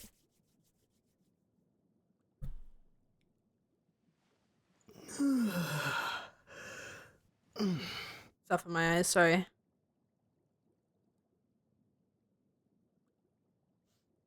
It looks so nice with Hydro. I love it. I can't wait to see it with Cryo. Love how we're doing is reading lore today. I know, right? It's kind of fun. It's kind of good. Kind of a good time. We can like keep doing that if we want. You know, when we lock in for partner push and we're just like streaming Genshin all the time, we can just like read lore. You know, we can have like a lore stream a week. Or we can just have like a whole week where we're reading lore. That might be too much. That might be a little too much for my brain. I might need breaks in between. But I want to read. I want to get my freaking story quest done. I have so many story quests to do. Do you guys remember? Let me show you for those who don't know. Sorry. Uriel.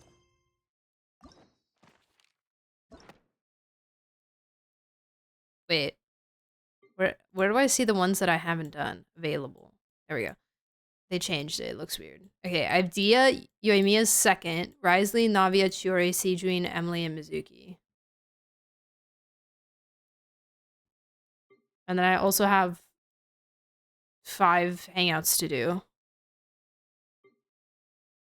I also have Verace's tribal quest to do. And then I thought all the ones, those were all the ones you had done. No, I just like kept going. I was like, wait, Venti? Hold on, wait, pause. They put them all in the same thing for some reason. I have those, and then this is my quest log right now. It's mostly like these side quests.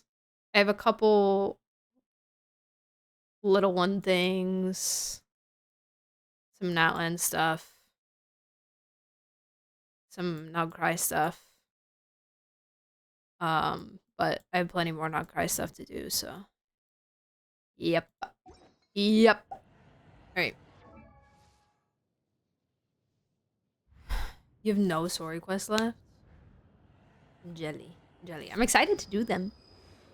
I'm excited to go back when we had regular story quests. I don't mind the way that they're going about it now, or like experimenting with it now. But it's a bit nostalgic to just have, you know, all the characters just having their own story quests. Am I blind? Where'd he go? There he is. Found him.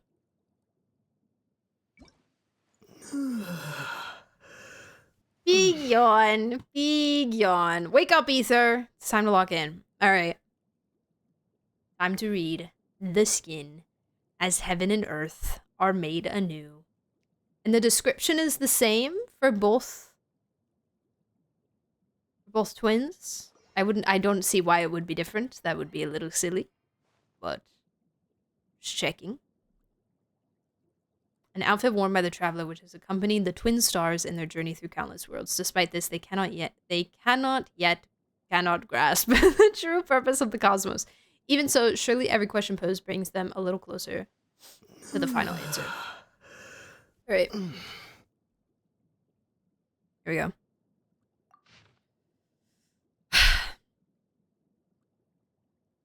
It had journeyed through countless worlds and endless distances, surveying every kind of terrain and gazing upon skies tinted in different colors.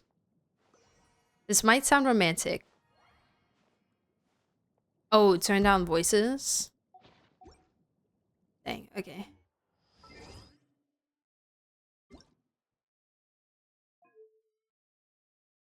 Shut up. Shut up, Ether! Shut up. We don't want to hear it. You're tired. We're not tired. Okay. This might sound romantic, but in reality, the matter was closer to torture than adventure. This will be a romantic Teyvat like never before. It also once pictured a scene like this. Twins standing under the radiant night sky, their eyes shining as they watch the stars and the many moons above. The many moons. But it immediately disconnected its idea association module. A sky with such colors only meant that the atmosphere was unfit for life. After witnessing such vistas hundreds of times, there was no longer any need to be moved by them. It did not wake the slumbering twin travelers. Instead, it carried the weight of an exile and a journey so long that numbers had lost their meaning.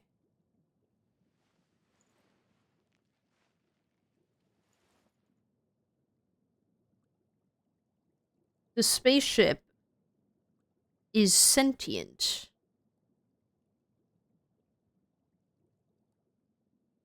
It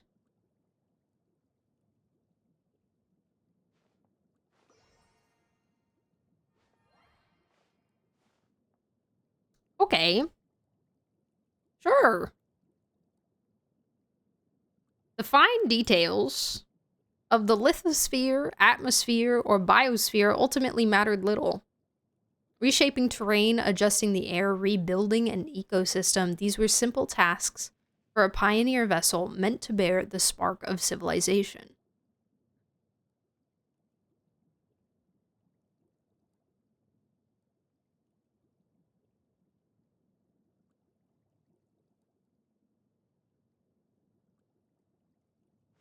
A star's position, its distance, or its lifespan might pose a minor challenge.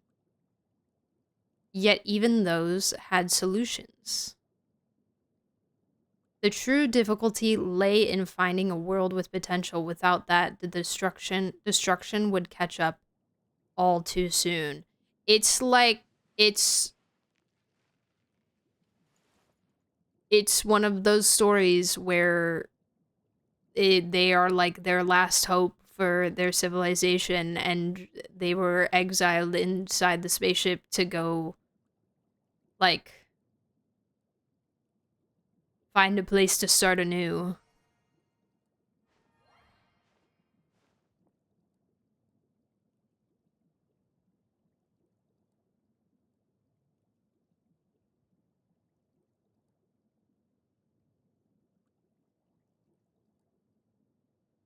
It was a trivial matter in the span of a long voyage. The planet they passed was never a destination, since its star had already entered its twilight. Oh. Too old. Its biosphere and atmosphere had been utterly destroyed. The surface held nothing but cooled masses of molten rock. A supernova had caused the devastation. For several weeks or months, intense heat and light had marked the star's final brilliance. After that, it had been reduced to a cold, dim dwarf. It ran a quick calculation on when the event had occurred. What a coincidence. The radiation trapped in the planet's crust indicated that the supernova had erupted the very year the twins were born. Naturally, the two events had nothing to do with each other. No one would ever celebrate their birth by burying an entire world with it. Such levels of extravagance and cruelty simply did not exist.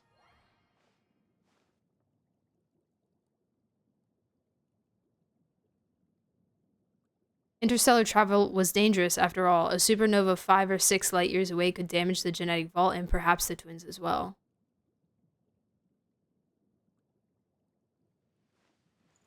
It immediately modified the garments in the wardrobe, upgrading them with materials better suited for interstellar travel, and laid them over the stasis pods.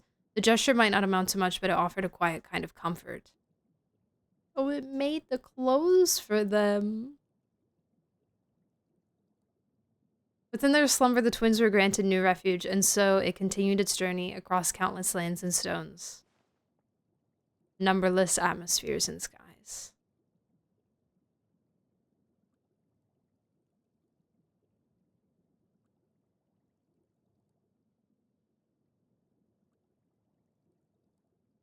Project Arc. Honkai Impact 3rd. Tell me more.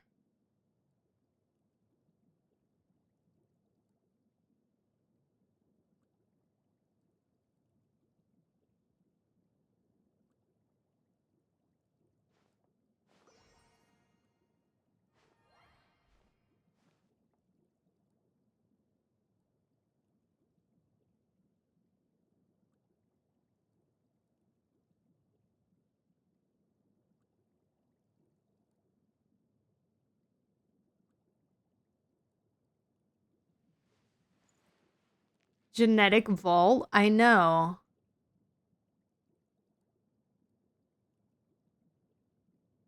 What is in that freaking spaceship?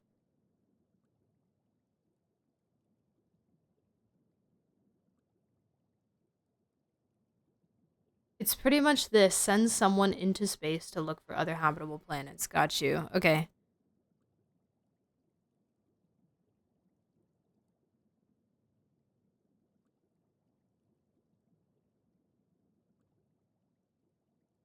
Like Goku? He did that too?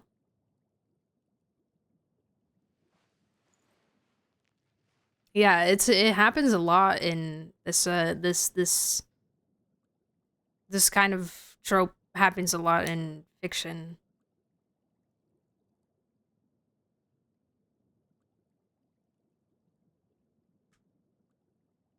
At first I was like, huh? Because they're siblings. But the fact that there's a genetic vault,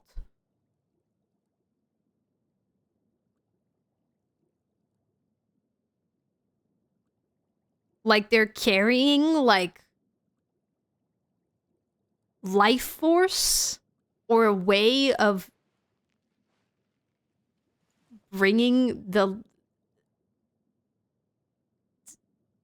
genetic composition or something of their people to a new place to live.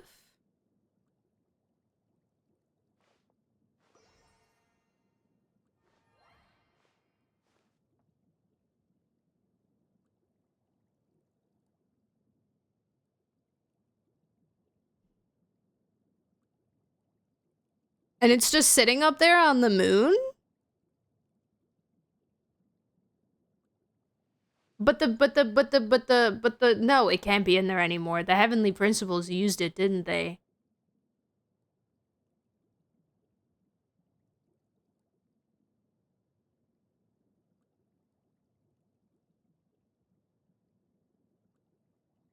The humans on Teyvat were born from the genetic vault of Ether and Lumine's people. Bro, imagine.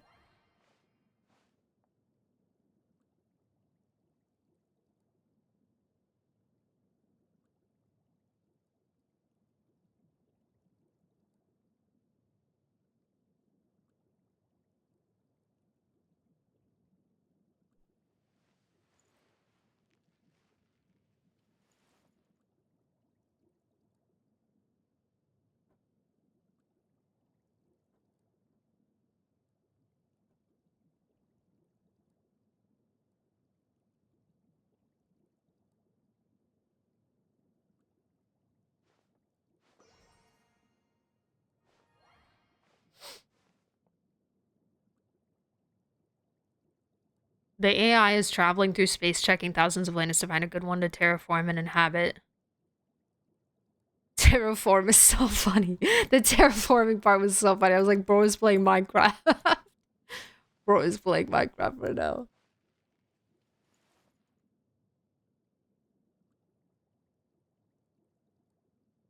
Why does the ship intelligence even mention that they thought it was a dead world, like a false sky, if it wasn't in fact?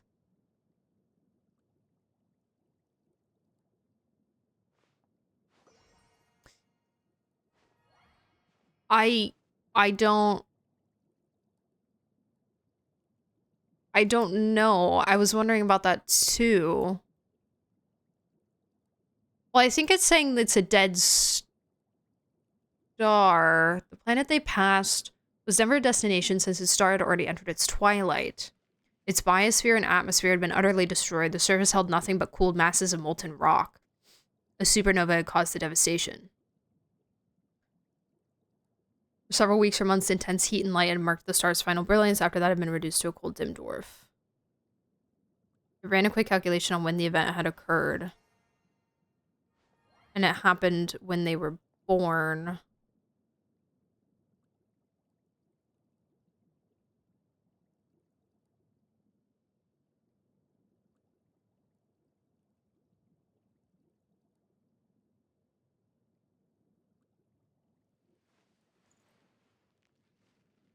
Because it does differentiate between the planet and the star.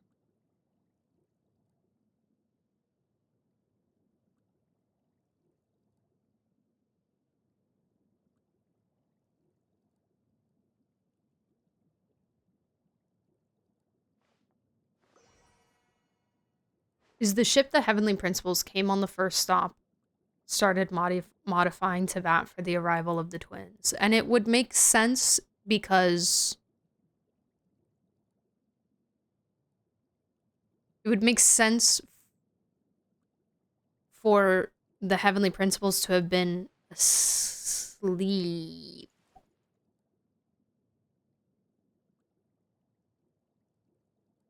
If the ship was outside of the sky.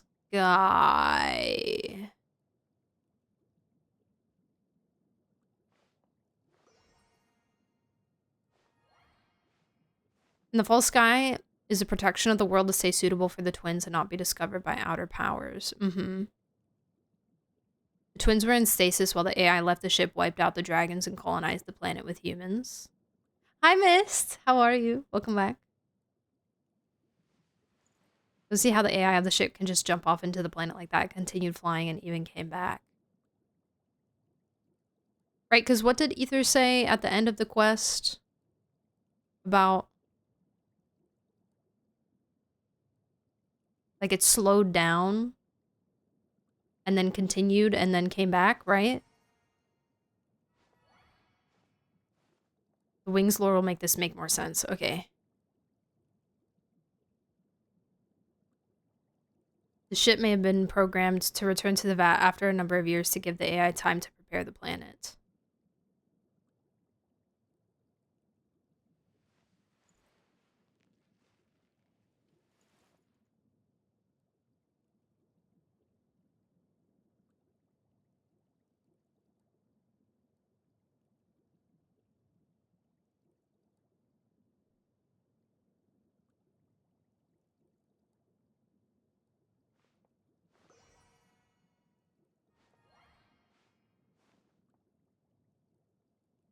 How Traveler is compatible with everything in Teyvat, almost like it was made for them.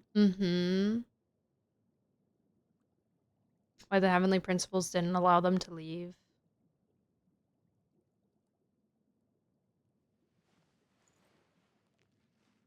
If the twins are together, they will leave. Separate the twins, they stay where I deem suitable.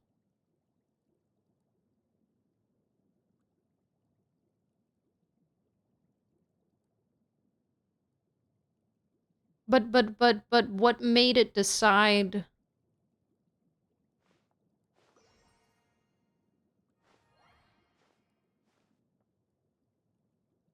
to that? Because this doesn't seem... I don't know why we're pointing out this specific planet and this specific star. It just doesn't seem like it's Teyvat to me, because it kept going.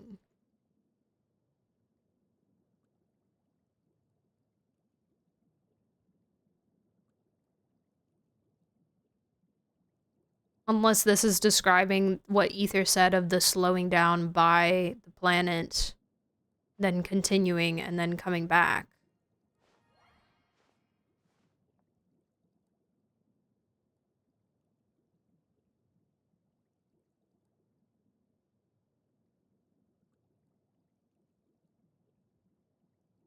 Hey, Zads. Thank you. Thank you so much for the follow. Thank you for being here. Appreciate it. Zast. The waypoints are in the same aesthetic as the ship, like they're made by the Heavenly Principles to allow the twins to travel easily around the planet.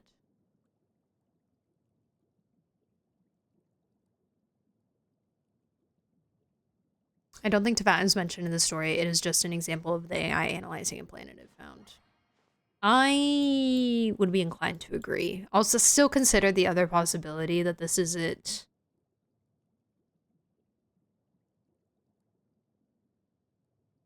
Observing Teyvat, and then it comes back later, but I still think this is somewhere else. And then it slowing down, the Ether mentioning it slowing down, is when Lumine got yoinked in.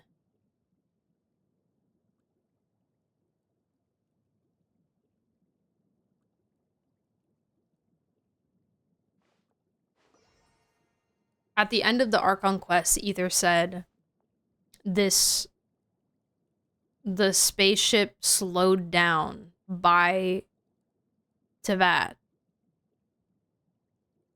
It didn't land, but it slowed down first and then continued going and then came back, and we assume crash landed.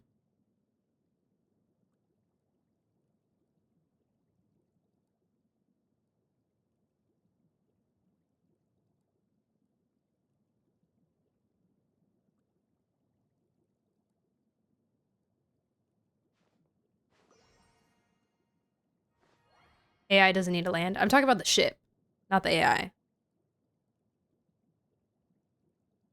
Like, the physical ship itself. The vessel in which they were carried. The ship might be the AI, but there's still, at the end of the day, a physical ship that has, you know, as much proof as we can have of it being on the ground in Nodcry. Paimon is the ship? True. How the first twin appeared in Tibet without opening it? Yeah, I always imagined it as teleportation because it, from the records that we have, she just kind of like showed up in Conria.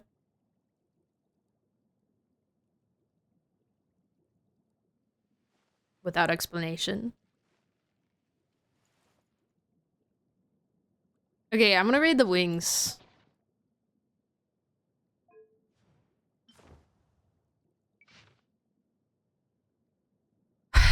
This is a story set in an interstellar travel hub where passing travelers may find a moment's respite within the small shop of an elderly adventurer. The aged shopkeeper, tired of a long wandering captaincy amidst the stars, boldly set sail to where no one had gone before transforming his rusty spaceship into a restaurant for travelers to rest their feet in. The first customer was a deity who had been drifting around since her home planet was destroyed. She spoke to the shopkeeper about the fickle nature of the cosmos as well as her affection for the life on her former planet. I remember every glorious moment of civilization's brilliance, from the discovery of the theorem of triangular right-angled relations to the completion of the space elevator, from painting the first cave art to creating the holographic series of 53 galactic landscapes. The shopkeeper remained silent until the customer's feast was prepared before serving it to her. But you can still do something for them, can't you? After you finish eating, why don't you give it a try? This deity was actually an artificial intelligence, created by the intelligent species of the planet to optimize resource allocation on a planetary level. The shopkeeper was right. There was still one thing she could do.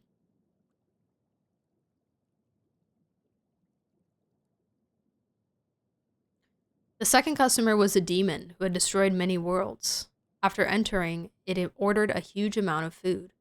So much, in fact, that the shopkeeper couldn't help but ask, "You sure you can finish all that?" "Enough of your prattling. If I can't finish it, I'll just take the rest away in a little doggy bag," replied the demon, licking its lips. In truth, this act of licking was more akin to a snake flicking its tongue, and was the demon's way of sensing its surroundings. Munching away at the lovely meal it had been served, the demon boasted to the captain-turned-shopkeeper of its achievements. But in the end, it couldn't finish it all. "Why didn't you finish it? Was it not to your liking?" The demon had never, not once before, been questioned like this. For a brief moment, it wanted to lie and say, it was horrible. But upon seeing that legendary captain start going for his flintlock, it chose to stay on its best behavior and asked him to help wrap up the leftovers instead. It may not have known at the time, but the demon had just saved its own life. Back when the adventurer had been given the title of honorary first mate, he had also been granted authorization to execute troublemakers in his shop. For the antique flintlock hanging beneath his clock, missing such a golden opportunity to shine was a sore disappointment indeed. "Don't like my food? Die." The 30th customer was a witch! After taking one look at her face, the shopkeeper knew exactly what she wanted to order. And so the two of them stayed silent the whole time. Finally, the witch looked up. Her cheeks were bulging, full of food in the process of being chewed, and the corners of her mouth were stained with oil. "Have you no tales to tell, then?" The captain, who had seen more stories than he could count, asked. "I told you everything the first time I came here," said the witch, as she took a big gulp of her drink. "Or are you saying I can't come just for the food?" "Point taken," replied the shopkeeper, handing her a napkin. Okay, so I'm assuming this is the part that that is important here. Was it D? Was that an Eon or a Sertologi? I was thinking about Sertologi with the demon as well, yeah.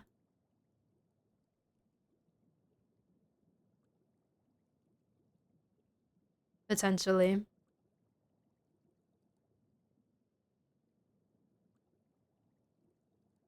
So, is the theory that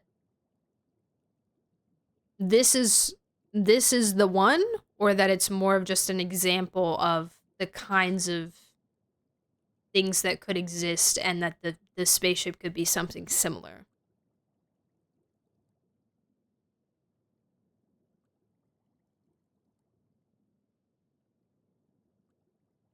Because the spaceship gives very, like, I have a mission, I'm out to do it. That we've prepared for this, there was preparation involved, there's a genetic vault, there's a mission and a route. And this gives more, like, dang, this really sucked that this happens to me. Or that this happened to my planet. She's just, you know, drifting around. Oh, I guess there's something else I can do.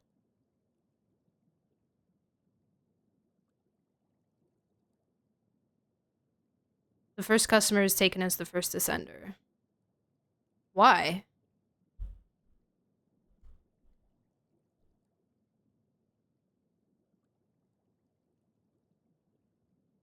Why? Like, how come?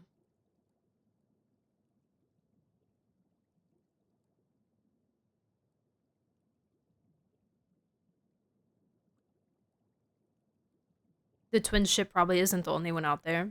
Yeah. Yeah. This is true.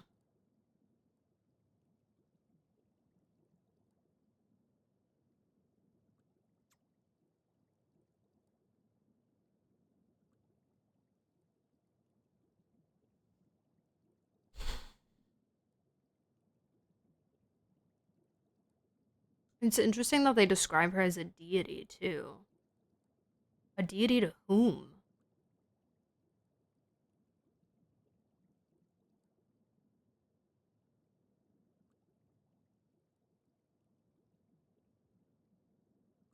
A deity of her home planet? Or of bigger than that?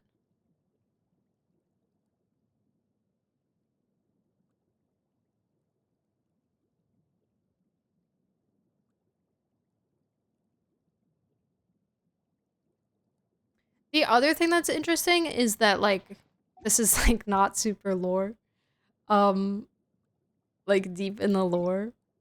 But oh, frick.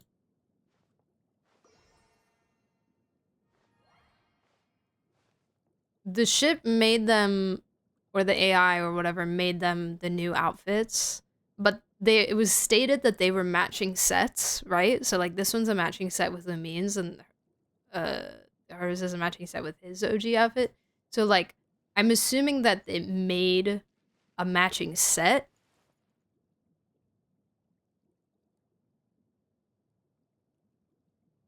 The question is, did it make another matching set, like maybe the brown ones were the OG, and like this style is the one that the ship made, and Lumine decided to wear it and he did not, or the other way around, or they were both wearing mismatched outfits and the ship made them outfits to match each other.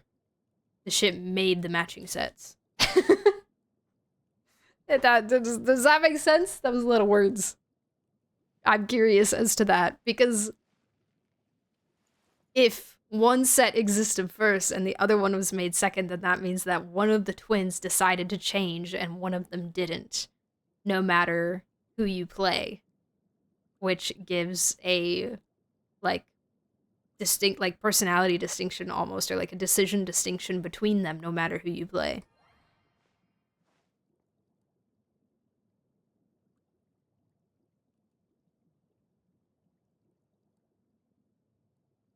What is the chance Skirk is from the same planet as the twins? Holy crap!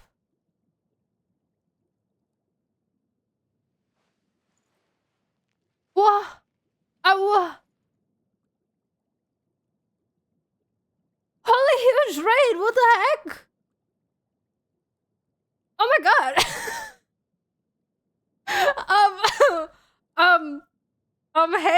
Hey guys, hey.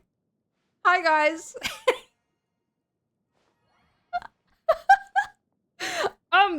Celebi?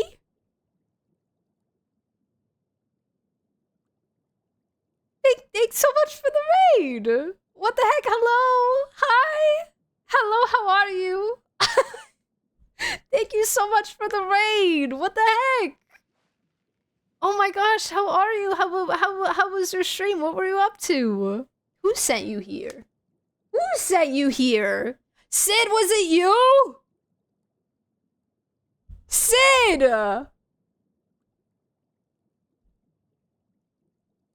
Sid, thanks for the 5 gift subs. Bro, we're just chilling here reading lore. We're not even like playing a game, man. I mean, we are. This is playing the game. This is part of playing the game. Definitely, for sure. This is how we play the game. We're just reading and theorizing and stuff. What the heck? What the heck? Hey, thank you so much. I appreciate it. How was your stream? What were you guys up to? What were you doing? I should introduce myself. Hey guys. Hey. Hello. My name's Viridian. I stream. Oh, you can call me Viri. Please call me Viri or V. That works too. I stream a lot of gacha games. Genshin Impact is my favorite, but I also play Wuthering Waves, Honkai Star Rail, and Infinity Nikki. And I do play variety games as well. I finished Clear Obscure Expedition 33 recently, and I have plans to play other ones in the future. So, yeah, welcome. Dottore dating sim? I'm sorry, what is your opinion on Dottore? I love him. I love him. But I also think he's a horrible person. But I just think he's just such a fantastic villain. I think he's such a great villain. I think that he is written so well, and I love a good, pure, evil, horrible, awful villain. I love. How much do you love him? I'm not really into him, if you know what I mean. I think he's hot. Okay. I think valid. I think I didn't get it before. I didn't understand it before.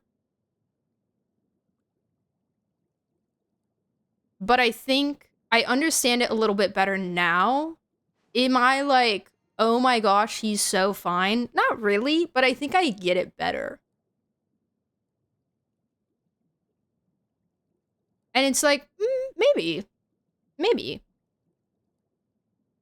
You know?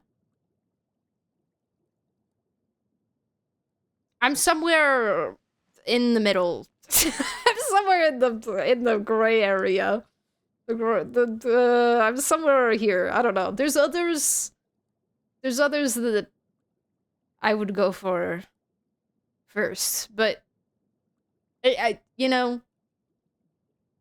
I'm understanding the perspective a little bit better now, I think I could say. I'm getting it now. I'm getting it. Also, I'm really sorry. I have my alerts turned off right now. Since we're reading lore, so that it's not like so that's why none of the alerts are playing. But thank you guys all so much for the follows. E4 Ezra, Cal. Wait, hold on. I missed some. Go back. Rewind. Shotgun, Magical Toast, Sadie, Mopey, E4 Ezra, Calc, Sushi, Alfred, Wengha, Dark Salian, Araye. Thank you guys for the follows. Thank you. And also Flying Panda Bear, thank you for the tier 1 gift sub. Thank you so much. And Sid, of course, for the 5. Thank you. And Good Witch Amity, thank you for the follow as well. It's so nice to meet you guys. What were you guys doing today in stream? What were you up to? After his lobotomy on us, I like it. I love the character pure evil like Mahito. I love Mahito. I am such a big Mahito. I think Mahito is hot. I think Mahito is so fine. I love him. He's oh my god. He's perfect. He's great. He's just oh my gosh. Do you like Rio? Kind of. Yes. I don't dislike him.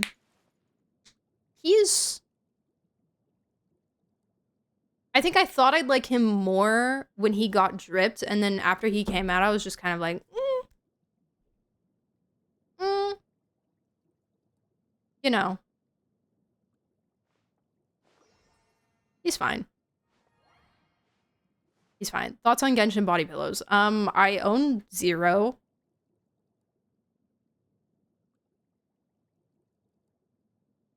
I don't really have any desire to own any.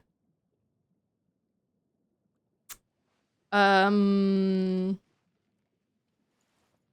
all. I don't judge anyone for owning any.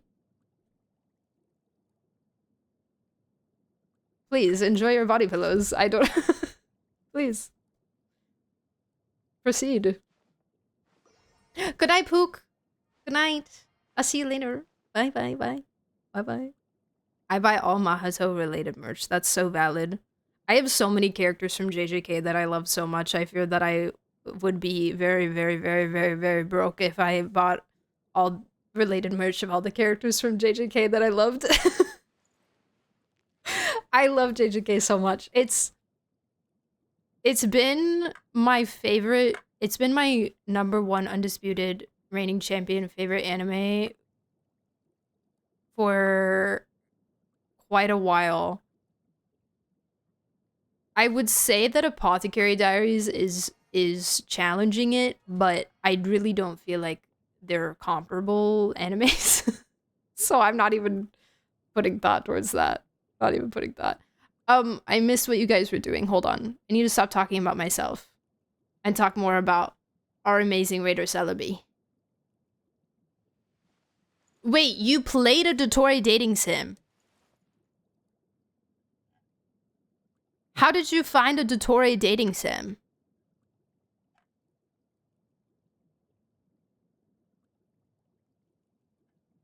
Where did you find this?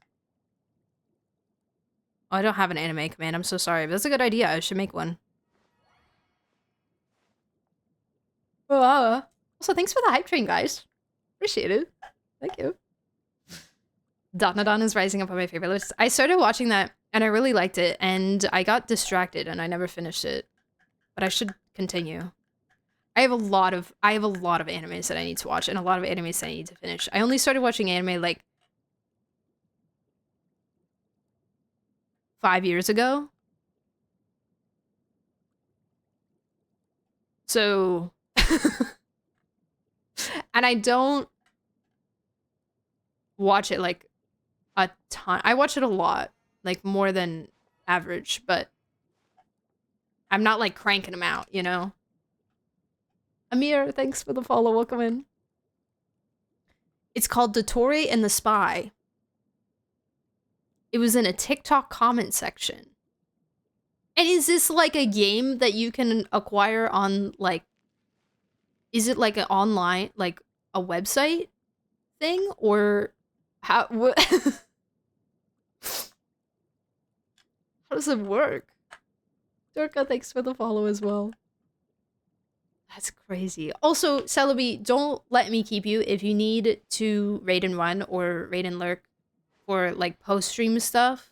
If you need to eat, if you need to sleep, if you need to go somewhere, if you need to, I don't know, play more Dotori Dating Sim, whatever. Please do whatever you have to do. I really, really, really appreciate your raid.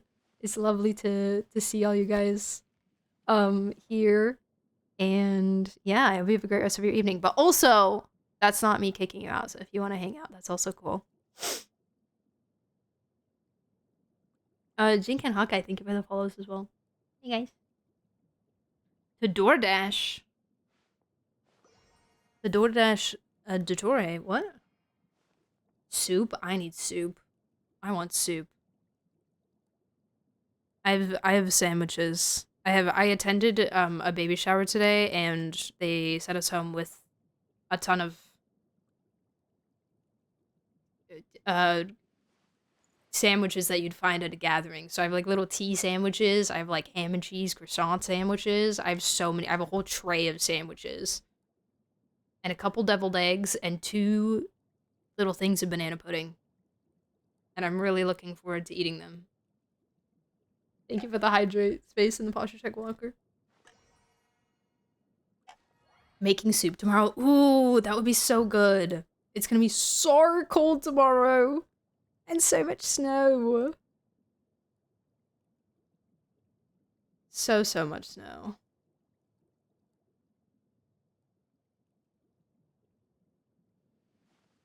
Hold on, let me check. Let me check the weather. It's 20 degrees right now, guys. 20. It's 20. It's gonna hit 16. Oh, God. Oh, God. I'm scared. I strongly feel like it's Miliastra. Is it? Is it in Miliastra? I saw one where you beat up Dottore. That somebody made, like, before the Archon quests. Where you just go and you beat up Dottore. 14 here still? How much is that in Celsius? Great question. I have no idea. No clue. It's a 9 here. I'm at 11. Oh. Nice warm day. 16 Fahrenheit to Celsius. Negative 8.89 in Celsius.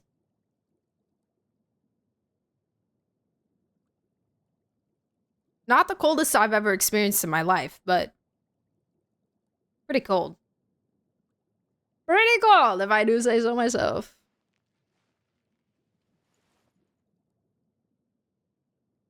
But I'm pretty warm right now, honestly. In my room, with my PC on, heating up the room. It's not bad. I have my sweater on. I'm chilling. I'm fine. It's 20 here in Celsius. 20? Will you be releasing your playthrough for Luna 7 and 8? Yes. Yes, I will. I will. Love your videos on YouTube. Thank you so much. Thank you. Yes, I will. Probably, I think we're hoping to get Act 7 out by the end of the week. And then maybe Act 8 out sometime next week. So keep an eye out. If you turn on the little notifications, it'll tell you when it releases. But also I'll post in the Discord too. Reminder that I did make a separate ping in the Discord for content stuff. I don't ping everyone for content stuff anymore. I ping content notifs so that I'm not, annoying people too much. So if you're not part of the content notifs tag, then you should do that so you get the notification as well. Did you hear that the trees are exploding up north? I did, and I was so confused. I was so confused about why are the trees exploding? What is happening? And apparently it's because of the sap. Because the sap freezes inside the tree and then expands inside the tree, and so then the tree explodes. And I'm gonna tell you, I grew up in Minnesota. I lived there for 15 years, and I never once in my life have heard of exploding trees. The tree peels like a banana. Well, that makes the term exploding quite dramatic, don't we think?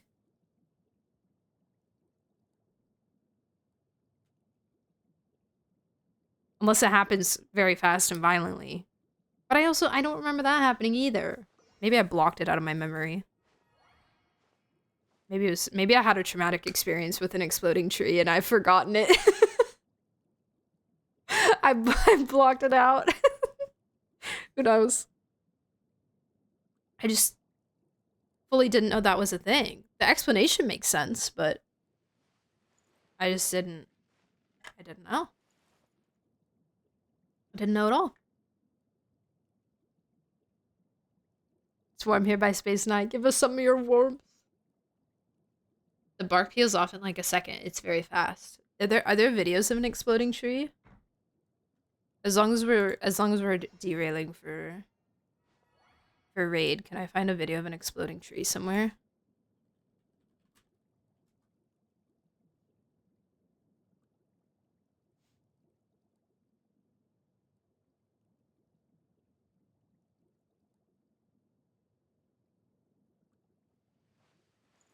Mm. Mm. Yeah, it's too hard to find. I'm too lazy. I want to read more lore. I want to keep reading lore. What was I gonna say? Oh, Raiders as well. Oh, Kazam, thank you so much for the follow. Raiders as well, if you need to lurk for anything, if you need to stretch your legs after watching Cell for so long, play the captivating gameplay of the Tory dating sim. Please remember to stretch your legs. Please remember to stay hydrated. We're just gonna be reading lore probably for like the rest of the stream, honestly. It's already past midnight. It's already past midnight and we still need to go talk to Bina.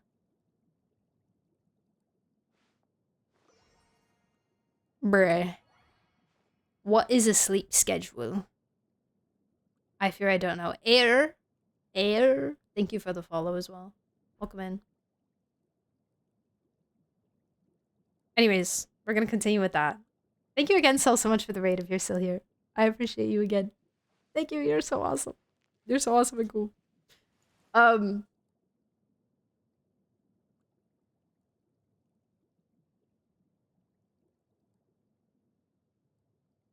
Where were we at? Where were we at? What was the thought process that we were in pre-raid?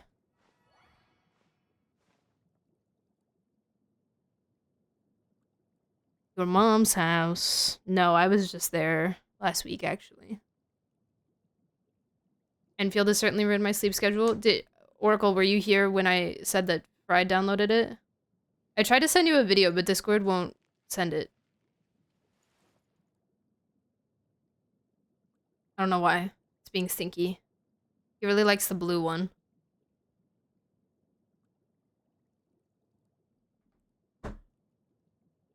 If you missed my message in the raid, I found the Impact Third manga about ARC. Project ARC, an ARC of retained knowledge bearing a copy of the Human Genome Library. The ARC was launched to seek another habitable planet for humanity. Yeah, it's the same thing. It's the same thing. It's the same thing. Heavenly Principles is the AI, right? I think the exact quote right when the raid happened was about Skirk possibly being from the same planet as Traveler. Oh, yeah. Yes. It's possible. I don't know what the time period would look like, though. I like the Ambi girl. Oh, yeah, I saw her. He showed me her, and I said she looked like Ambi. Yeah. And Tavat means Ark and Hero. Yes, this I've known. This I've known for a while. It makes sense. You have to restart the game so you can re-experience all the lore with it. Yeah, true. Time for a new account, guys. Time for me to make my Asia server account.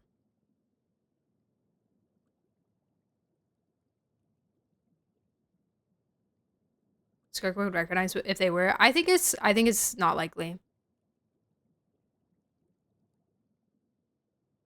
I think it's very much not likely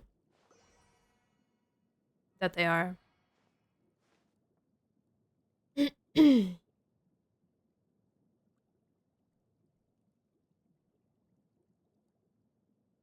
My brain is hurting, guys.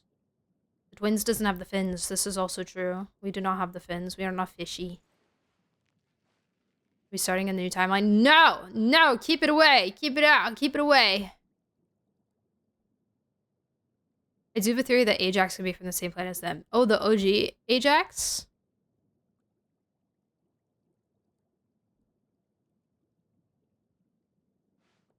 The OG?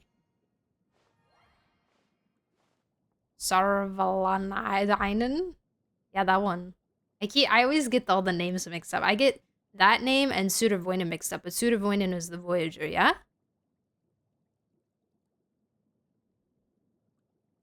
Sudurvoinen is the Voyager, and that S name is Ajax. OG.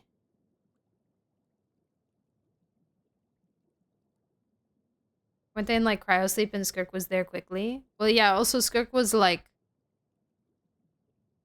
Skirk like had people around her on her planet. There were like humans there that she lived with in a town, in a village.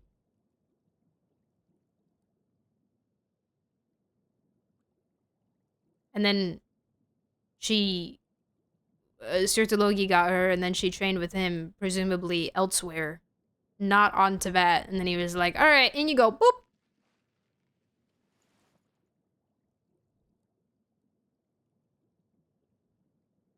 What are the odds the travelers from any of the Meliastra planets they've shown us are Earth? I mean, I think there's a lot of planets out there, so... Infinite odds. Go breakfast mode? Hi, Toto! Have a good one. Have good breakfast. See you later.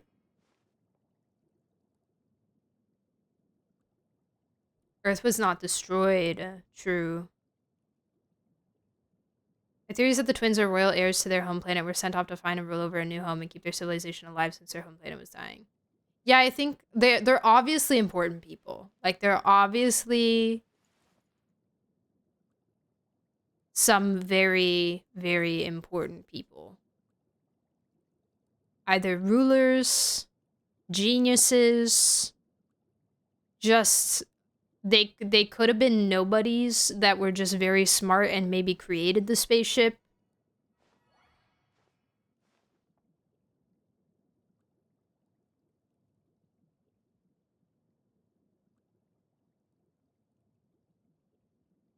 Or something. We are still here. We are. We are. What other mentions of Earth do we have in... Welt has been to Earth, right? Welt has been to Earth.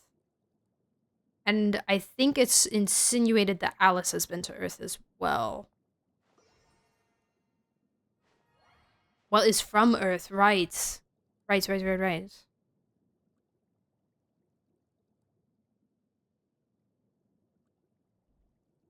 Or at least that Alice is aware of Earth.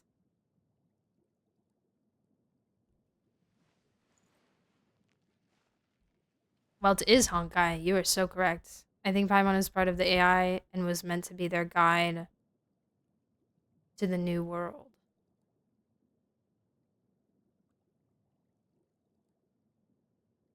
Paimon is part of the AI and was meant to be their guide to the new world. Oh, okay. Sorry, I like read that and didn't clock it. But this is Genshin. I've been theorizing Honkai and Genshin stuff together for so long, though. This is nothing new. Also, Dvalin is in Honkai. So. It's, you know, you never know.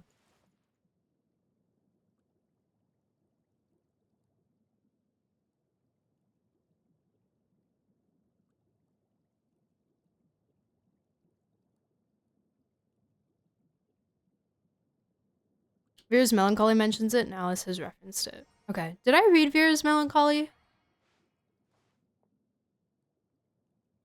You can't spell Paimon without AI? Paimon's totally gotta be, like, an abbreviation, right? Yeah. Paimon. Do you play Honkai, not Star Rail? No, I've never played Impact Third. I've never played Impact Third. I want to just for the story, but I've also considered just watching it. Like watching the story. Um, just to understand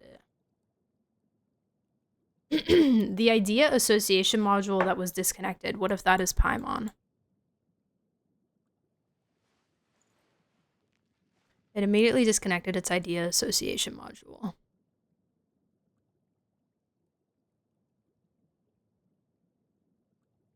Because it's imagining this, like, ideal situation. Twins standing under the radiant night sky, their eyes shining as they watch the stars and the mini-moons above.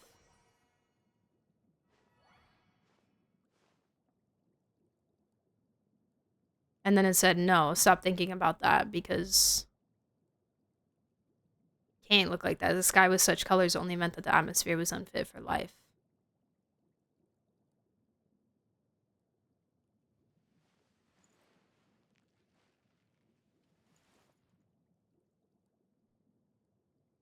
Have you seen Kiana speaking to the memo keeper? No.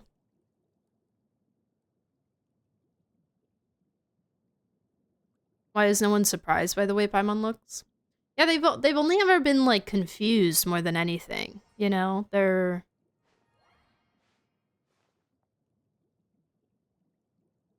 like, what are you?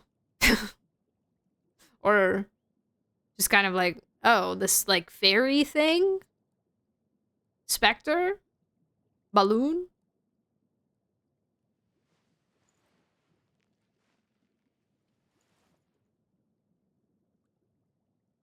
Paimon just got Guobified. Paimon is emotional, and the heavenly principles embodies reason, so they could be two parts of the same entity. It'd be so interesting, like, the concept of the AI creating the shades.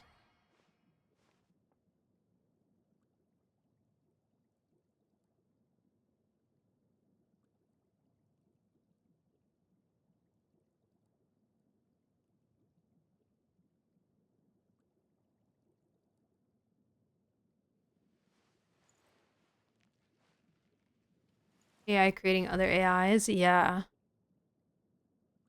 Well, and the AI also being some kind of figure, like this woman. Like, being an actual, like, tangible person, at least somewhat of a humanoid kind of something.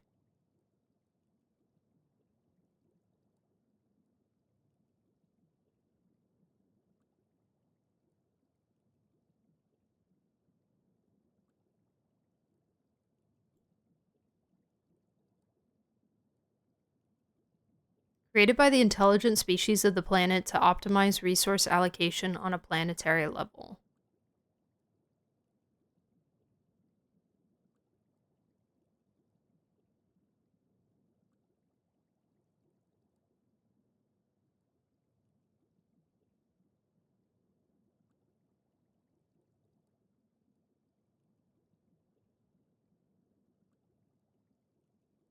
I like the shopkeeper guy too. He seems like a cool guy.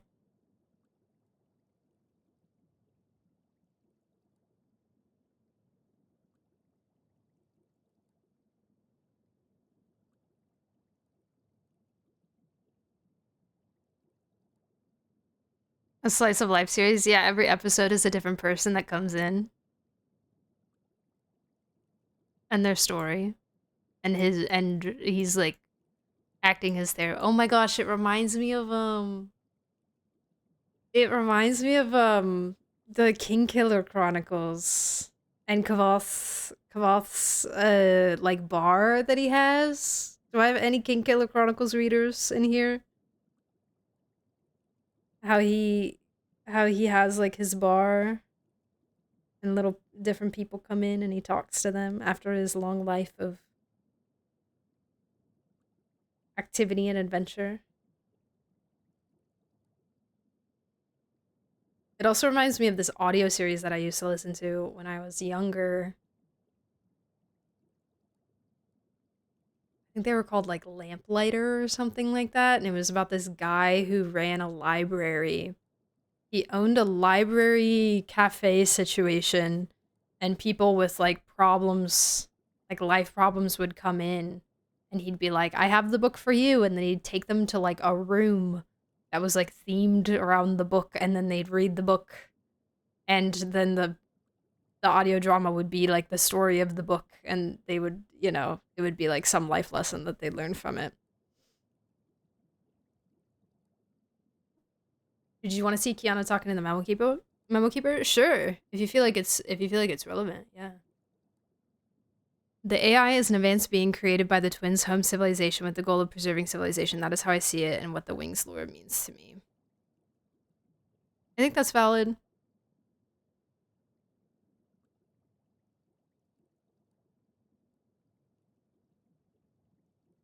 Yeah. You guys were right. This was pretty crazy. This was pretty big.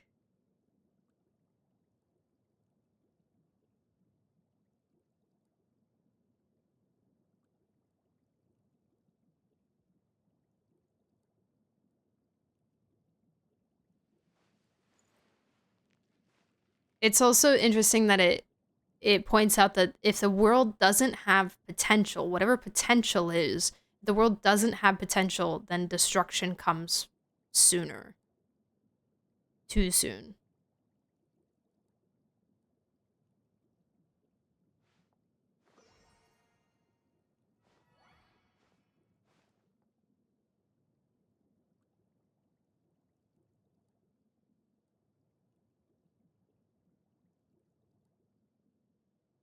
Sounds like the Honkai. Potential is the ability to sustain life.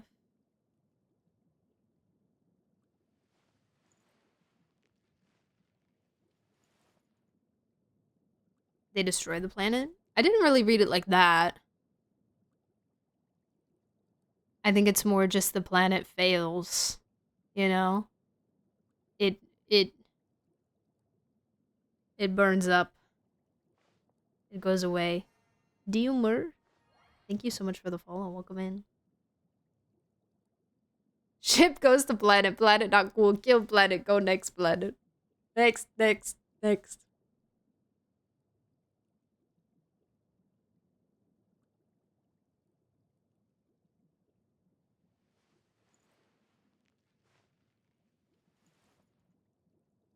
And then the other thing that's really interesting is just the death of the star coinciding with the birth of the twins.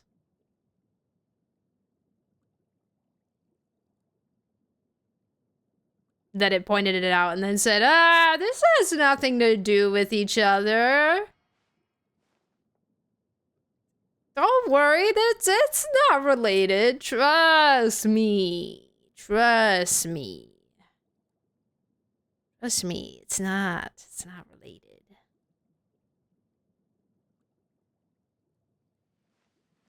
The star in the system is near the end of its life. It would be a bad option since the life timeline would be short. Yeah. And then it would just supernova and just burn up.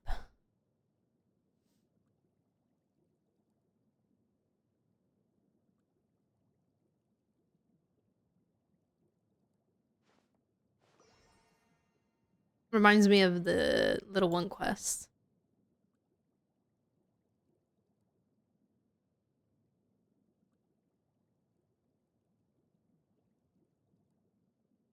Wings of Dissension might possibly reference the ship AI, emphasis on might. Units were via special means. This is a seal of which only one who has pierced the celestial heights is worthy. Your journey will become very dangerous from now on, so that person told you. I don't know if this cloth will do anything to protect you. In your long journey, you have seen the birth and death of stars as they pass you by, scattering the darkness briefly before being consumed once more. When you face a force enough to destroy one or perhaps even two worlds, you do not truly remember who it was who had treated the two of you ever so gently. You wish you could remember when you face a boundless darkness or an all-consuming radiance. That was one world ago.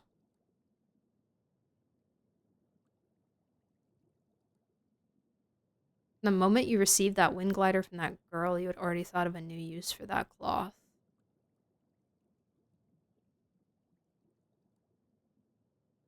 What girl? What girl? Is it talking about our OG wing glider from Amber? Or just... Or something else? Amber? Okay. Repurposed. Repurposed it. Huh.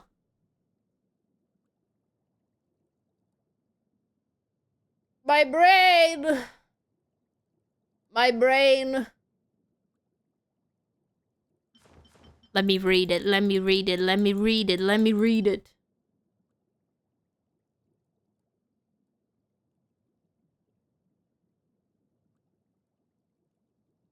Okay, let me watch this Kiana thing. Real quickies.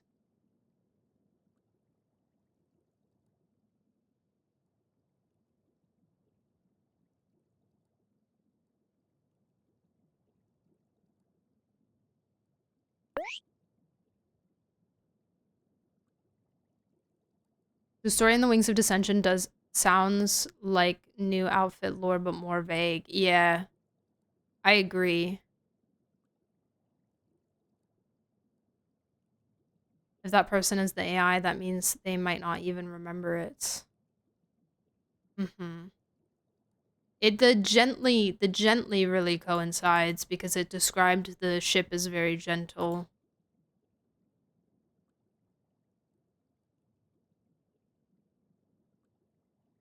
Someone data mined the text for the wings? Not that I'm aware of. We probably couldn't read that anyway, though.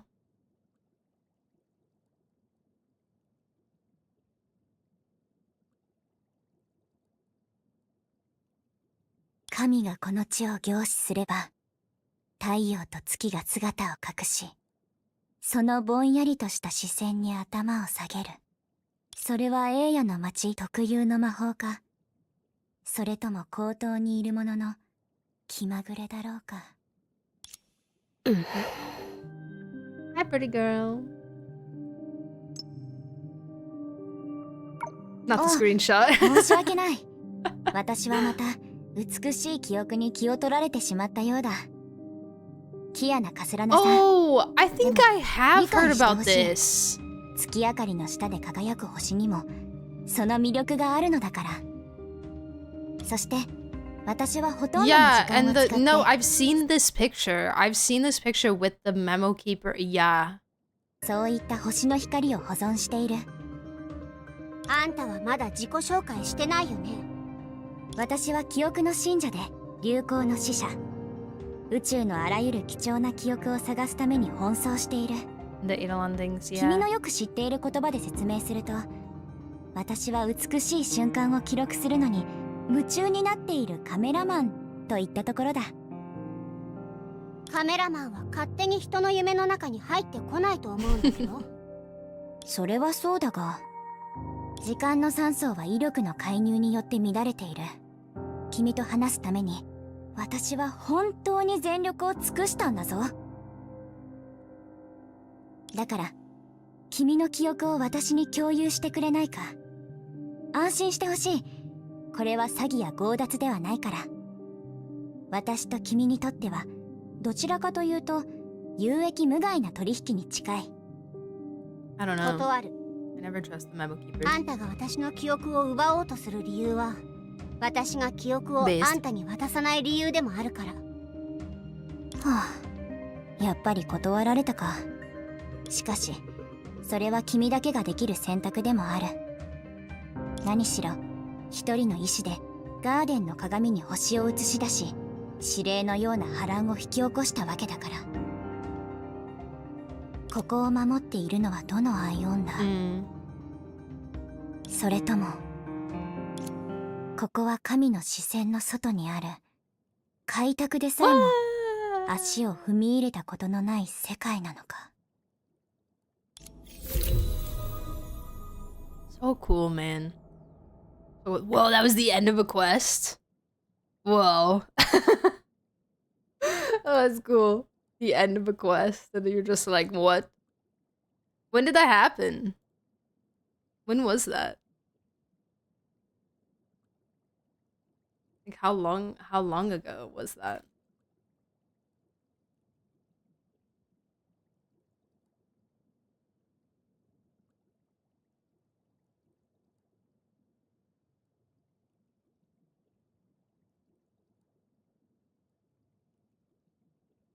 Hello, Dee. Welcome to chat. Fluorides Day. What? Ah, qu'est-ce que c'est? Like a year ago? Got you. Okay. This is why the Traveler remembers stuff that the Irminsul deletes, because he is the user. I think... Possibly, but I mean, I think Nikita says that it's because he's a descender, but I don't know if she just kind of assumed that.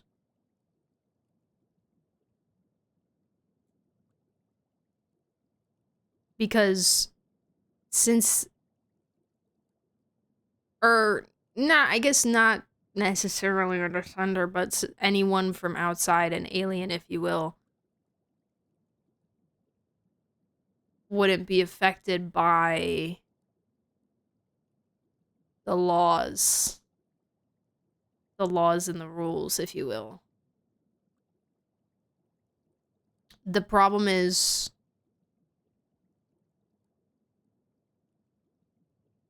we haven't really met any others. If we ask Skark about Skara, I don't know if she ever met him.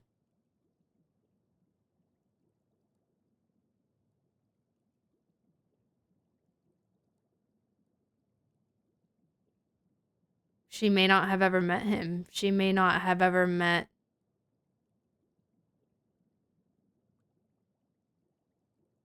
Ruka Devada either. Thank you for the hydrate and the posture check, miss. One is dead, one is sleeping, the other is either dead or off doing God knows what, so we don't know at the moment.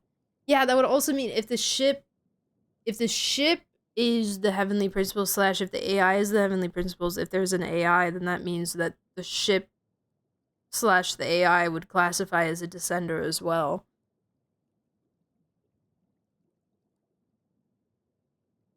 Which, if the ship is the Heavenly Principles, then it would make more sense for there to be an AI / this, like, deity-type figure, for there to be a personification for that Descender title to be attached to.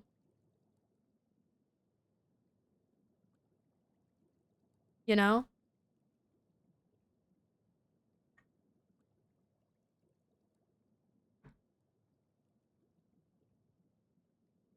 Is Urbina Friendship 4 yet?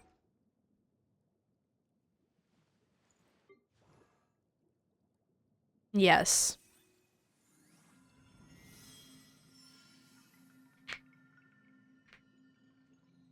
They don't need to be formally introduced. She must have heard about them. We don't know, though. We don't know. We have no idea if...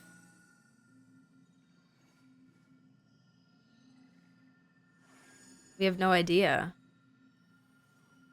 This is all just a massive red herring? I know. It could be. They do love those. They do love them. The longest trip on a plane you've ever taken? Probably... either to Barca or Amsterdam. One of them was 13 hours. Can't remember, though. Who planted Irminsul? See, I was talking about that earlier because there's records of the Heavenly Principles rearranging the ley lines, but I don't think it specifically says that they created the ley lines. I don't remember what it's from, though. Where it says that.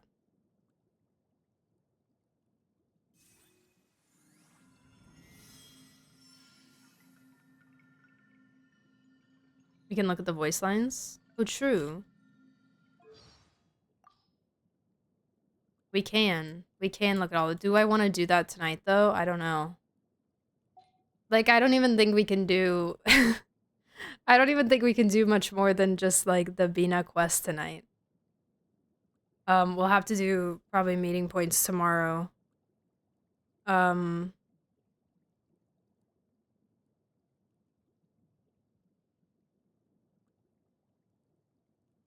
We'll do meeting points tomorrow. I might have to push off Narcissus and Croix till next week. Eleanor Conquest, pretty sure Malvika says it. Yes, sorry. Malvika said that he created the ley lines. That they created the ley lines. There's a text somewhere in a description of something somewhere that talks about them rearranging the ley lines. Malvika states that they created the ley lines. So sorry, I forgot about that. We do have confirmation. Malvika.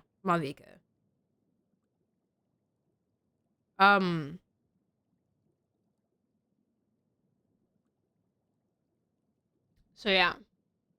I don't think the ship is the AI. I think the AI has a physical form that was traveling on the ship with the twins. Yeah. I think if an AI exists, then I agree with you, yeah. In terms of the Wings lore, the only other person besides the Heavenly Principles that I could see being the AI is the Voyager, but we don't know enough about her yet. The Voyager fascinates me. The Voyager has always fascinated me because she's such a vague figure. Like, she's just like there, you know? Yeah, the Voyager is a woman, but came down into Devat possessing the body of a youth that is presumed to be a man, or we know is a man. I think we assume it's a man, right? They said a youth, I think is the wording that they use. I can look at it. Where's my squirk?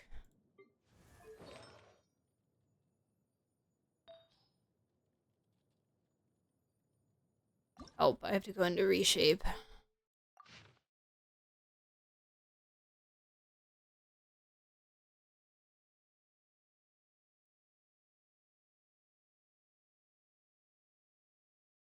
Is it in here? I forget. The youth met the first angel. It was a man. They call him he at some point? Ah, okay.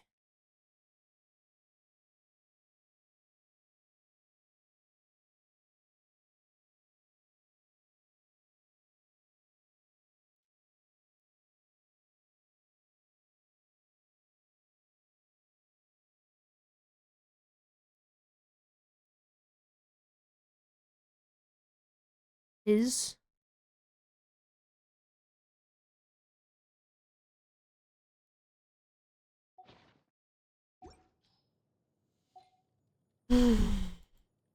Man.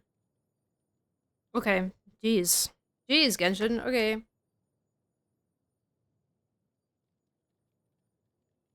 Oh, there was a line in the beginning of it that I never went back to.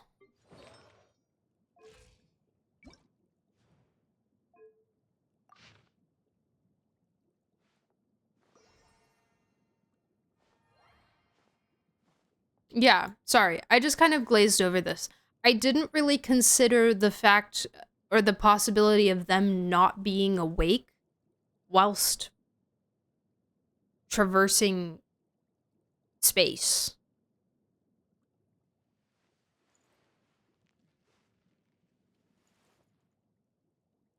Were they slumbering the whole time? Did they wake up ever? Because it's in this, it's like you have seen the birth and death of stars as they pass you by. So like they witnessed some stuff, I guess. Maybe the journey became so long that they had to go into like hibernation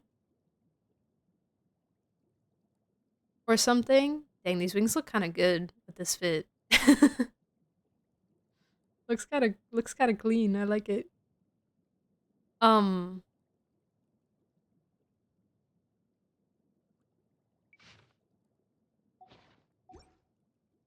yeah.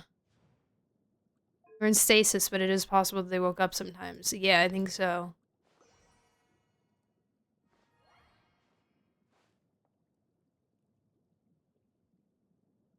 Which would make sense why the traveler was asleep already for so long. Or not for so long, but just like as the spaceship was in Teyvat, when Lumine came to find us and needed to wake us up, we were probably already in stasis from flying around and just kind of stayed that way.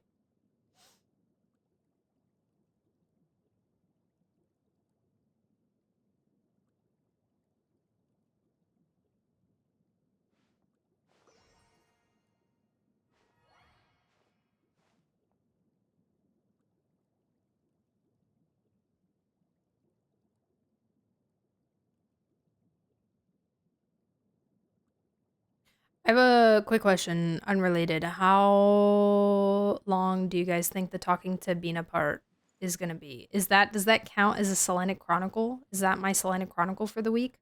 Or is there a separate post-Archon quest thing and then a Selenic Chronicle? Because low-key, it's almost 1 a.m. and my brain hurts. A little bit.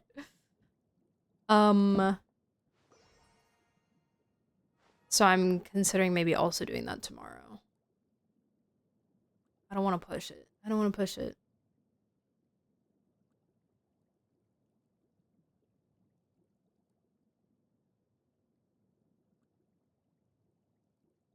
Too much.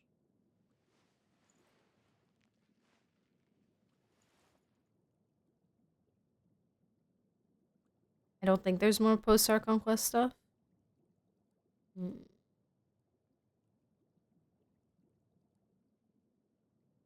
Looking at old lore and seeing how the Heavenly Principles being the twins ship AI might fit into it, yeah.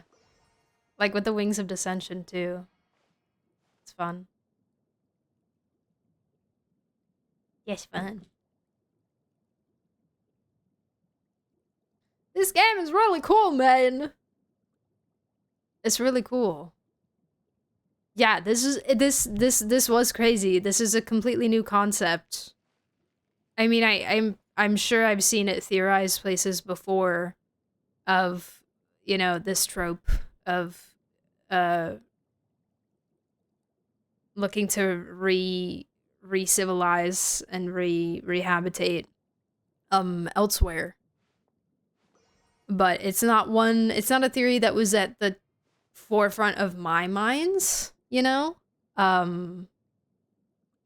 So it's, yeah. Ari! Hey, oh my gosh, so many raids today! What the heck? What in the heck? Ari, hi! Hi, how are you? Thank you so much for the raid. What's up? Greetings. How was your stream? What were you up to today? What were you doing? Playing Genshin? What were you doing in Genshin Impact? Traveler means rise. We have been reading the lore.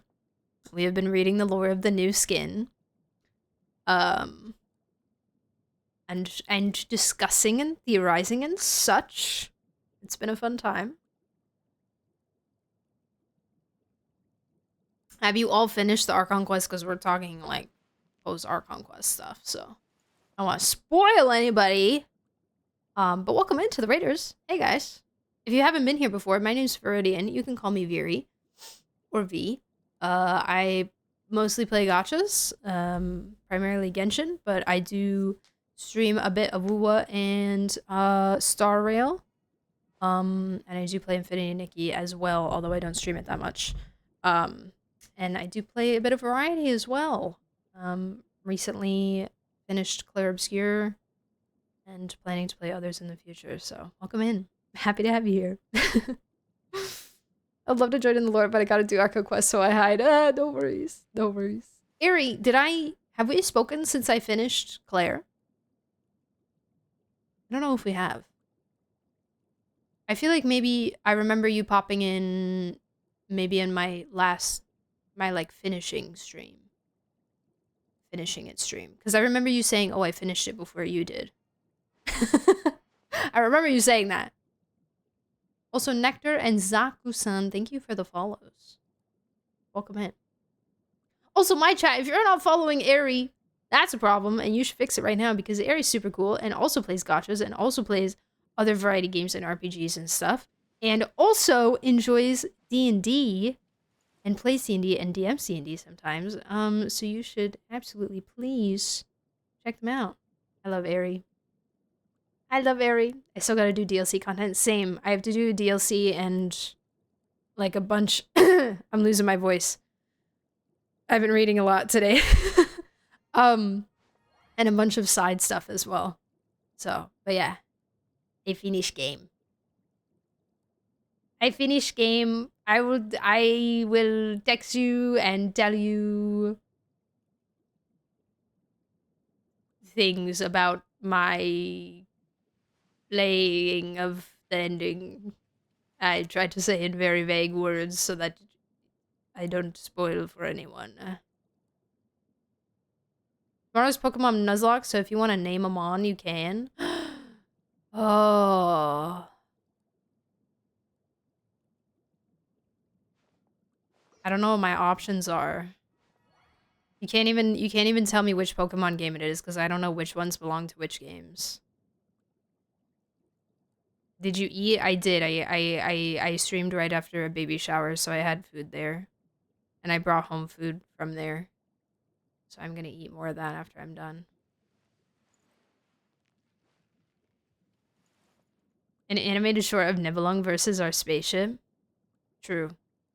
Next Hoya Fair Trust. My question with the population theory is, does the sibling know?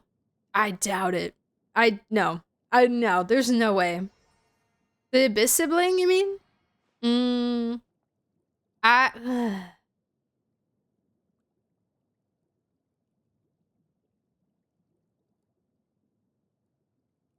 Sorry, I was thinking the Traveler. You definitely said sibling, and I was thinking the Traveler.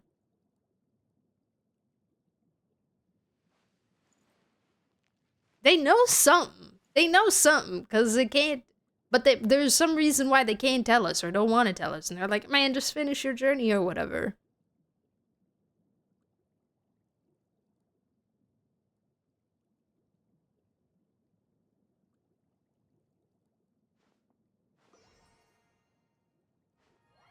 Maybe they don't know enough and they need us to finish the journey so that they can find out. It's Pokemon Insurgents fan made game. Got you. Up to Gen 6. I'm clueless. But heck yeah, you can name one after me.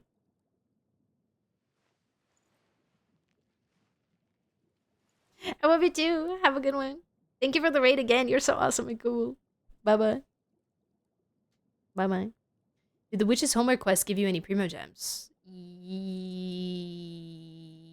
No.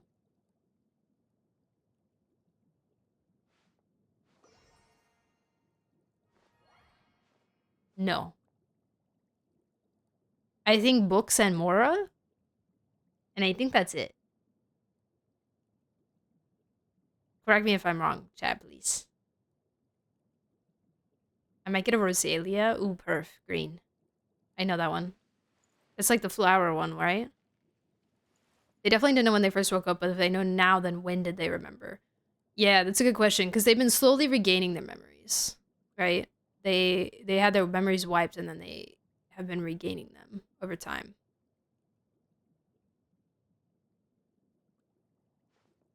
Cross Hoyo game theory. In GGZ, the original Kiana dies and gets turned into a computer by Dr. May, where she resets the world every time it gets destroyed by the Honkai. This is obviously evidence that the Heavenly Principles is a GGZ Kiana XP and is proof that they are the AI. Wow.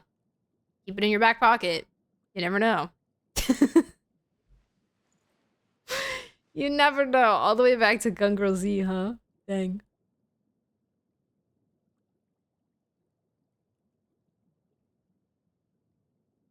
What if it's Ligus again? It's just another fragment. It's just another freaking fragment. Well, it's so funny too because if it's right and every human in Tibet was from the genetic vault of the spaceship, then that means that every person that we've met, good or bad, has been was part of our original civilization, but not really, because they probably, it's all the ancestors. Like, it would be all the ancestors of all the people that we know, unless they're like the really, really old ones, you know. Fascinating. And like, how would the environment and the laws of Tevat affect these people's lives, and like how they develop as people, and potentially how long they live, or what kind of powers they come into, or abilities they develop, and how would that differ from the possibility of their lives as it would have unfolded on their original planet and civilization, you know?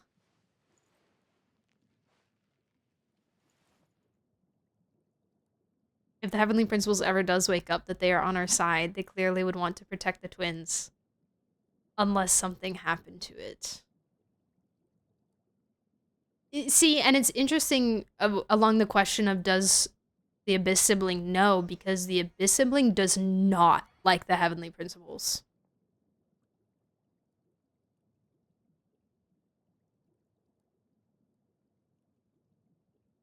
They made that pretty clear. They don't like them. So either they know, and they think that this was like inhumane, or like, you know, maybe they disagree with this, which would be interesting because they would have agreed to go on this mission in the first place. So, you know, why would they have changed their minds now?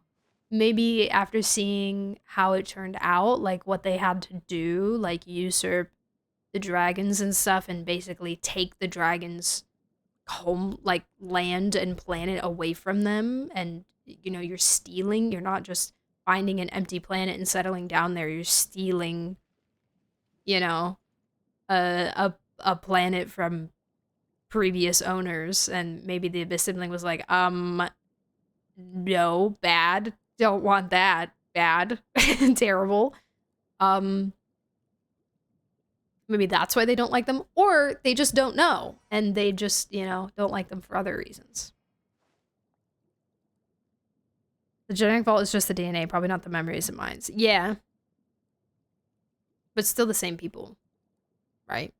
Kind of. Kind of. Maybe the twins' OG world was destroyed because of the forbidden knowledge abyss, and the Heavenly Principles try to stop that happening again. Oh, it's like it's chasing them. Unless they think what the twins do is a contradiction to their own commands to keep them safe, like they stopped the twins of leaving Tibet. Mm-hmm. This is what's best for you. Or just, this is the mission that needed to be completed. You know, this is what the goal was. This is what they were told they needed to do. This is what they were programmed to do. And they will stop at no end to make that happen. It would make so much sense with the attitude and the ideals and the personality of the Heavenly Principles. I've talked so much about how, like, the Heavenly Principles is like Kevin theory, because from what I've learned of Kevin shared very similar ideals as well, of anything for humanity at any cost, for the love of humanity at no matter the cost, even if the cost is questionable, you know? And it would make sense if it was a very, like, a programmed ideal that you have to preserve humanity. These are your humans. You have to, you know, help them and develop them no matter what.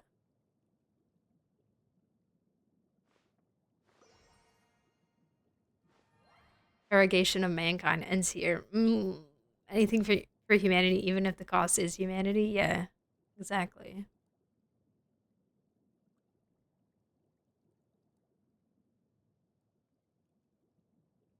Then what would that make Celestia? If the AI exists and the AI is a separate entity from the ship, then the AI would currently be like in Celestia, but then also still asleep somehow. And where did the freaking nails come from?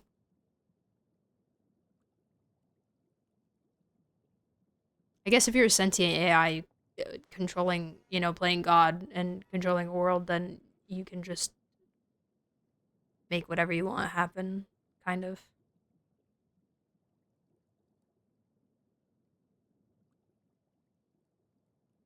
Preserve humanity, but also destroy the entire population of Conria to save one twin. Celestia is the government building. Celestia is the beat computer noose. Ooh, Celestia is the prison where they have the angels and Vanessa. Vanessa mentioned. Vanessa, my queen. Didn't Nuvolette say something about the Heavenly Principles losing functions in the war? They had their functions ruined. Oh, functions. They were damaged. Their circuits were damaged.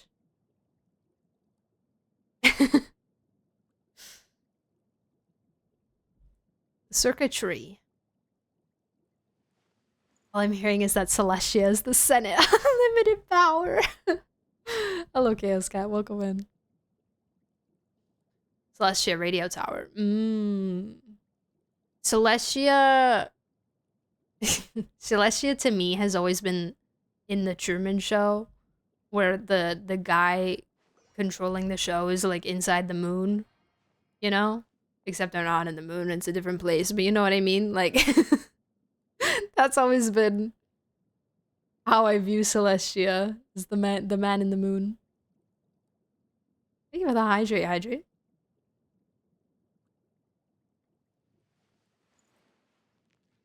The dragons do know about their AIs and machines. Yeah, it's true.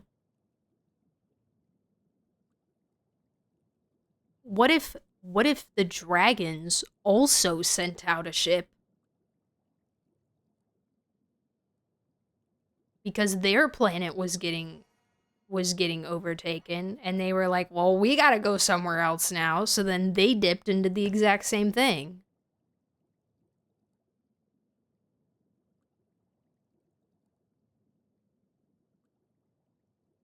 They were trying to.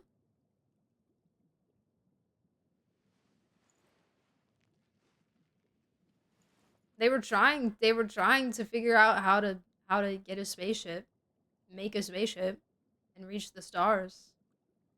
Olin, thank you for the follow. Welcome in. Which song is this? Oh, my bad. Wait, let me go back. Oh, that was a request. I'm sorry. Here, I will... There you go. I will get the song back in the queue.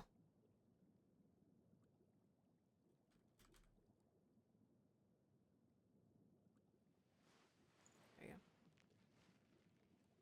go. New artist I found you might like. Alright, bet. Thank you. Ninja 2. He plays Dragon Twins. You know who else was creating AI? And by AI, I mean a robot. Deshret, and who is Deshret? Kind of sort of copying the Heavenly Principles. You know what the name of his robot AI thing is? Asimon, which is really close to Paimon. I solved Genshin. Good job. I'm proud.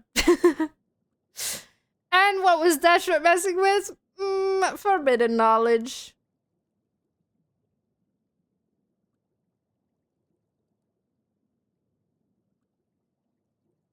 But is forbidden knowledge just like the truth?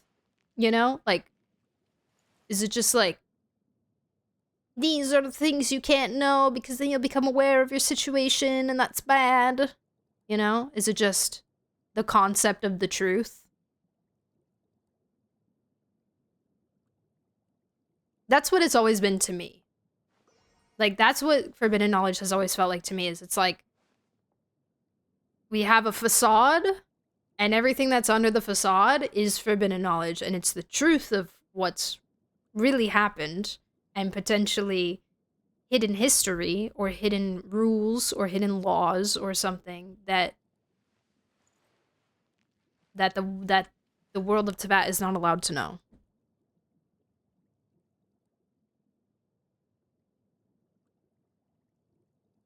If forbidden knowledge was knowledge of some time loop that actually drive people true. If I had the information of paradoxes in, like, just wash into my brain suddenly, I would also go insane. This is true.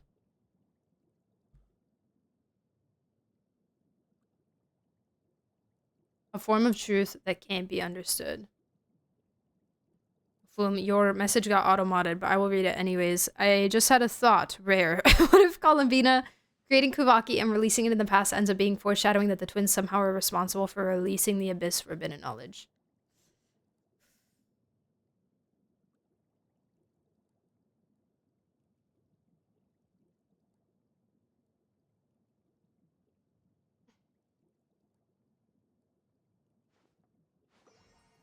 Ah, Narcissus and Croix.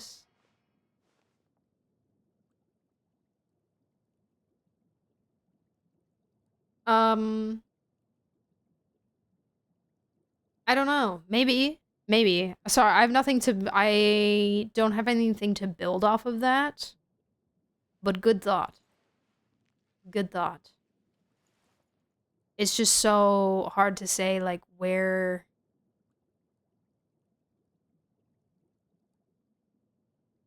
how and when and why, you know?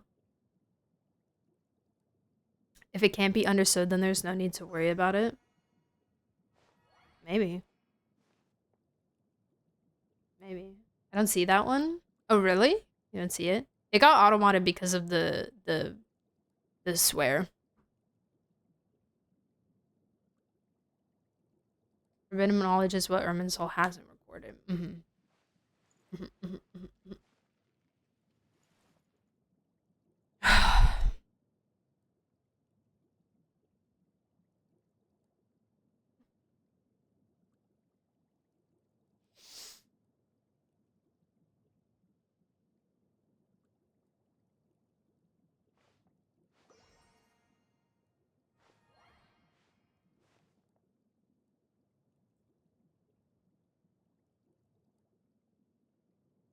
Like, do we think that the Abyss is specific to Teyvat? Or do we think... Because the Abyss... Abyssal energy is present outside of the fake sky, but is it just something that surrounds Teyvat? Or can it be found on other planets? Like, can it be found elsewhere in the universe other than just outside the fake sky?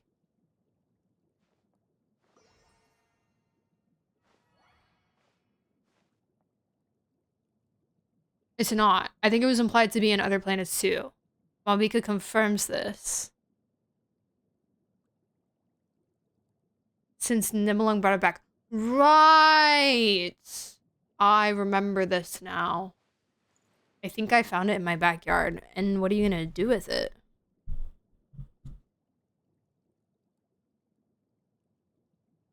What are you gonna do with it, Oracle? This is a big responsibility. Keep it secret, keep it safe. Amazing. I wish you luck on your journey, traveler. You can never escape the Genshin impact.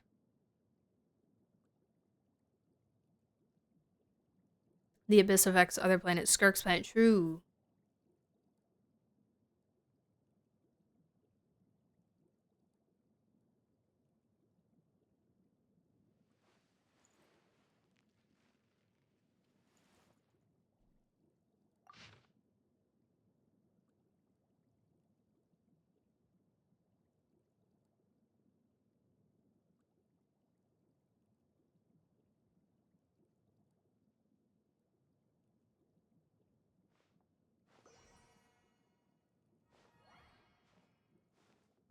So things that make me think that, like, the AI is the ship, or at least that the ship has some kind of autonomy or sentience or power, is like things like this. Reshaping terrain, adjusting the air, rebuilding an ecosystem. These were simple tasks for a pioneer vessel meant to bear the spark of civilization. Like, the vessel is the thing doing the terraforming. Unless the ship, there is still a separate entity, and the ship is more of like a tool you know?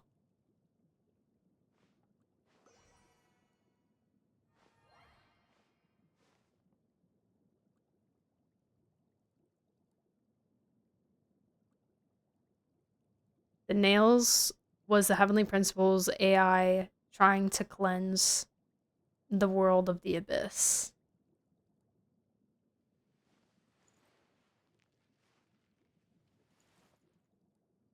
Hmm.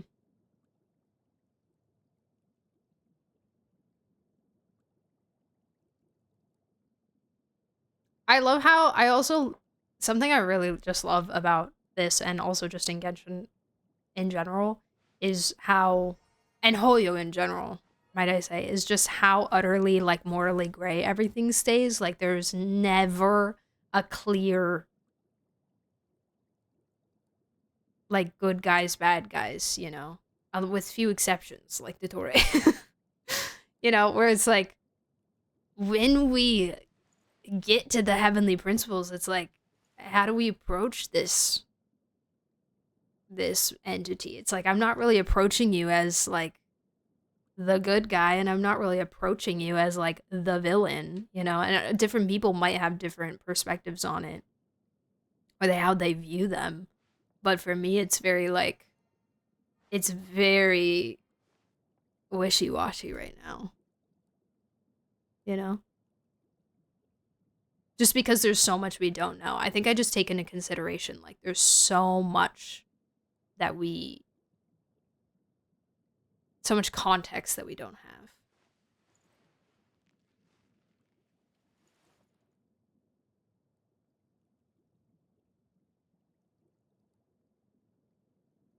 Everyone takes her for a member of the Cosmic Calamity, which is definitely just the Abyss. Wait, who? Squirk or Malvika? Vessel just means the ship and everything on it. Yeah, but the ship is doing those tasks.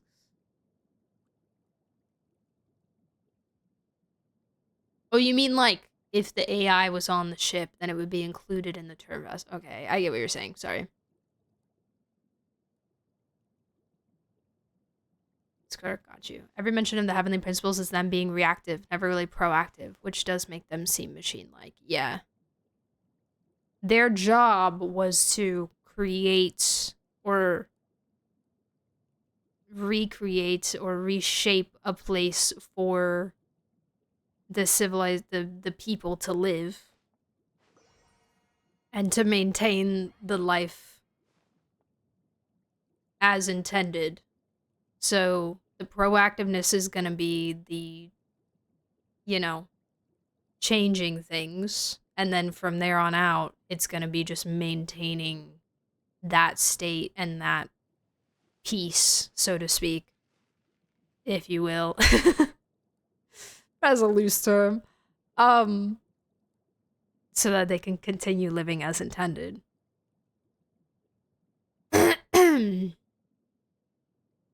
Ah! Ah! Ah! Ah! Man. Can't wait. I can't believe I had to wait almost a week to read this.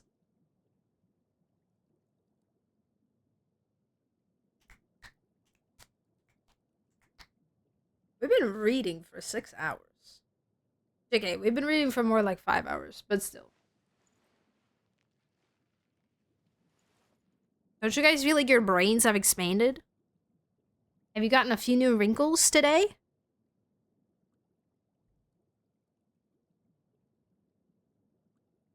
The reason the ship was thrown was because Conria knew and targeted it. Since they went silent during that time, and us pulling it inside the firmament will reawaken it. I never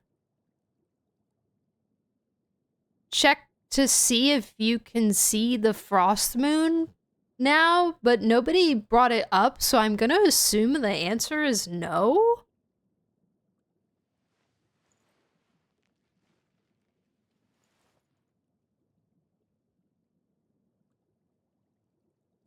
You can?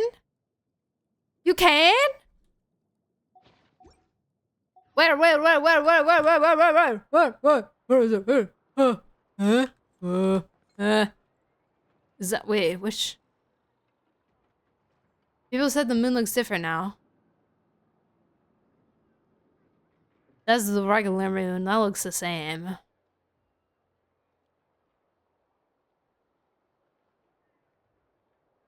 It looks the same, guys. Oh, frick. I took it off. I don't know if this will help at all, but... Nah, it's pretty. Source... Trust me, bro. Just kidding. I believe you guys. I just... Oh, I see the swirly bits. I just never really looked at it that close before. So I kind of don't really know what it looked like before, frankly. Wasn't it more gray? But I see the swirly bits, like less cratery and more of the swirly. You know? Turn off bloom. It's okay. It's okay. I can see it. I can tell. So, the one, okay, and just to clarify, the one that we saw through the Natlan sky was Aria?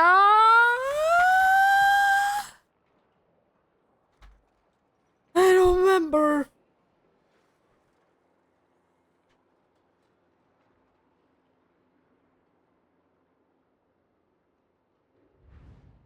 I think so, probably. Yeah. Fragment pulled down by Fatui Eternal. Aria. It was Sonnet because it was all red. I don't think that the moons were different colors. I don't think it was the crimson. The shards in Natlan, because the shards that were in Natlan are the shards that the Fatui pulled down, right? And the fragment that was pulled down by the Fatui was the Eternal Moon.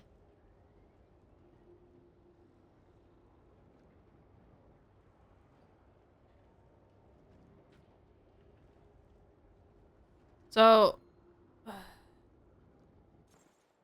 where? Where?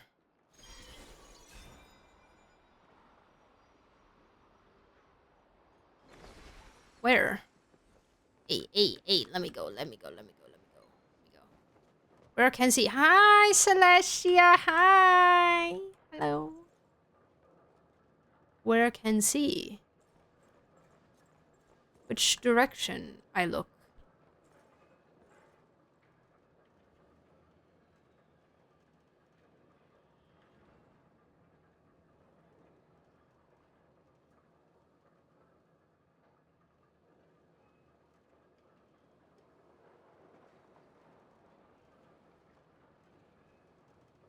Do you think they fell asleep because the ship was outside the firmament?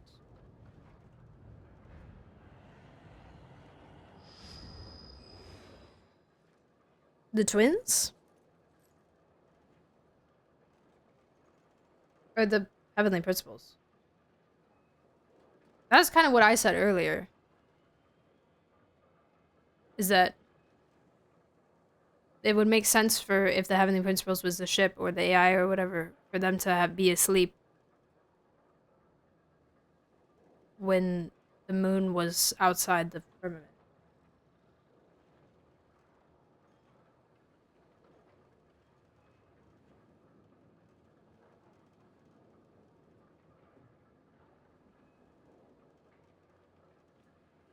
But the moon. When were the moons put outside the firmament? Wait, I'm losing my mind.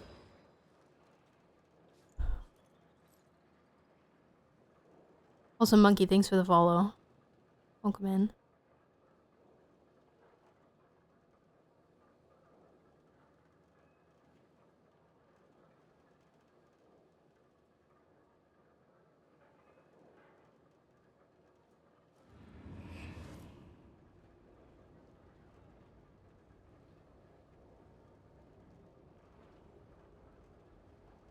The moons were put outside the firmament since the firmament was created. Right, so that would have been too long ago, because the heavenly principles fell asleep 500 years ago, no?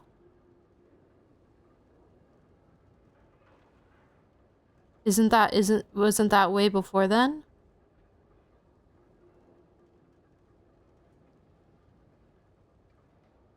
Like, basically what Phasos is saying, the ship would have been outside the firmament whilst the Heavenly Principles was active and awake. They also stated that the Heavenly Principles took the ship and put it there. Or they assumed, I guess. They guessed. Or Columbina said that, I think. Which, if there's an AI and the Heavenly Principles is the AI, then they would have to be separate from the ship.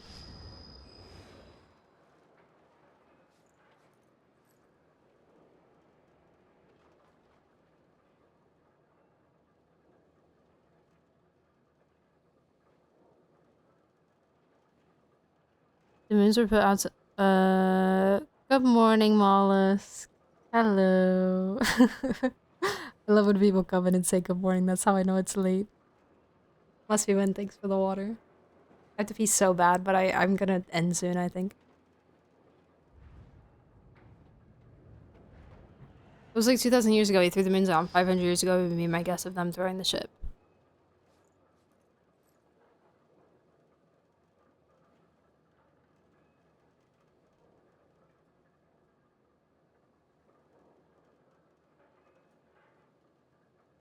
I enjoy lore talk. Eee. I'm glad you enjoy. Do you think HP pilots the ship itself? I don't think HP needs the ship to function.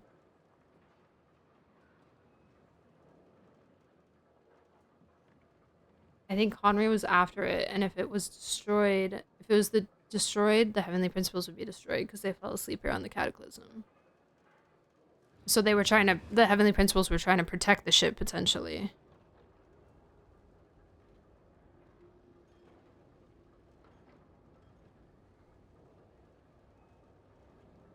The ship had to have been in Nodcry at the time of the Cataclysm, and it would have had to have been thrown out shortly after.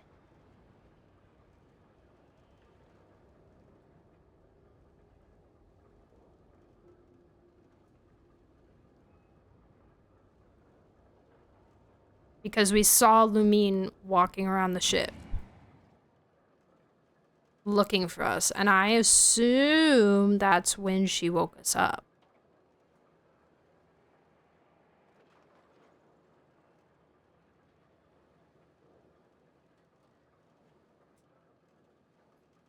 The ship stayed in Nodcry for a bit for people to discover, then someone thought oopsies forgot about that and cast it outside the planet.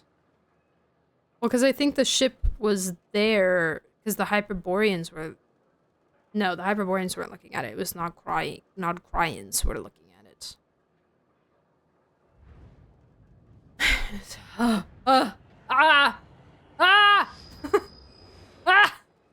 Every time we talk about this stuff, I just want to draw out the timeline. I need to put it out. I need to put it out in a line for my brain.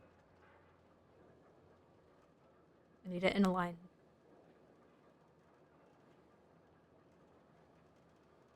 She woke us from the Cataclysm. Sorry. Yeah, exactly. So the ship had to be there. The ship had to be on in Tibet. I mean, it didn't have to be. I guess she could have come back to the moon to wake us up. To try to leave. But if the ship was... If the moon was... No, that wouldn't make any sense, because if the moon was on the ship and the ship was outside the firmament, the moon was outside the firmament, then we would already be out. We would already have, quote-unquote, left. And there would be no trying to leave and Asmodee stopping us. The ship had to be on Tvat, or at least inside the firmament in some way, shape, or form, when the Cataclysm started. When Lumine came to find us.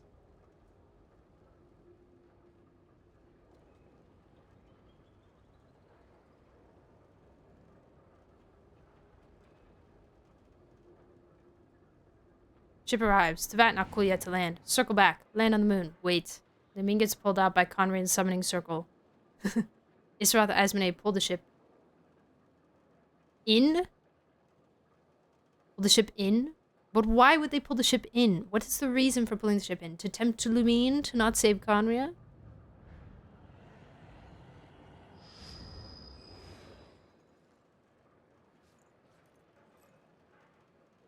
I like this theory because it opens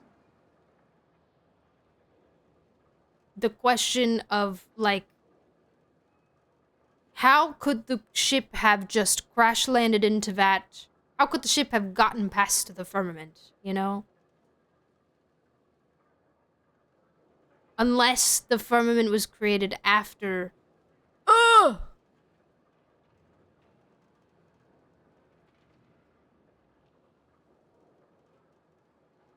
I'm lost again. Did the Abyss Twin enter Tevat when the Heavenly Principles arrived? I don't think we know.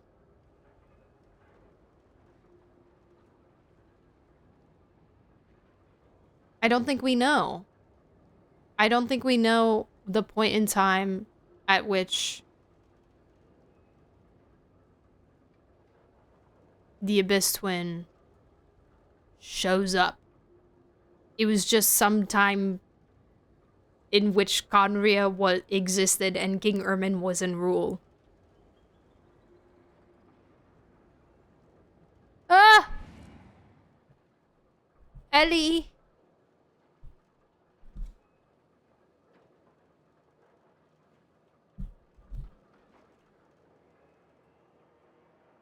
Lo-fi. Sirene. I didn't even clock that this was that until it went to the beep beep beep beep beep beep beep.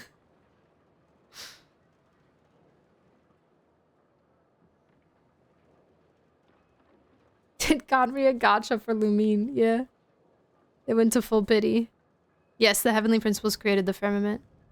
The firmament could respond to the ship and allow it to pass freely, especially if it's created, if the firmament was created by the ship and or the AI.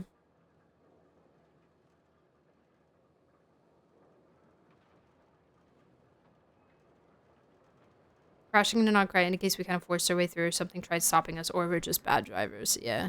Just a bad landing.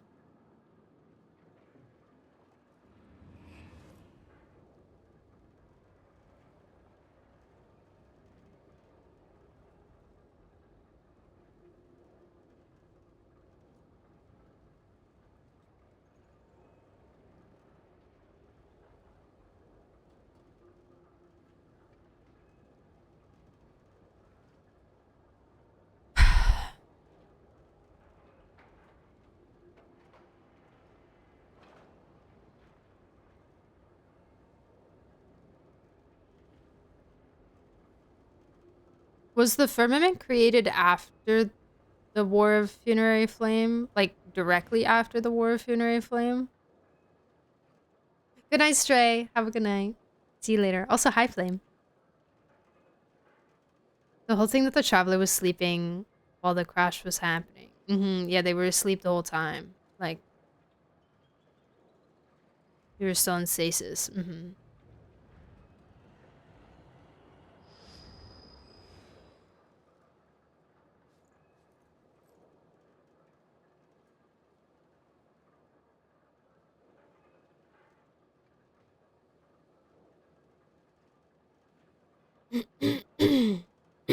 Shouldn't be possible to have memories of the crash. Yeah.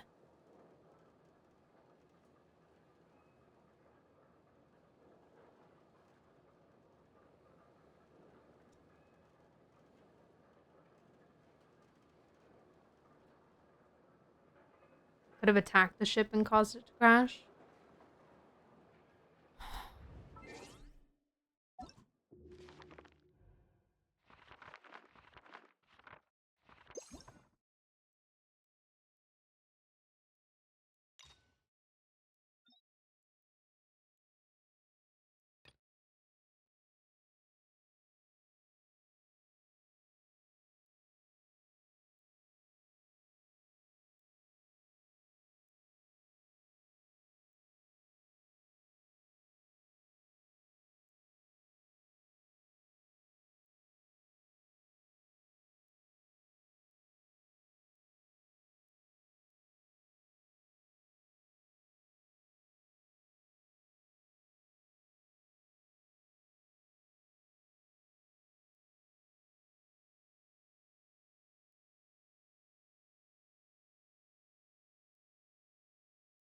Our spaceship flew over the skies of Savat once before a long, long time ago. The ship barely came to a stop before flying on again.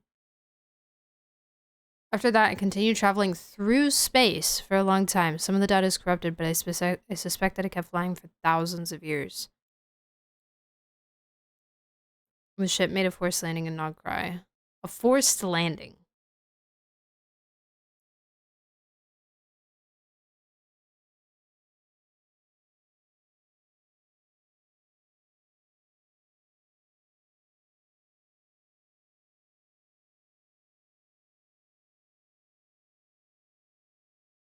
Hi, DJ. What's up? How are you?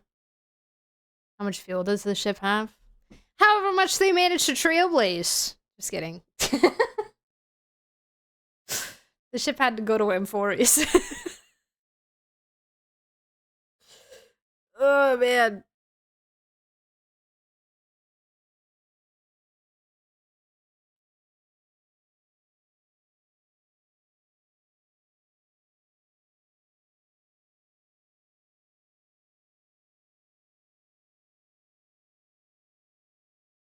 The ship is made from super advanced material and can't be scratched by conventional methods.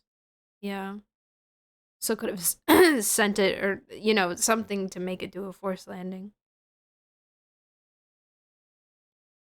Harvest fuel from stars. Mm-hmm. That's why the ship kills planets. I don't like how they're trying to imply that our twin was there for the colonization, especially since their memory was wiped.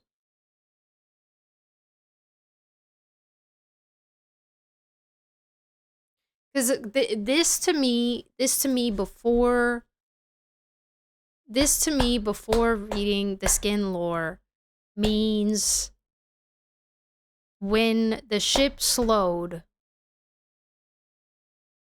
the first pass over Tevat is when Lumine got teleported to Conria. This is when Lumine blipped down to Tevat and showed up in Conria. Ether kept flying for thousands of years, asleep, knocked out. Came back. And then force landed.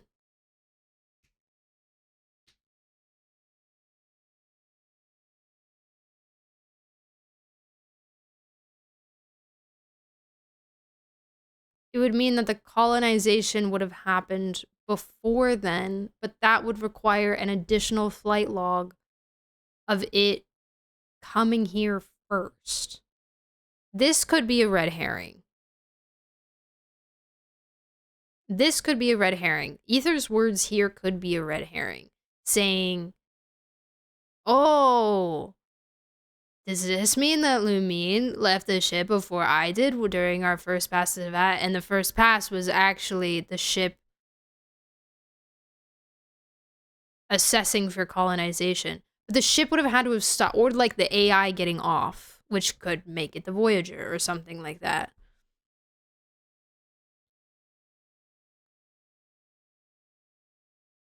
But the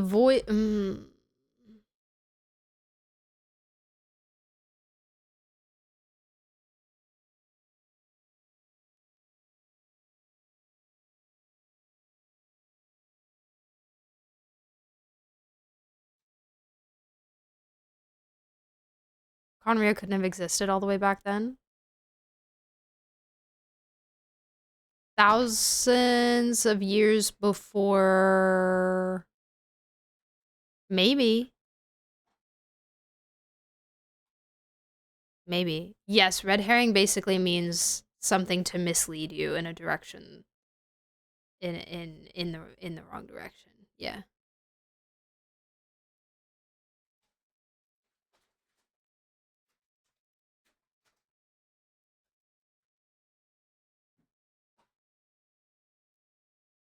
The second time I came around, the Conrian people summoned and teleported Lumine directly from the ship, which caused the forced landing.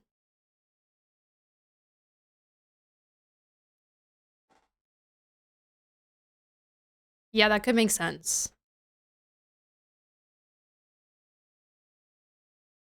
Which would make this a red herring.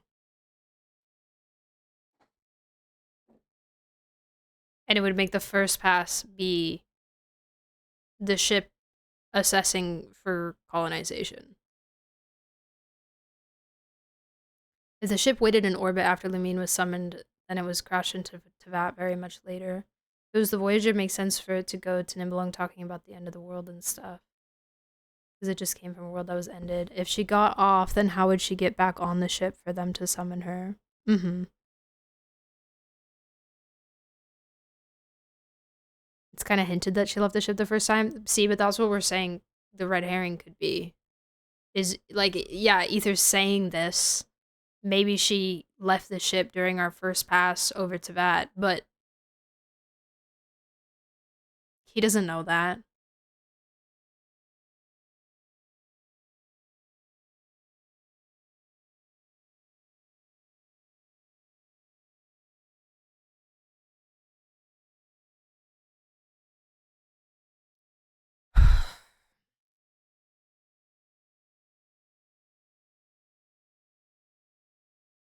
Does she need to be in the ship to be summoned?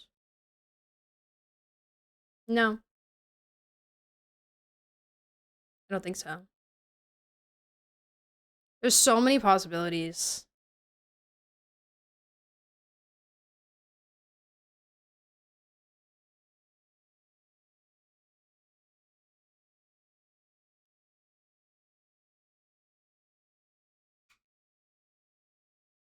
He doesn't know how long the ship stayed after it came back the second time. Yeah, it just says that I suspect it kept flying for thousands of years. It was only after that the ship made a forced landing.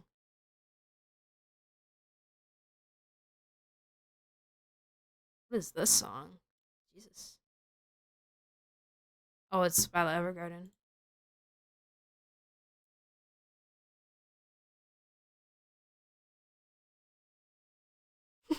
Oracle knows. Conria is supposedly outside of Teyvat. Wait. Pause.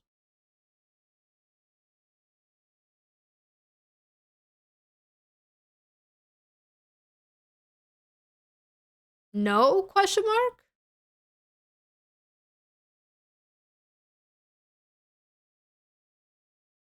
Conria is part of Teyvat, is it not?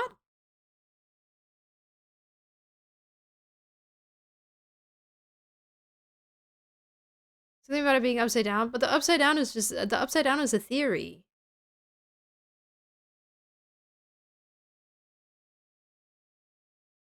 The upside down is a theory. Conrians were always native to Teyvat. Conria was always part of Teyvat.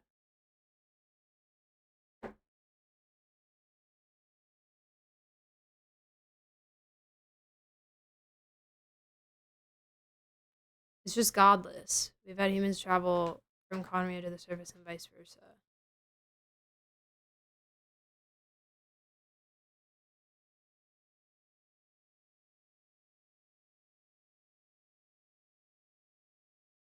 I think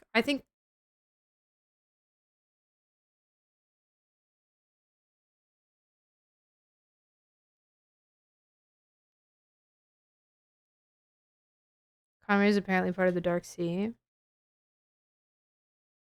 Yeah, it's also important to distinctify. Distinctify? Is that a word? I don't think it is.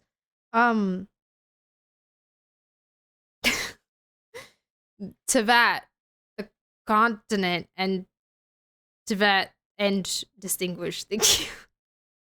Distinctify. It's a word now. The continent and the planet.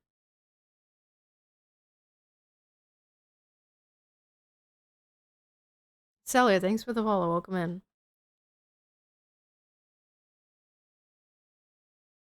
If Lumine realized what the AI is doing and tried to escape, came to wake us up, the AI stopped us. Is Conria having technology to help us escape that explains why she wants to restore it? She's building an AI to 1v1 our AI so that we can leave. First time it was Fane's AI who assessed the planet colonized to be ready for welcoming Ether and Lumine, but took a heavy blow in the process. We saw Teyvat from the moon. Yeah, and Teyvat does cover a majority of the planet. Like it's a much bigger surface area of the planet than I thought it was gonna be. I'm gonna be so for real. But there's still sea.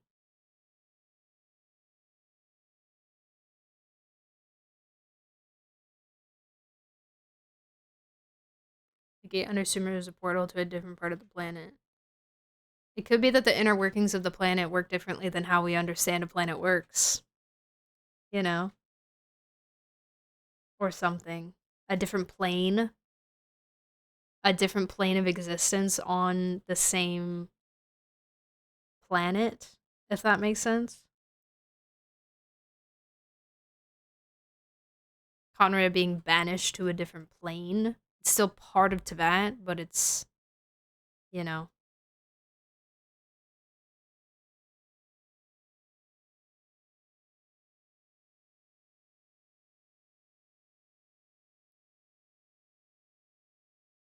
Will we not have control influence over it? Lumine doesn't like the Heavenly Principle's influence, so if she was there, she would she not have tried to stop it? Orxia is not as big as people thought. Yeah. That's what I thought too.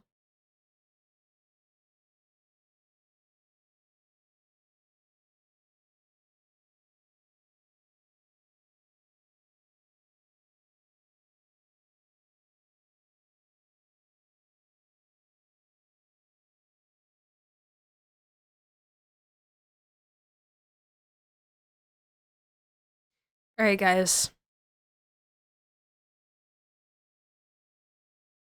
Anything else anybody wants to get out? Because I think I need to I think I need to stop.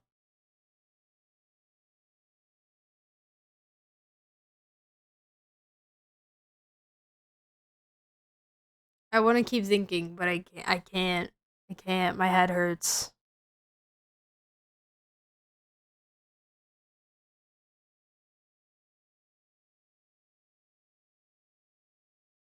My head hurts and information. It's like it's so hard because so many things are vague and or theories, and it's like I'm trying to conjoin different theories, but it doesn't work because they're all theories, and it's like, well, this only works if this is true. But it doesn't work if this is true, but it could work both ways, so it actually confirms nothing for me. You know? And then also just me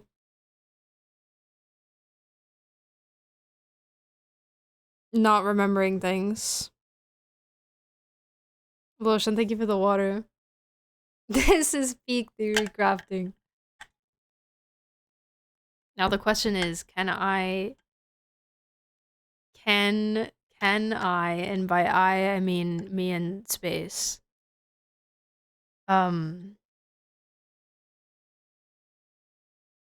conglomerate all of this together into some kind of coherent lore video?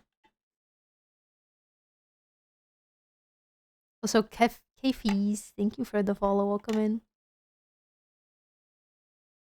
I want to say this, I have classified info that the first person to put all these puzzle pieces together will get a free 5-star Ayaka. I don't want Ayaka. So I'm in no rush.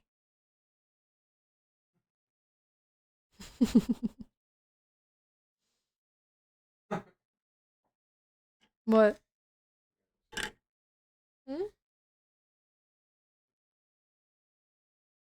Take what back? They were on a ship full of fish?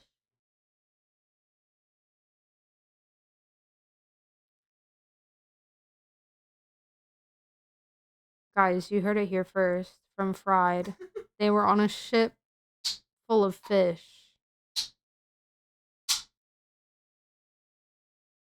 Maybe the fish were the AI. And then they like went into the primordial sea. And that's fish. Mm-hmm. Yep. Why were there fish? Because the whale. Oh, because the whale. But the whale is here, though. It wasn't always there though. This is true. This is true. Whale is Sertologies. Did you do the quest or whatever you wanted to do? This is pretty much what I want. Well, no. No. No, I didn't. I didn't. Stockfish? Yes. So, Lumine and what's the male's name? Wow. Aether. Good job. Oh my god. They were stuck in an AI. Endlessly going against Stockfish and always losing. And then Magnus Carlsen came in and was like, "Hey yo, I got you." And then he turned into a big whale. That's where the whale comes from. The whale is Magnus Carlsen. And then Bobby Fischer comes in and he's like, "Hey, you want to be an Archon?" And he was like, "Nah, I want to be a part of the Fatui." And then the world exploded. And then the world exploded? Mm-hmm. Oh. And then the girl from Queen's Gambit came and was like, "Hey, yo."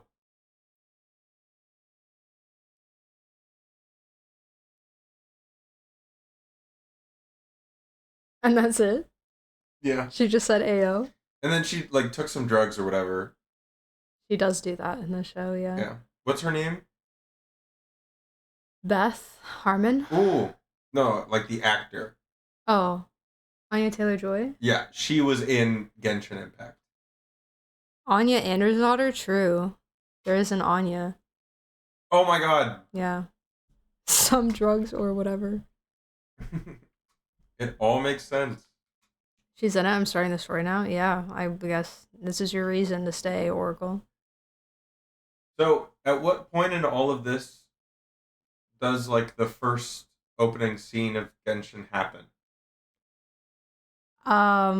After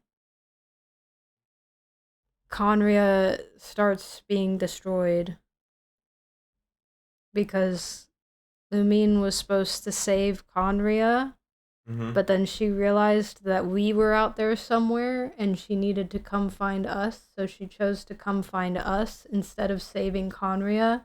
So that's why Conria got destroyed. And then she grabs us and wakes us up because we're asleep inside the spaceship. And so then she grabs us to go leave, and that's when the opening scene is. When the lady's like, "You must not leave." So was that before or after Magnus Carlsen blew up the Earth?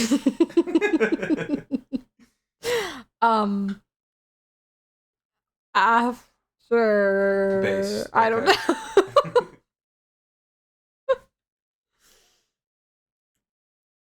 Yeah. Maybe Asmodee is Magnus Carlsen. Oh my god. Yep. Yep. After the explosion. Yep. Alright, guys, I'm going to sleep. I can't do this anymore. I can't. It's too much. It's too much. Blah. Blah. Wait, somebody else said something I wanted to read. There's a line somewhere in commune history talking about a prophecy or a vision. The Golden Star would align with Teyvat again, which is the second time the ship coming back to see Teyvat, and King Ermin took advantage of that to summon the twin. Oh. Oh. Okay. I will try to remember this.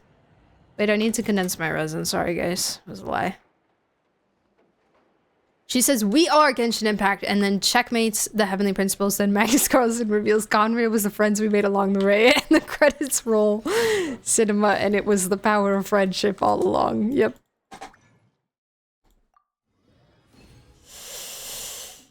Yep. Yep.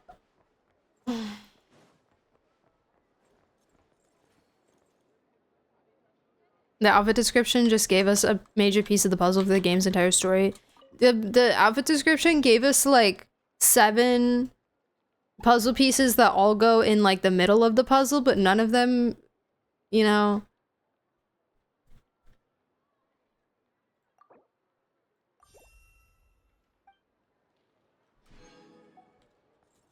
Maybe like 2 of them connect, maybe. Also, guys, look at my like really coherent friendship team. The only weird thing here is Mizuki. Because the only people that I have left that need friendship are Columbina and Mizuki. Because I got friendship 10 Durin. Yay! I also got friendship 10 Yehoda. Yay! So now it's just Columbina and Mizuki. Mikuzuki's been chilling in my teapot. I haven't been giving her very much friendship recently, but...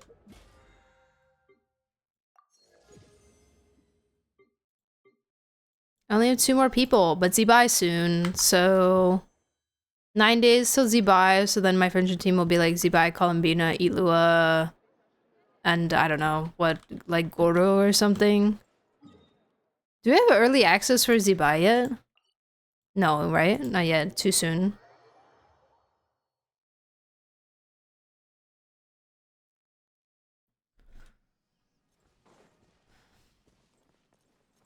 Why do you think they need the no-seeds so Pierre can defeat Magnus Carlsen? Sure, there's literally, this game is about chess. I do not think that Fried is this far off. The whole game is like about chess, basically, you know?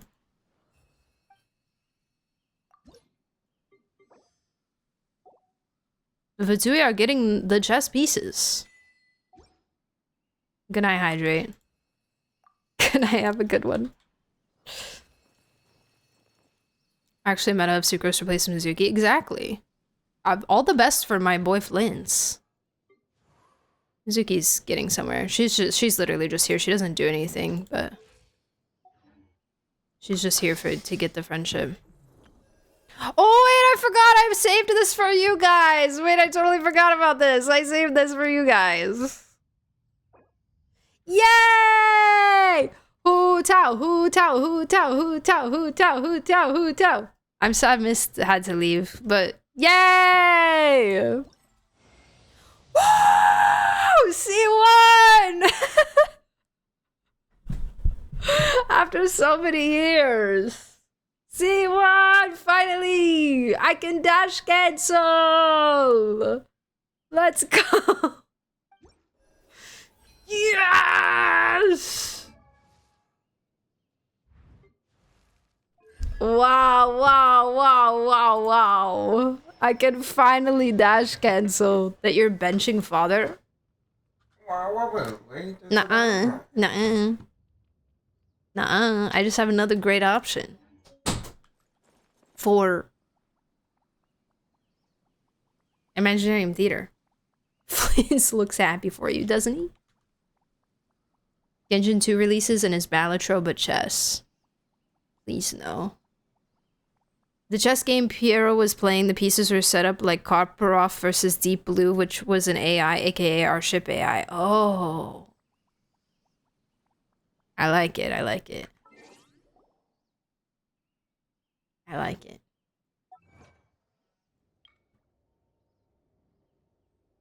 The entire A Brief History of the Pale Starborn series, 1 book. Thanks. Appreciate it. Is that other book I bought, any good?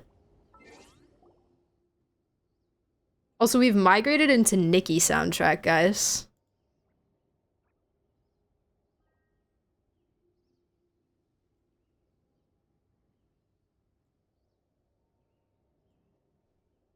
The Spotify has brought us to the Nikki soundtrack. Alright. Alright, who am I raiding? Who am I raiding? At 2 in the morning. Who am I raiding?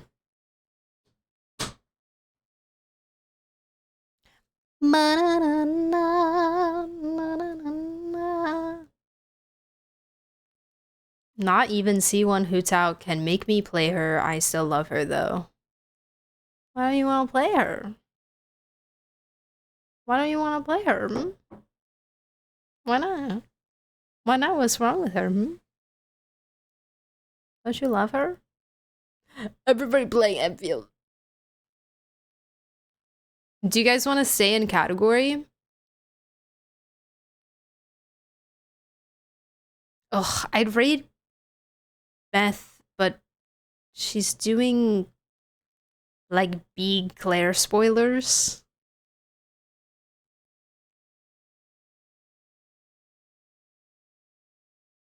But I don't know. Maybe I can.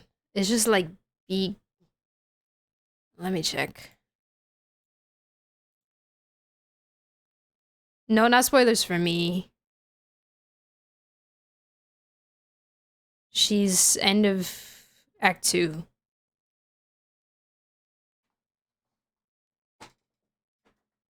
Well, she's not like there yet, so she's in the area. So it's not that bad. It's not that bad. If you wanna look at what she's doing and tell me what you think.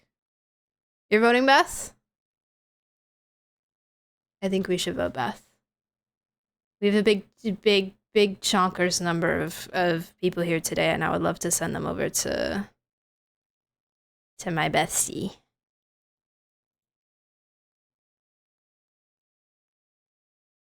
One Piece wallpaper is it's my boyfriend's. It's a tapestry. Luffy's foot, everybody, and Luffy's knee.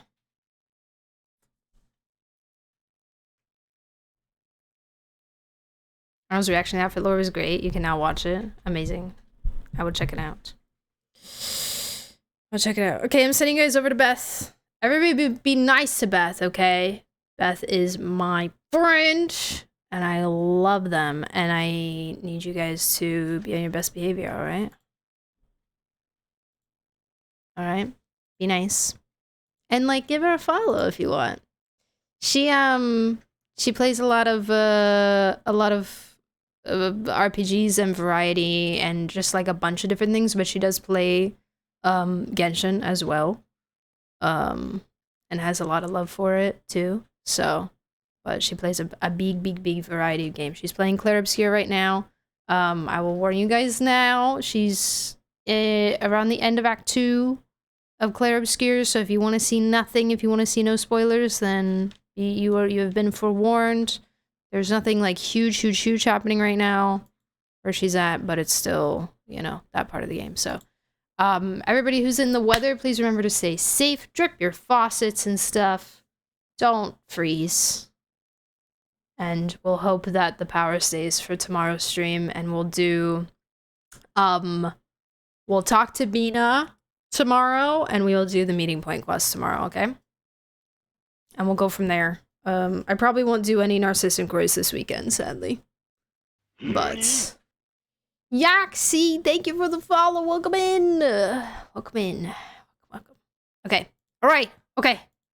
Join the Discord if you're new here for access to the stream schedule and important updates, and hang out with everybody while we're offline. And then make sure you check out my YouTube channel where I post content and stuff. Check it out. See what's going on. See what's there. Alright, get out, y'all. Thank you guys for reading the lore with me and for sharing your theories and stuff. Sorry I kind of faded out near the end, but I had a baby shower today. I had to socialize and stuff. My battery gone. But I think I still processed and read everything pretty okay, so yeah, I had a lot of fun with you guys. We don't get to do this often, but I am hoping to do it more in the future, so y'all take care of yourselves. Sleep well if you're going to sleep. Make sure you stretch your legs and get some water, okay? All right. Bye. Bye, guys. Have a good one. Bye. Bye. See you. Bye.